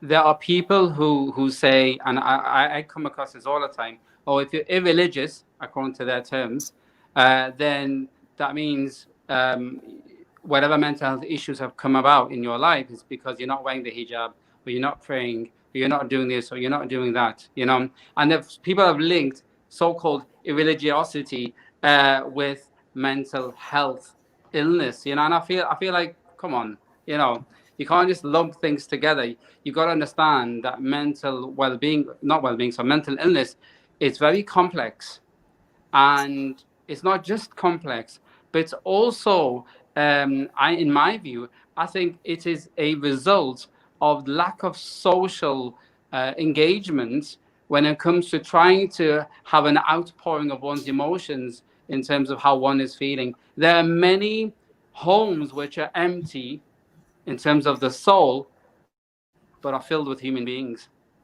There's a lot of people who are lonely, yet they're living with people because they've got no one to talk to, but there's no platform for them to engage with. Hence, they'd rather choose to speak with someone on social media or outside of the house than in the home. Home doesn't become a sanctuary anymore. Home becomes something other than a sanctuary. And when I said about cross-cultural identity crisis, it starts at home. It really does start at home. And when all these issues are building up at home in terms of trauma and many other things as well, it actually displays itself into societal sort of issues as well. So just to give you an example, just today there was a particular girl who has been told by her parents that if she was to access our mental health services, then they would force her to get married in Bangladesh to a guy. Right?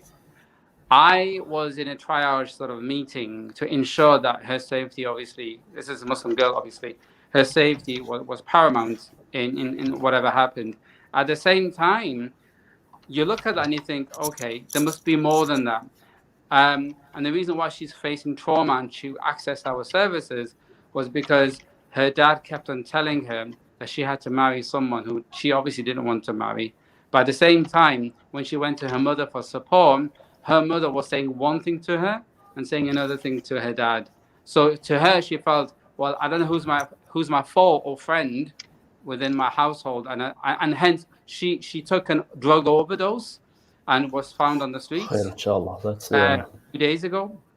That's very difficult. But as you're talking about this, Imam, I'm realizing how vulnerable the situation is, how delicate it is. But it's so good to know that there's a Muslim voice there among the other professionals, and that the discussion that might be had, there's a consideration for all of her needs, including, the religious need, which might not be there if there was no Muslim voice in that kind of triage meeting. It's overwhelming, brother. Sure. It's really overwhelming. I'm at a place now in terms of my profession as a mental health chaplain. I personally, and I'm not ashamed to say this, I feel really alone as well. When I teams and MDTs, multidisciplinary team meetings, when I come across other networks that I've tried to be a part of in terms of mental health training or anything around that, I found myself looking at people who wish to remain with the default position that mental health equates to jinn possession. Sure. who are born in this country, you would have thought that they might have had a bit of understanding, but it doesn't work like that. So there's still a lot of work that needs to be done. Subhanallah. Oh yeah. I did have a quick question.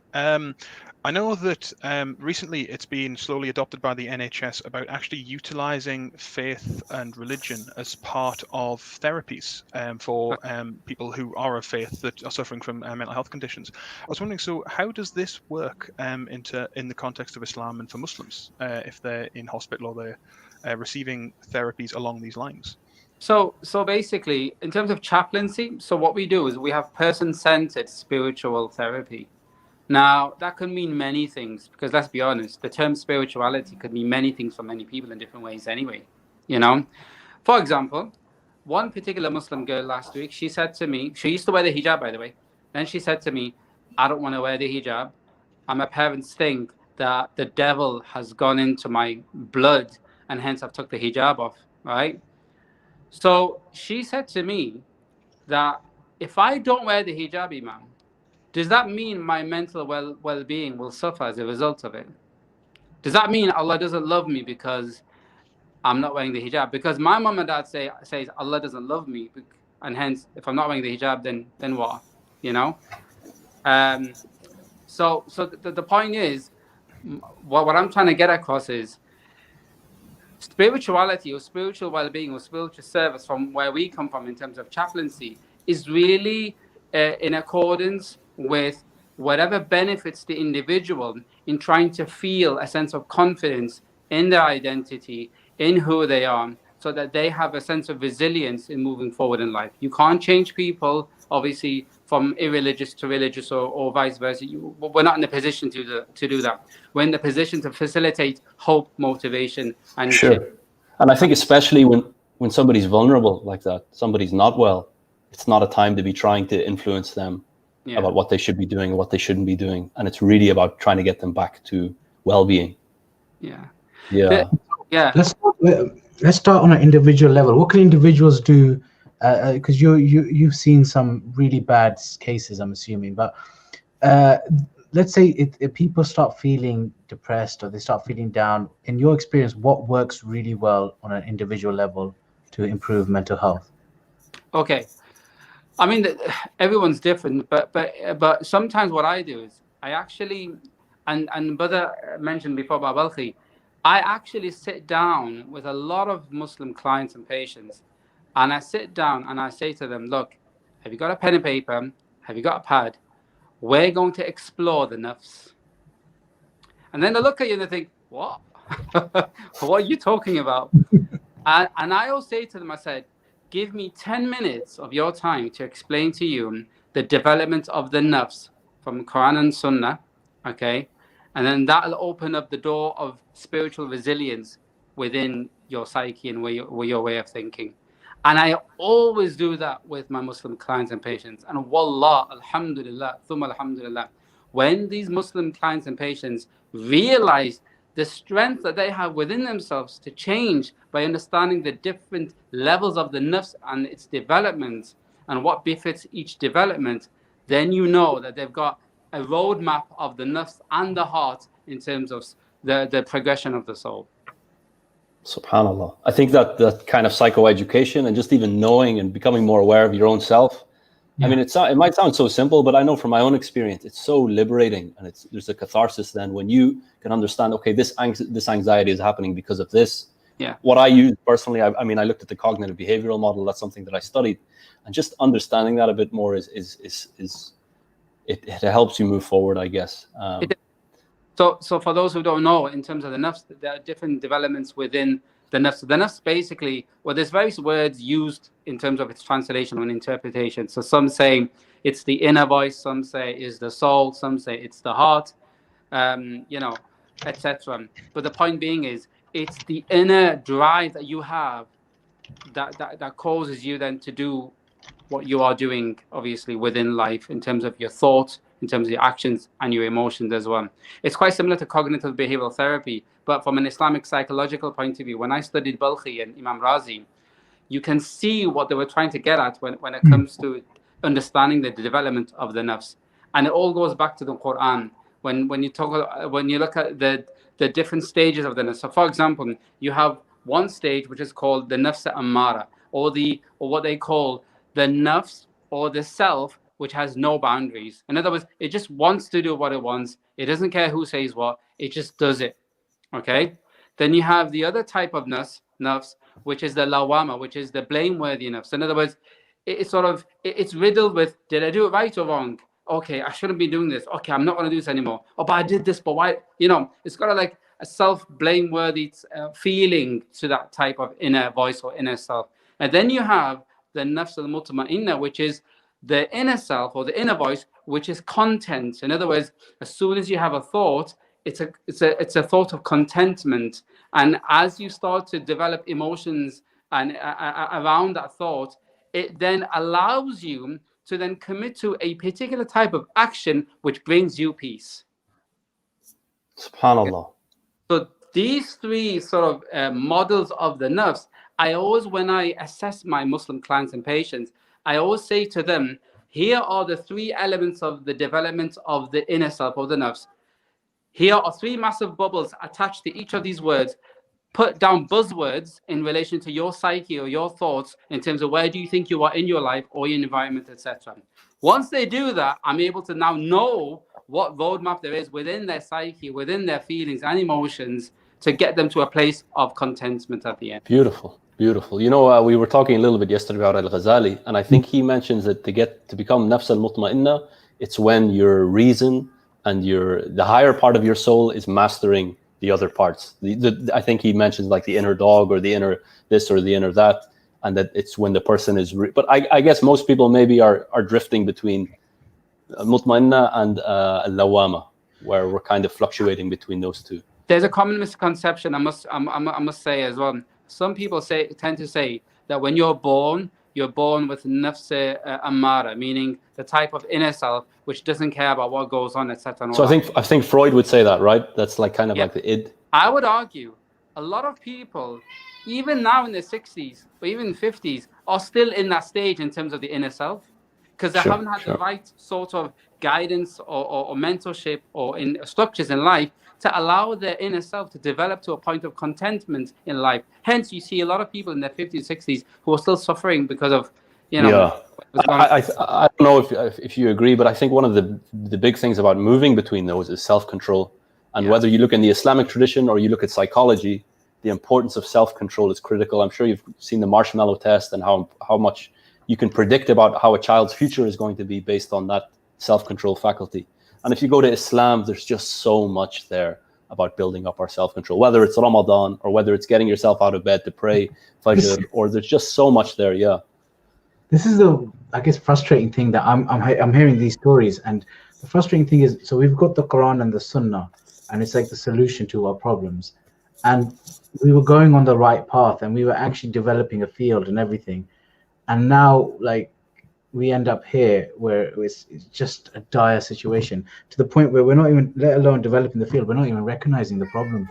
But what I would say to that, I think history is our biggest teacher in order to know why things are the way they are and how we can get to a point where we are successful in terms of our deen and its integration with various sciences.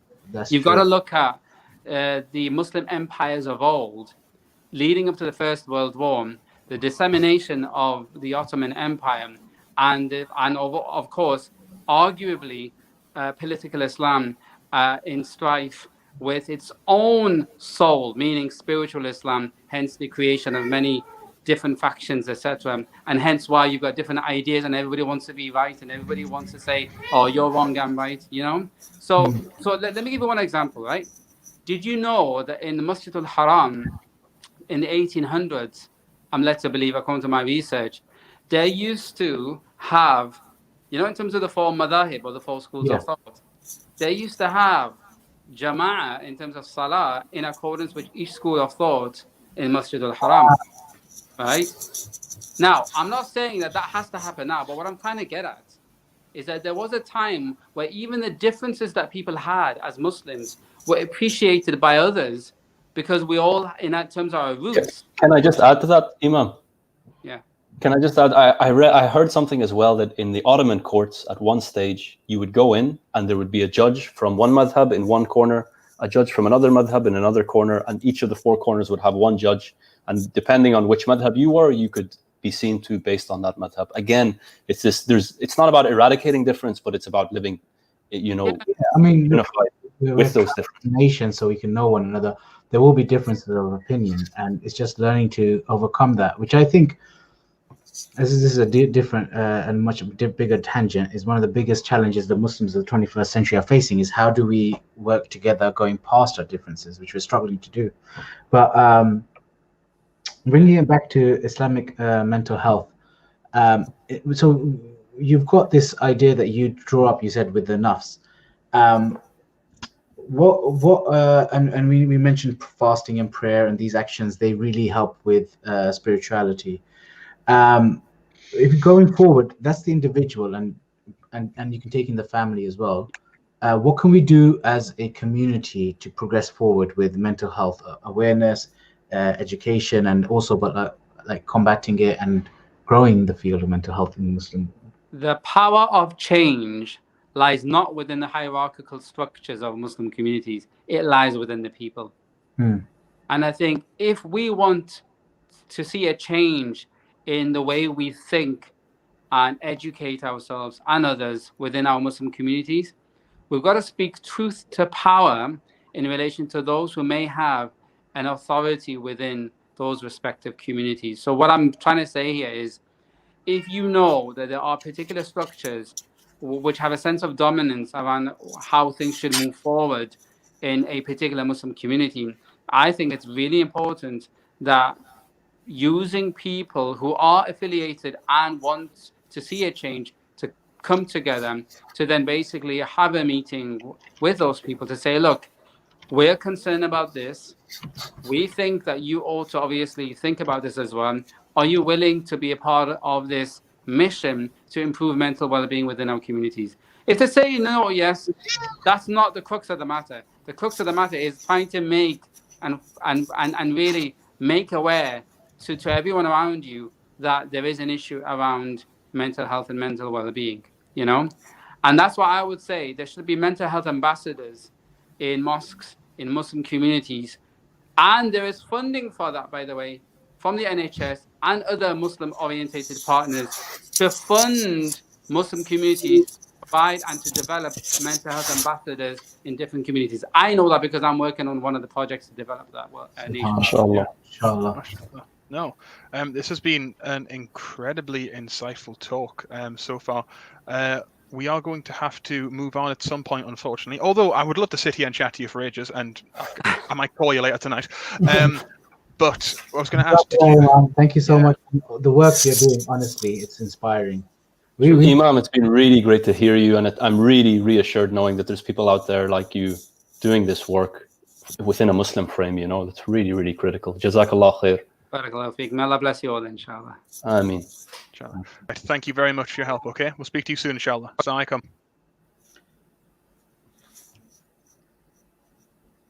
There we go. That was interesting. That was really, really interesting. I mean, we wanted to start off with Al-Balkhi, but maybe we can do a little bit overview with him now, because it's so stark difference to where we were to what we've become. Yeah, I think. Go ahead, Jack.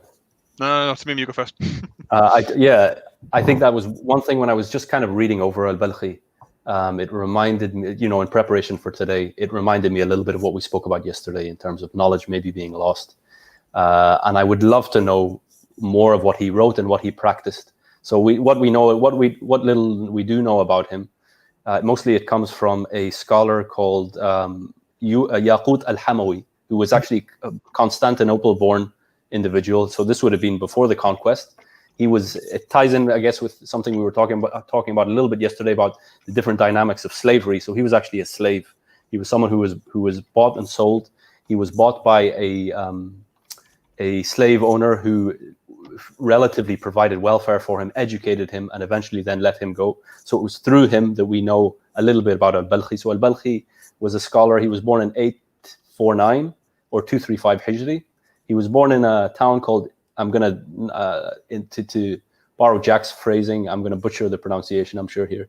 Shamistian, which is now a town called Shamistian in a place called Balkh, which is in modern-day Khorasan, in Khorasan, aka modern-day Afghanistan. And one of his famous texts, so why we're talking about al-Balkhi today a little bit, is he had a text called Sustenance for Bodies and Souls, or Masalih al-Abdan wal-Anfus, where the really revolutionary things about this text were that he was talking about mental health and well-being in a way that was seemingly a lot more advanced. Now, maybe things in that time were more advanced than we give credit for, and maybe we're looking back and thinking that most people, there wasn't a broad movement of well-being at that time. I guess some of the highlights from that text that he wrote were that first of all he normalized psychological illness. So this is something. This is the part, so we had the Imam here to talk about mental health attitudes today, but this is the part that's crazy. Over 1,000 years ago, Muslim scholars were talking about mental health as a real disease and not as a disease of the unseen. They were talking about to the extent it's fascinating. There's a whole scientific paper on his classification of OCD and how much it aligns with the DSM-5. You know, the DSM, the Bible. Classified OCD back in 18. Yes, in a way that basically in this study, I'm sure if you Google al-Balkhi DSM-5 obsessive thoughts, you're going to find this study, and it's showing how the alignment between his prescription or his delineation of what OCD is and how it just matches up with the DSM-5. The DSM, for those who don't know, it's like the Bible for psychiatrists, where they have all of the conditions that need to be diagnosed and the symptoms around them. He was a student, by the way, of Al-Kindi, so Al-Kindi is probably more famous than him. Al-Kindi, the philosopher. He was writing it then around that time, before Al-Ghazali. We talked about the empires. These guys came about in the Abbasids. This is when Baghdad was an intellectual superpower. And this is over 1,000 years ago. Years ago. And you're telling me that the DSM-5, which, by the way, medical professionals use today, they reference al-Balkhi. And yet the Muslims are burning apple branches and sniffing them. It's tragic. You have to wonder then what happened to our civilization. Yeah, it's just so, like, I laugh because I'm just so, like, you can't, when you can't cry, you just laugh because it's just it's really tragic. But then what the Imam was saying, he puts the human story about what actually this translates. This translates to people being paying money for something that's really hocus pocus, or not seeing their well-being improve, and it's quite tragic. But subhanallah, the name of the book, so you can find it in Arabic, or you can find actually Malik al-Badri, who is an absolute legend in Islamic psychology, but he also has an interesting facet to his life where he was actually friends with Malcolm X. So this is a guy called Malik Badri. He's one of the big names in Islamic psychology. He translated it. It's called Sustenance for Bodies and Souls. So the first half of the book looks at the physical health, and then the second half of the book looks at psychological health. And another important point, he links the two. So he talks about issues with our minds leading to physical issues, which is basically psychosomatic illness, which wasn't spoken about in the West until Freud, I guess 1,000 or 900 years after al-Balkhi. So yeah, that's the text. I really recommend you reading it. Malik Badri does a great translation and annotation of it. And if you're interested in Islamic psychology in general, Malik Badri's work is a great place to start. So I guess one of the things, sustenance for bodies and souls, not for sustenance for bodies and souls. And it's available on Amazon, and you can buy it, I guess, the e-reader version as well. So I guess some of the highlights for me from his work, normalizing. So he normalized it. It wasn't the case that it should be something to be ashamed of. He literally makes the point, as somebody can get physically unwell because of an illness, they can get psychologically unwell because of an illness. Another thing that we talked a little bit again about Al-Ghazali writing in a way that was accessible. Al-Balkhi also wanted this to be a self-help book. He wanted people to be able to read this and to help themselves, which is also quite fascinating. And the power dynamics of that, if you look at, I guess, some of the, within our own tradition, certainly within like the Catholic Church, there was a move to keep knowledge away from the masses and to keep it in the hands of the priesthood. So this is quite revolutionary when you think about it in that way. Yeah, he makes the mind-body connection. For me, the most impressive thing was the cognitive solutions that he was giving, where he explains that if you're, for example, you have a phobia, you need to train yourself in a graded way to overcome it by self-talk, by positive self-talk. And that is essentially the root of cognitive psychology. I think we're running out of time on this. Really, if you're interested, read about him. There's quite a few articles about him online, and really that text as well. You wouldn't think it's being written by somebody 1,050 years ago. That's yes. It's both impressive but both depressing when you look at where we've come to now. But yeah, now we're wrapping up now into our last section of this live stream, and people that have stayed with us, we appreciate this. And yeah, Habib says for the UK, the Kindle version is free, so you have no. Oh wow, mashallah. But if you can, please donate to the link provided there, and if you've enjoyed either yesterday or today, and inshallah, this is going to be the last hour. Which is kind of sad because I'm really enjoying this now. I'm really I'm not saying now like I didn't enjoy it before, but I'm really in the mood of things. So now we're just going to go through and bounce off some stories of each other once Jack comes back as well, of cool anecdotes from Islamic history. And what I wanted to start off with, we're going to skip forward to the Ottomans.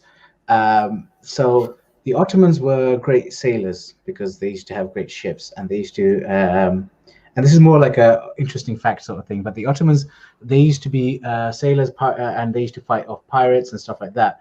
They found in Morocco, they were incredibly well-trained monkeys, and when they were to take them on the ships, the monkeys used to climb to the top of the mast really quickly, and they'd scream if they see another ship. So they found them very useful. So monkeys became a very valuable asset in Istanbul because they were exotic, they were helpful in their trade, the rich used them, etc., etc. And so then what happens is the monkeys in the Ottoman period, in this period in particular, and this is going back, I think it was the 1800s. It was the monkeys were all over the city of Istanbul. The city was just flooded with monkeys, and they. By the way, I love the fact that we've just went from like modern day I know. But this problems in the Muslim community, psychology, al-Balkhi, and now we're talking about monkeys in Ottoman. But this is we went from the stories of the river straight to the stories of psychology, right? And so what happened was there's actually a scholar who got sick and tired of all these monkeys, and so he was like, "I'm going to eradicate the monkeys." So he put a ruling saying that these monkeys are forbidden, and then what happened was they rounded up all the monkeys, and he personally led the charge. He demonized monkeys, which is a really strange thing to do in history, but the Ottomans always did things very, very strange. And so he got a charge of all these riled up mobs to really hate these monkeys that were all over the city, and they they basically took all the monkeys, and this is a sad end to the tale, they hung them from all the trees in Istanbul. The scholar's name was Abdul Karim Effendi, and the historians write that every tree in the city was used to hang monkeys. He himself hanged the small ones, right? He himself, that particular individual, was known as the monkey tormenting mullah. And when he died, there was many animal lovers who rejoiced because this is the guy that killed all the monkeys in Istanbul. Subhanallah. Does he have any other fatwa? So here's the thing, with the scholars of Turkey, their fatwas usually only stayed, especially in Ottoman Turkey, they stayed particularly like localized. So he probably does, but he probably has books and books of it, but they never got spread around the land. I'm just wondering if he was like a rogue scholar altogether, or this was just his one controversial. So we talked about, so the Imam talked about individual. Jack, you missed my great monkey story. Monkey story? But basically how the Ottomans killed all the monkeys in Istanbul one day. But yeah. I've got some story about cats, but yeah. The Ottomans had a lot of influence. It didn't take a lot to become influential in the later Ottoman courts. You just had to have a significant position, and you can rise the ranks relatively quickly. So much so that there's a famous story where the printing press came out. So you guys heard the story of the printing press, and it took Europe out of the Dark Ages. The Muslim world didn't actually adopt the printing press immediately. In fact, the printing press was forbidden. There was a fatwa released saying that you cannot print the Quran. You can only write it with a scribe. Printing the Quran is an insult, and therefore it was haram. Now, this is what we talked about yesterday. Scholars are a period of their time. These scholars were respected, but when you delve into it, the scholar that wrote this fatwa was under the influence of the Sultan, who was under the influence of the Royal Ottoman scribe. Now, if the printing press came out, the Royal Ottoman scribe would lose his job because he no longer needed to be, there wouldn't be as many scribes. So they influenced it to make it that this was forbidden. Now, that fatwa didn't last very long because other scholars revoked it, but it was influential at its time, and this prevented the Muslims from utilizing the printing press. Interesting end to the story. Today, the biggest printing press is actually owned in the Kingdom of Saudi Arabia.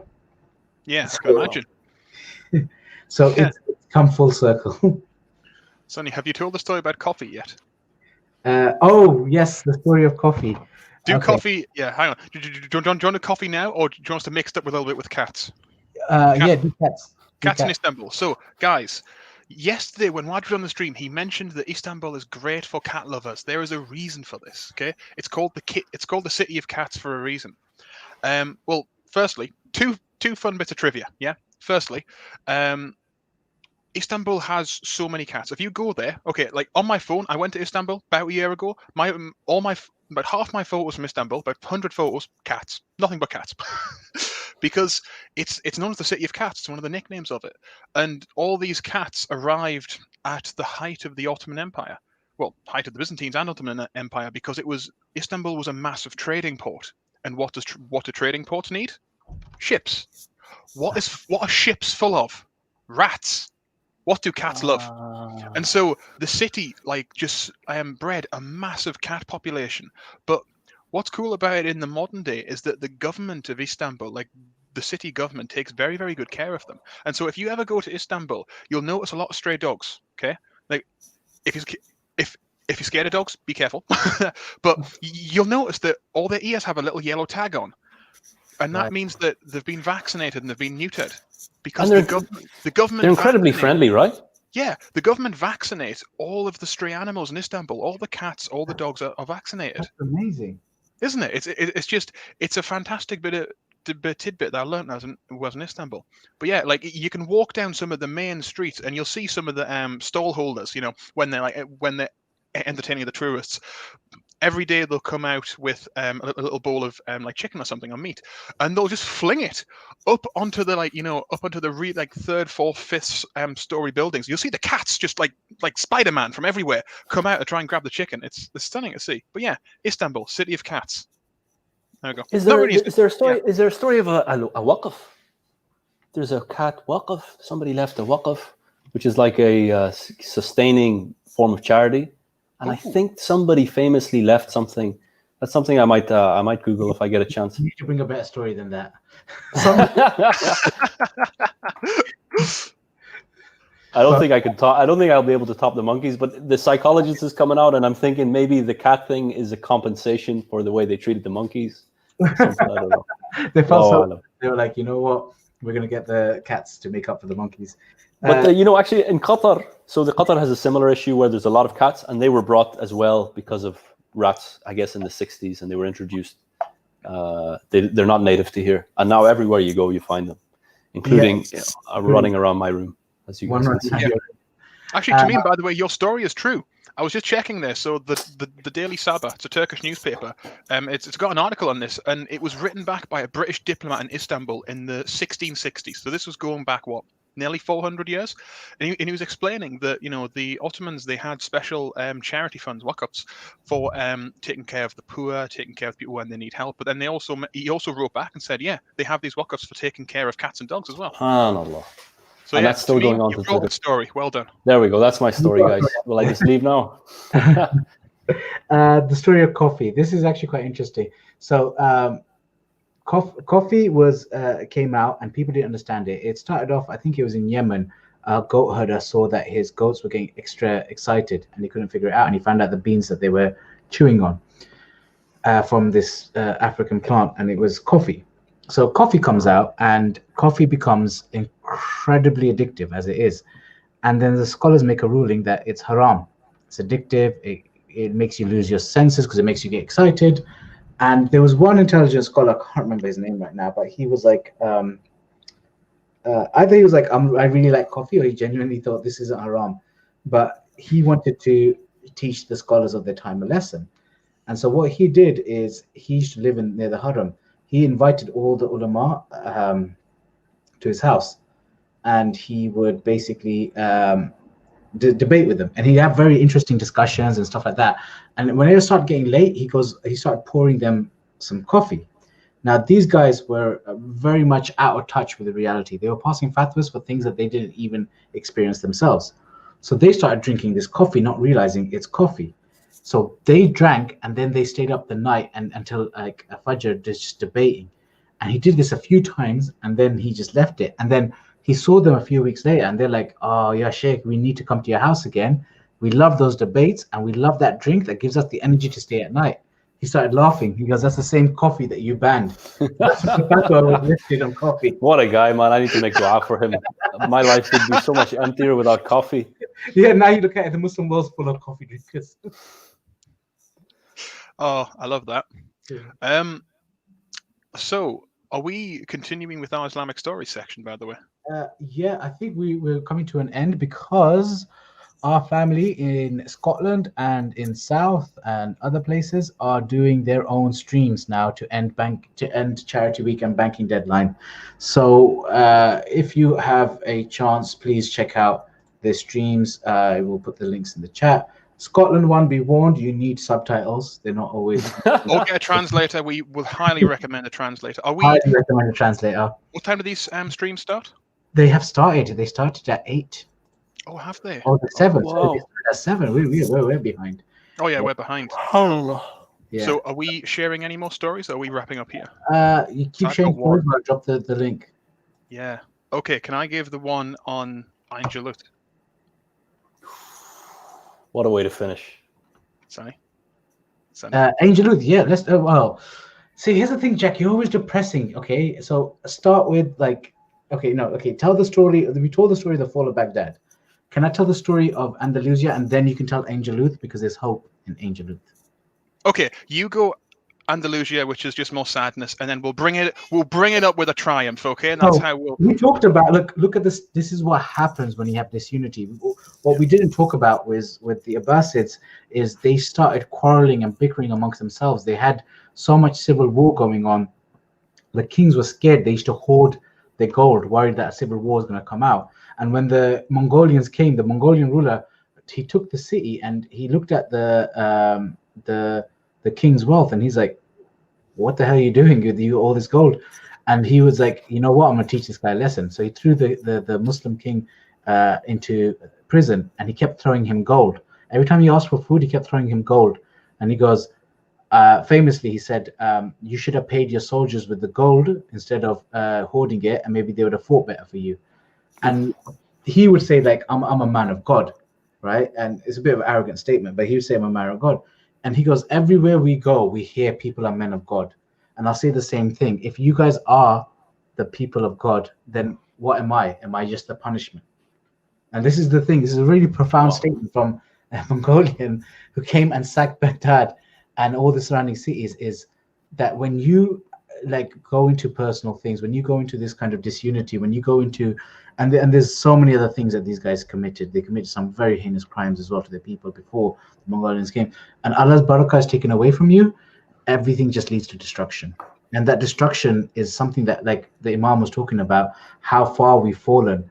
It's to this day we're not recovering. Another story of this is the story of Andalusia. And just to put this into perspective, Wajid says this all the time, is Andalusia, if you look at the periods of history, Islam was in Spain longer than Islam has been in Turkey.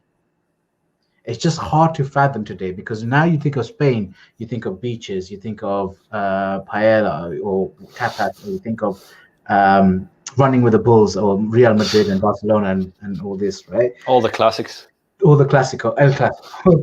El Clásico as well, yeah. The truth is, it was a fully Muslim state, and not only was it a Muslim state, it produced scholars, it produced artisans, engineers, it produced things that were like at the top of their time.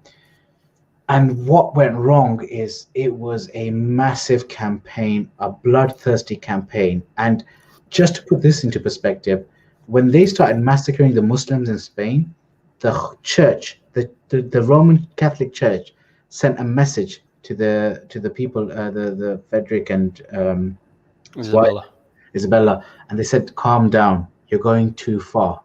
And I would say, if the church, the Roman Catholic Church, who has massacred so many, is telling you you're going too far, you can imagine the bloodthirstiness. And it was just absolute barbaric killing, to the point, when we mentioned this before, tapas came out because they would put small amounts of food and they make sure there was a bit of pork in every meal to see who's secretly Muslim. To the point where they'd stand outside their houses on a Friday and to see if there's too much water coming out of their houses, because the Muslims love to bathe. To the point where they would do a public stoning of all found secret Muslims, and they would stone them in front of everyone else as a warning, and saying that everyone now has to leave the faith of Islam. But there's a really cool story that I'll end on. Basically, actually, no, I'll come back to that story. The lesson that we get from Andalusia isn't. Can I interject just quickly with something there? It's a little bit of a glimmer of hope amongst all that. Yeah. The tragedy is that there was why they were doing that was because there was Muslims secretly still practicing. But now I'm going to come to that. I was actually going to. Okay. But before that, I just and so Muslims went into hiding. So this is generations of oppression. But when we look at Andalusia, we need to look at it not just as in the scope of look what we had or look what happened, but we should look at it as look at what can happen to our lands, because, like I said, Islam was longer than it's been in Turkey. Spain was Muslim for 700-800 years. Like it's been like it was it's like me turning around saying like Pakistan losing all its Islam. You just be like, it doesn't make sense. Right, that's what, if you brought somebody back from the 11th or 12th century and you said your Spain is no longer Muslim, you'd be like, what are you on about? Like, there's no way. If it has a very, very important point. Now, the glimmer of hope is, and this is the resilience of the Muslims. They went into hiding. They wouldn't tell people they were Muslims, and they were hunting them down. And to scare them, they'd stone them in the middle of the street square. What really annoyed the rulers was that and they stoned them so much that the entire square was flooded with stones and pebbles soaked in blood, because they used to encourage the villagers to stone them as well, right? While they're hanging them, stone them. What's inspiring is every night every morning they'd come and the whole square's been cleaned out. There's no pebbles or stones left. And the rulers got upset was because it was Muslims, secret Muslims, who at night would take those stones, because they had the blood of the martyrs on there, and they should take all the stones and they should take it into hiding. And every morning it'd be completely cleared out, and they used to get frustrated thinking they've taken out the last of the Muslims, and then the stones disappear again. Oh. Now, Jack, in all this chaos with Mongolia coming in and things, there is angel. There is a glimmer of hope. Now, Sonny, I'm going to share a quick tab, because I'm going to get that video back up yesterday, because it's got a really good map on, like, just showcasing the world and where it was. Okay, so let me just double check. Yes, guys, there's maps, I promise. Okay, and there's good things in these maps. So, as we were talking yesterday, when we were going through the timeline, from around about the year 1200, you saw on this lovely map of the world this ominous cyan blob in the top right corner called the Mongol Empire. Okay, the largest contiguous land empire in history. Okay, and as you go through time, you can see that they're good at the old conquest. Okay, and we get up to the year of 1257. Okay, now at this time, The Mongol Empire, what they were very good at was, firstly, conquering. Okay, they swept through the Asian steppe and shattered all the old empires that stood in their way. All the old dynasties, all the old empires were just brushed aside. Okay, what they would do is when they encountered a new land, they would send an offer. They would send, and this offer contained two choices. It was either submit as a vassal of the Mongol Empire or die. Remember that, because we actually have the transcript of the threat that was sent to Baybars. It's actually published, and it's very, very interesting to listen to.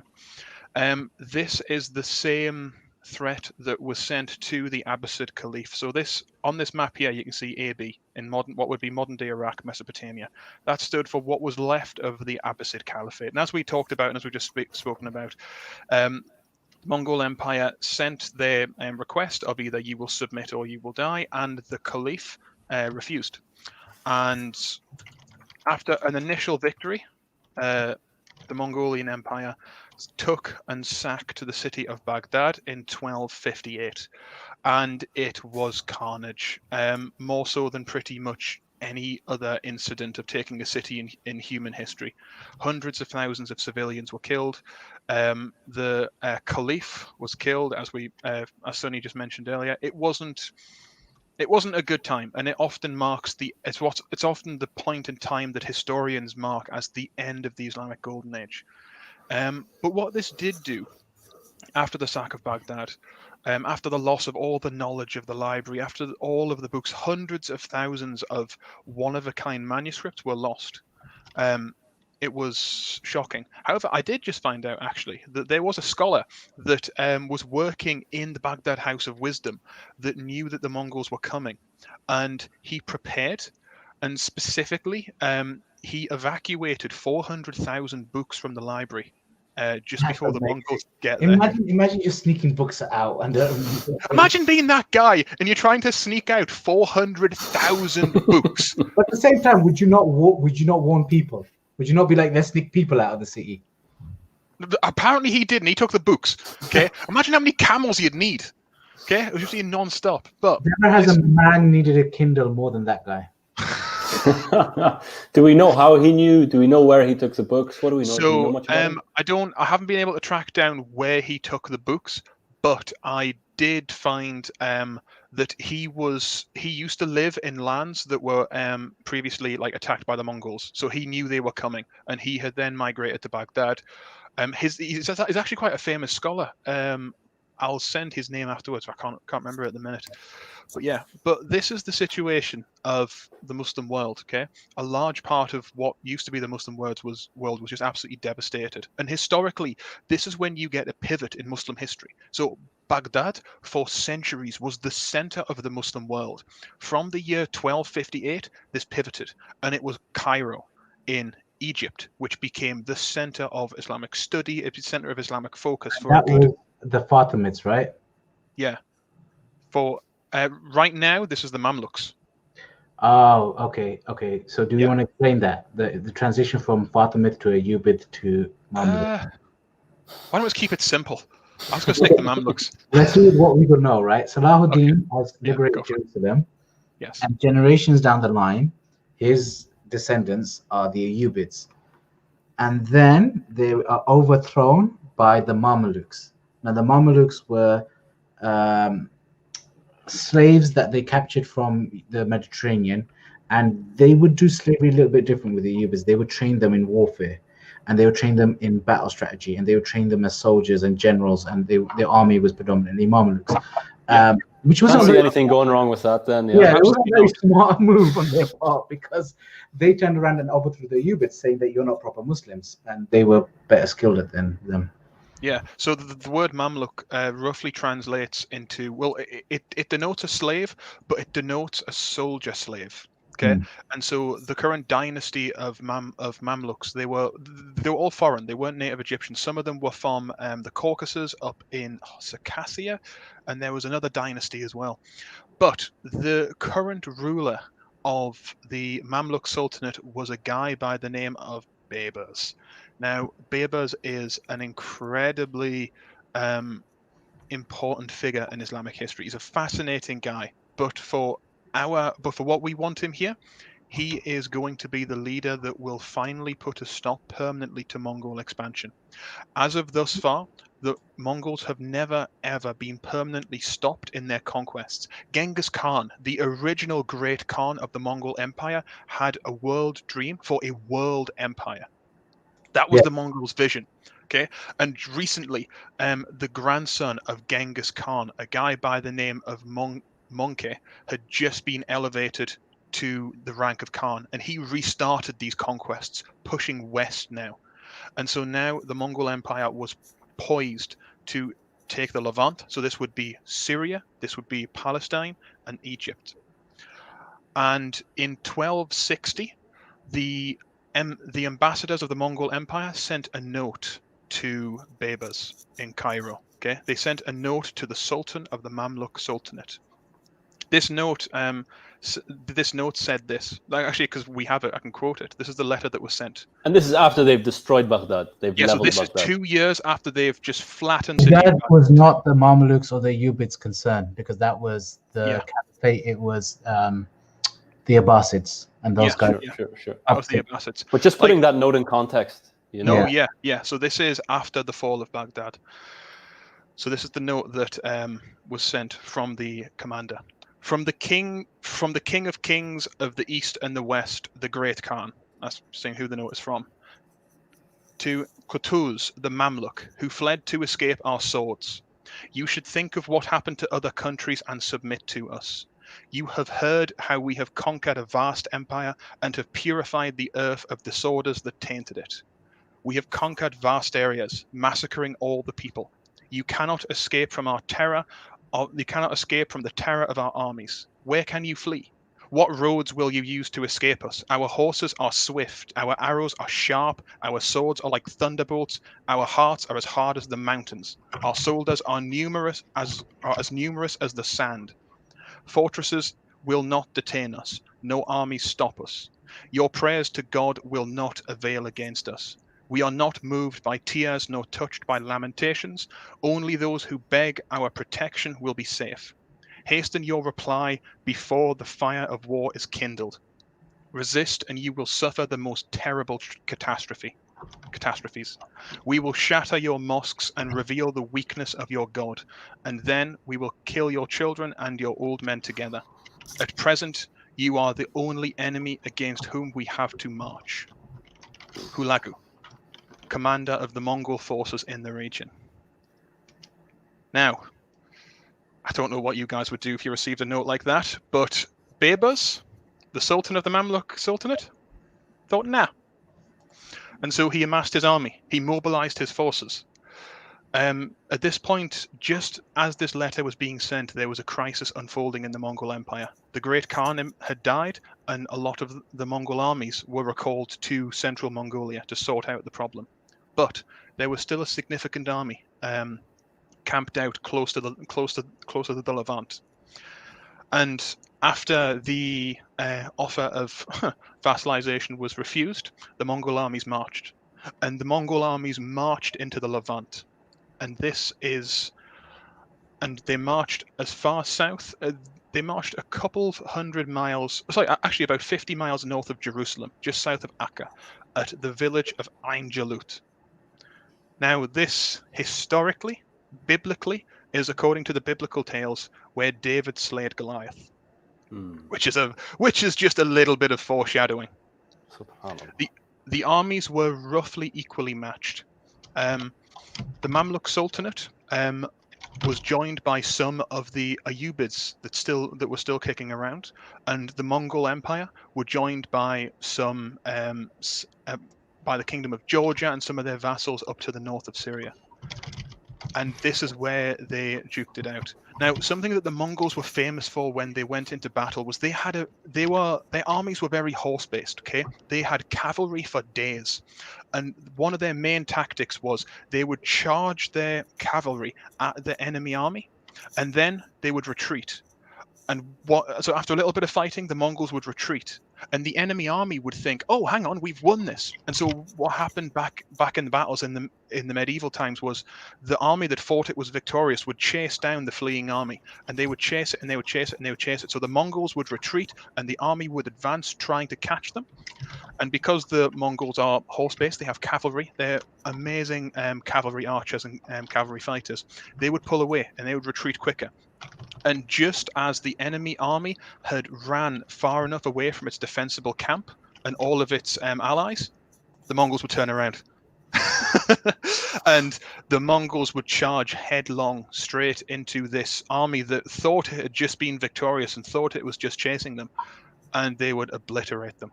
And this is the tried and tested tactic the Mongols used again and again and again, and empire after empire fell to them.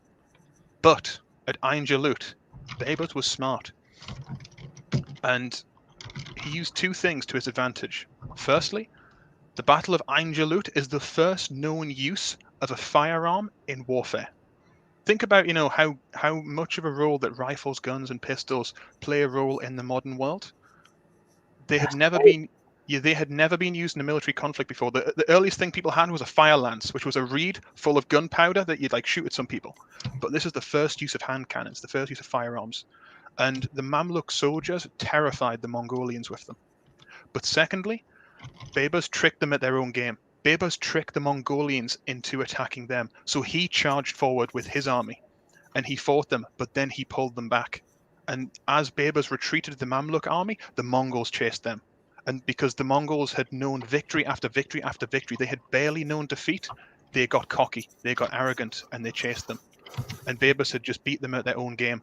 And before they knew it, Baybars had retreated his men back to his main army, and they surrounded the Mongol army and defeated it.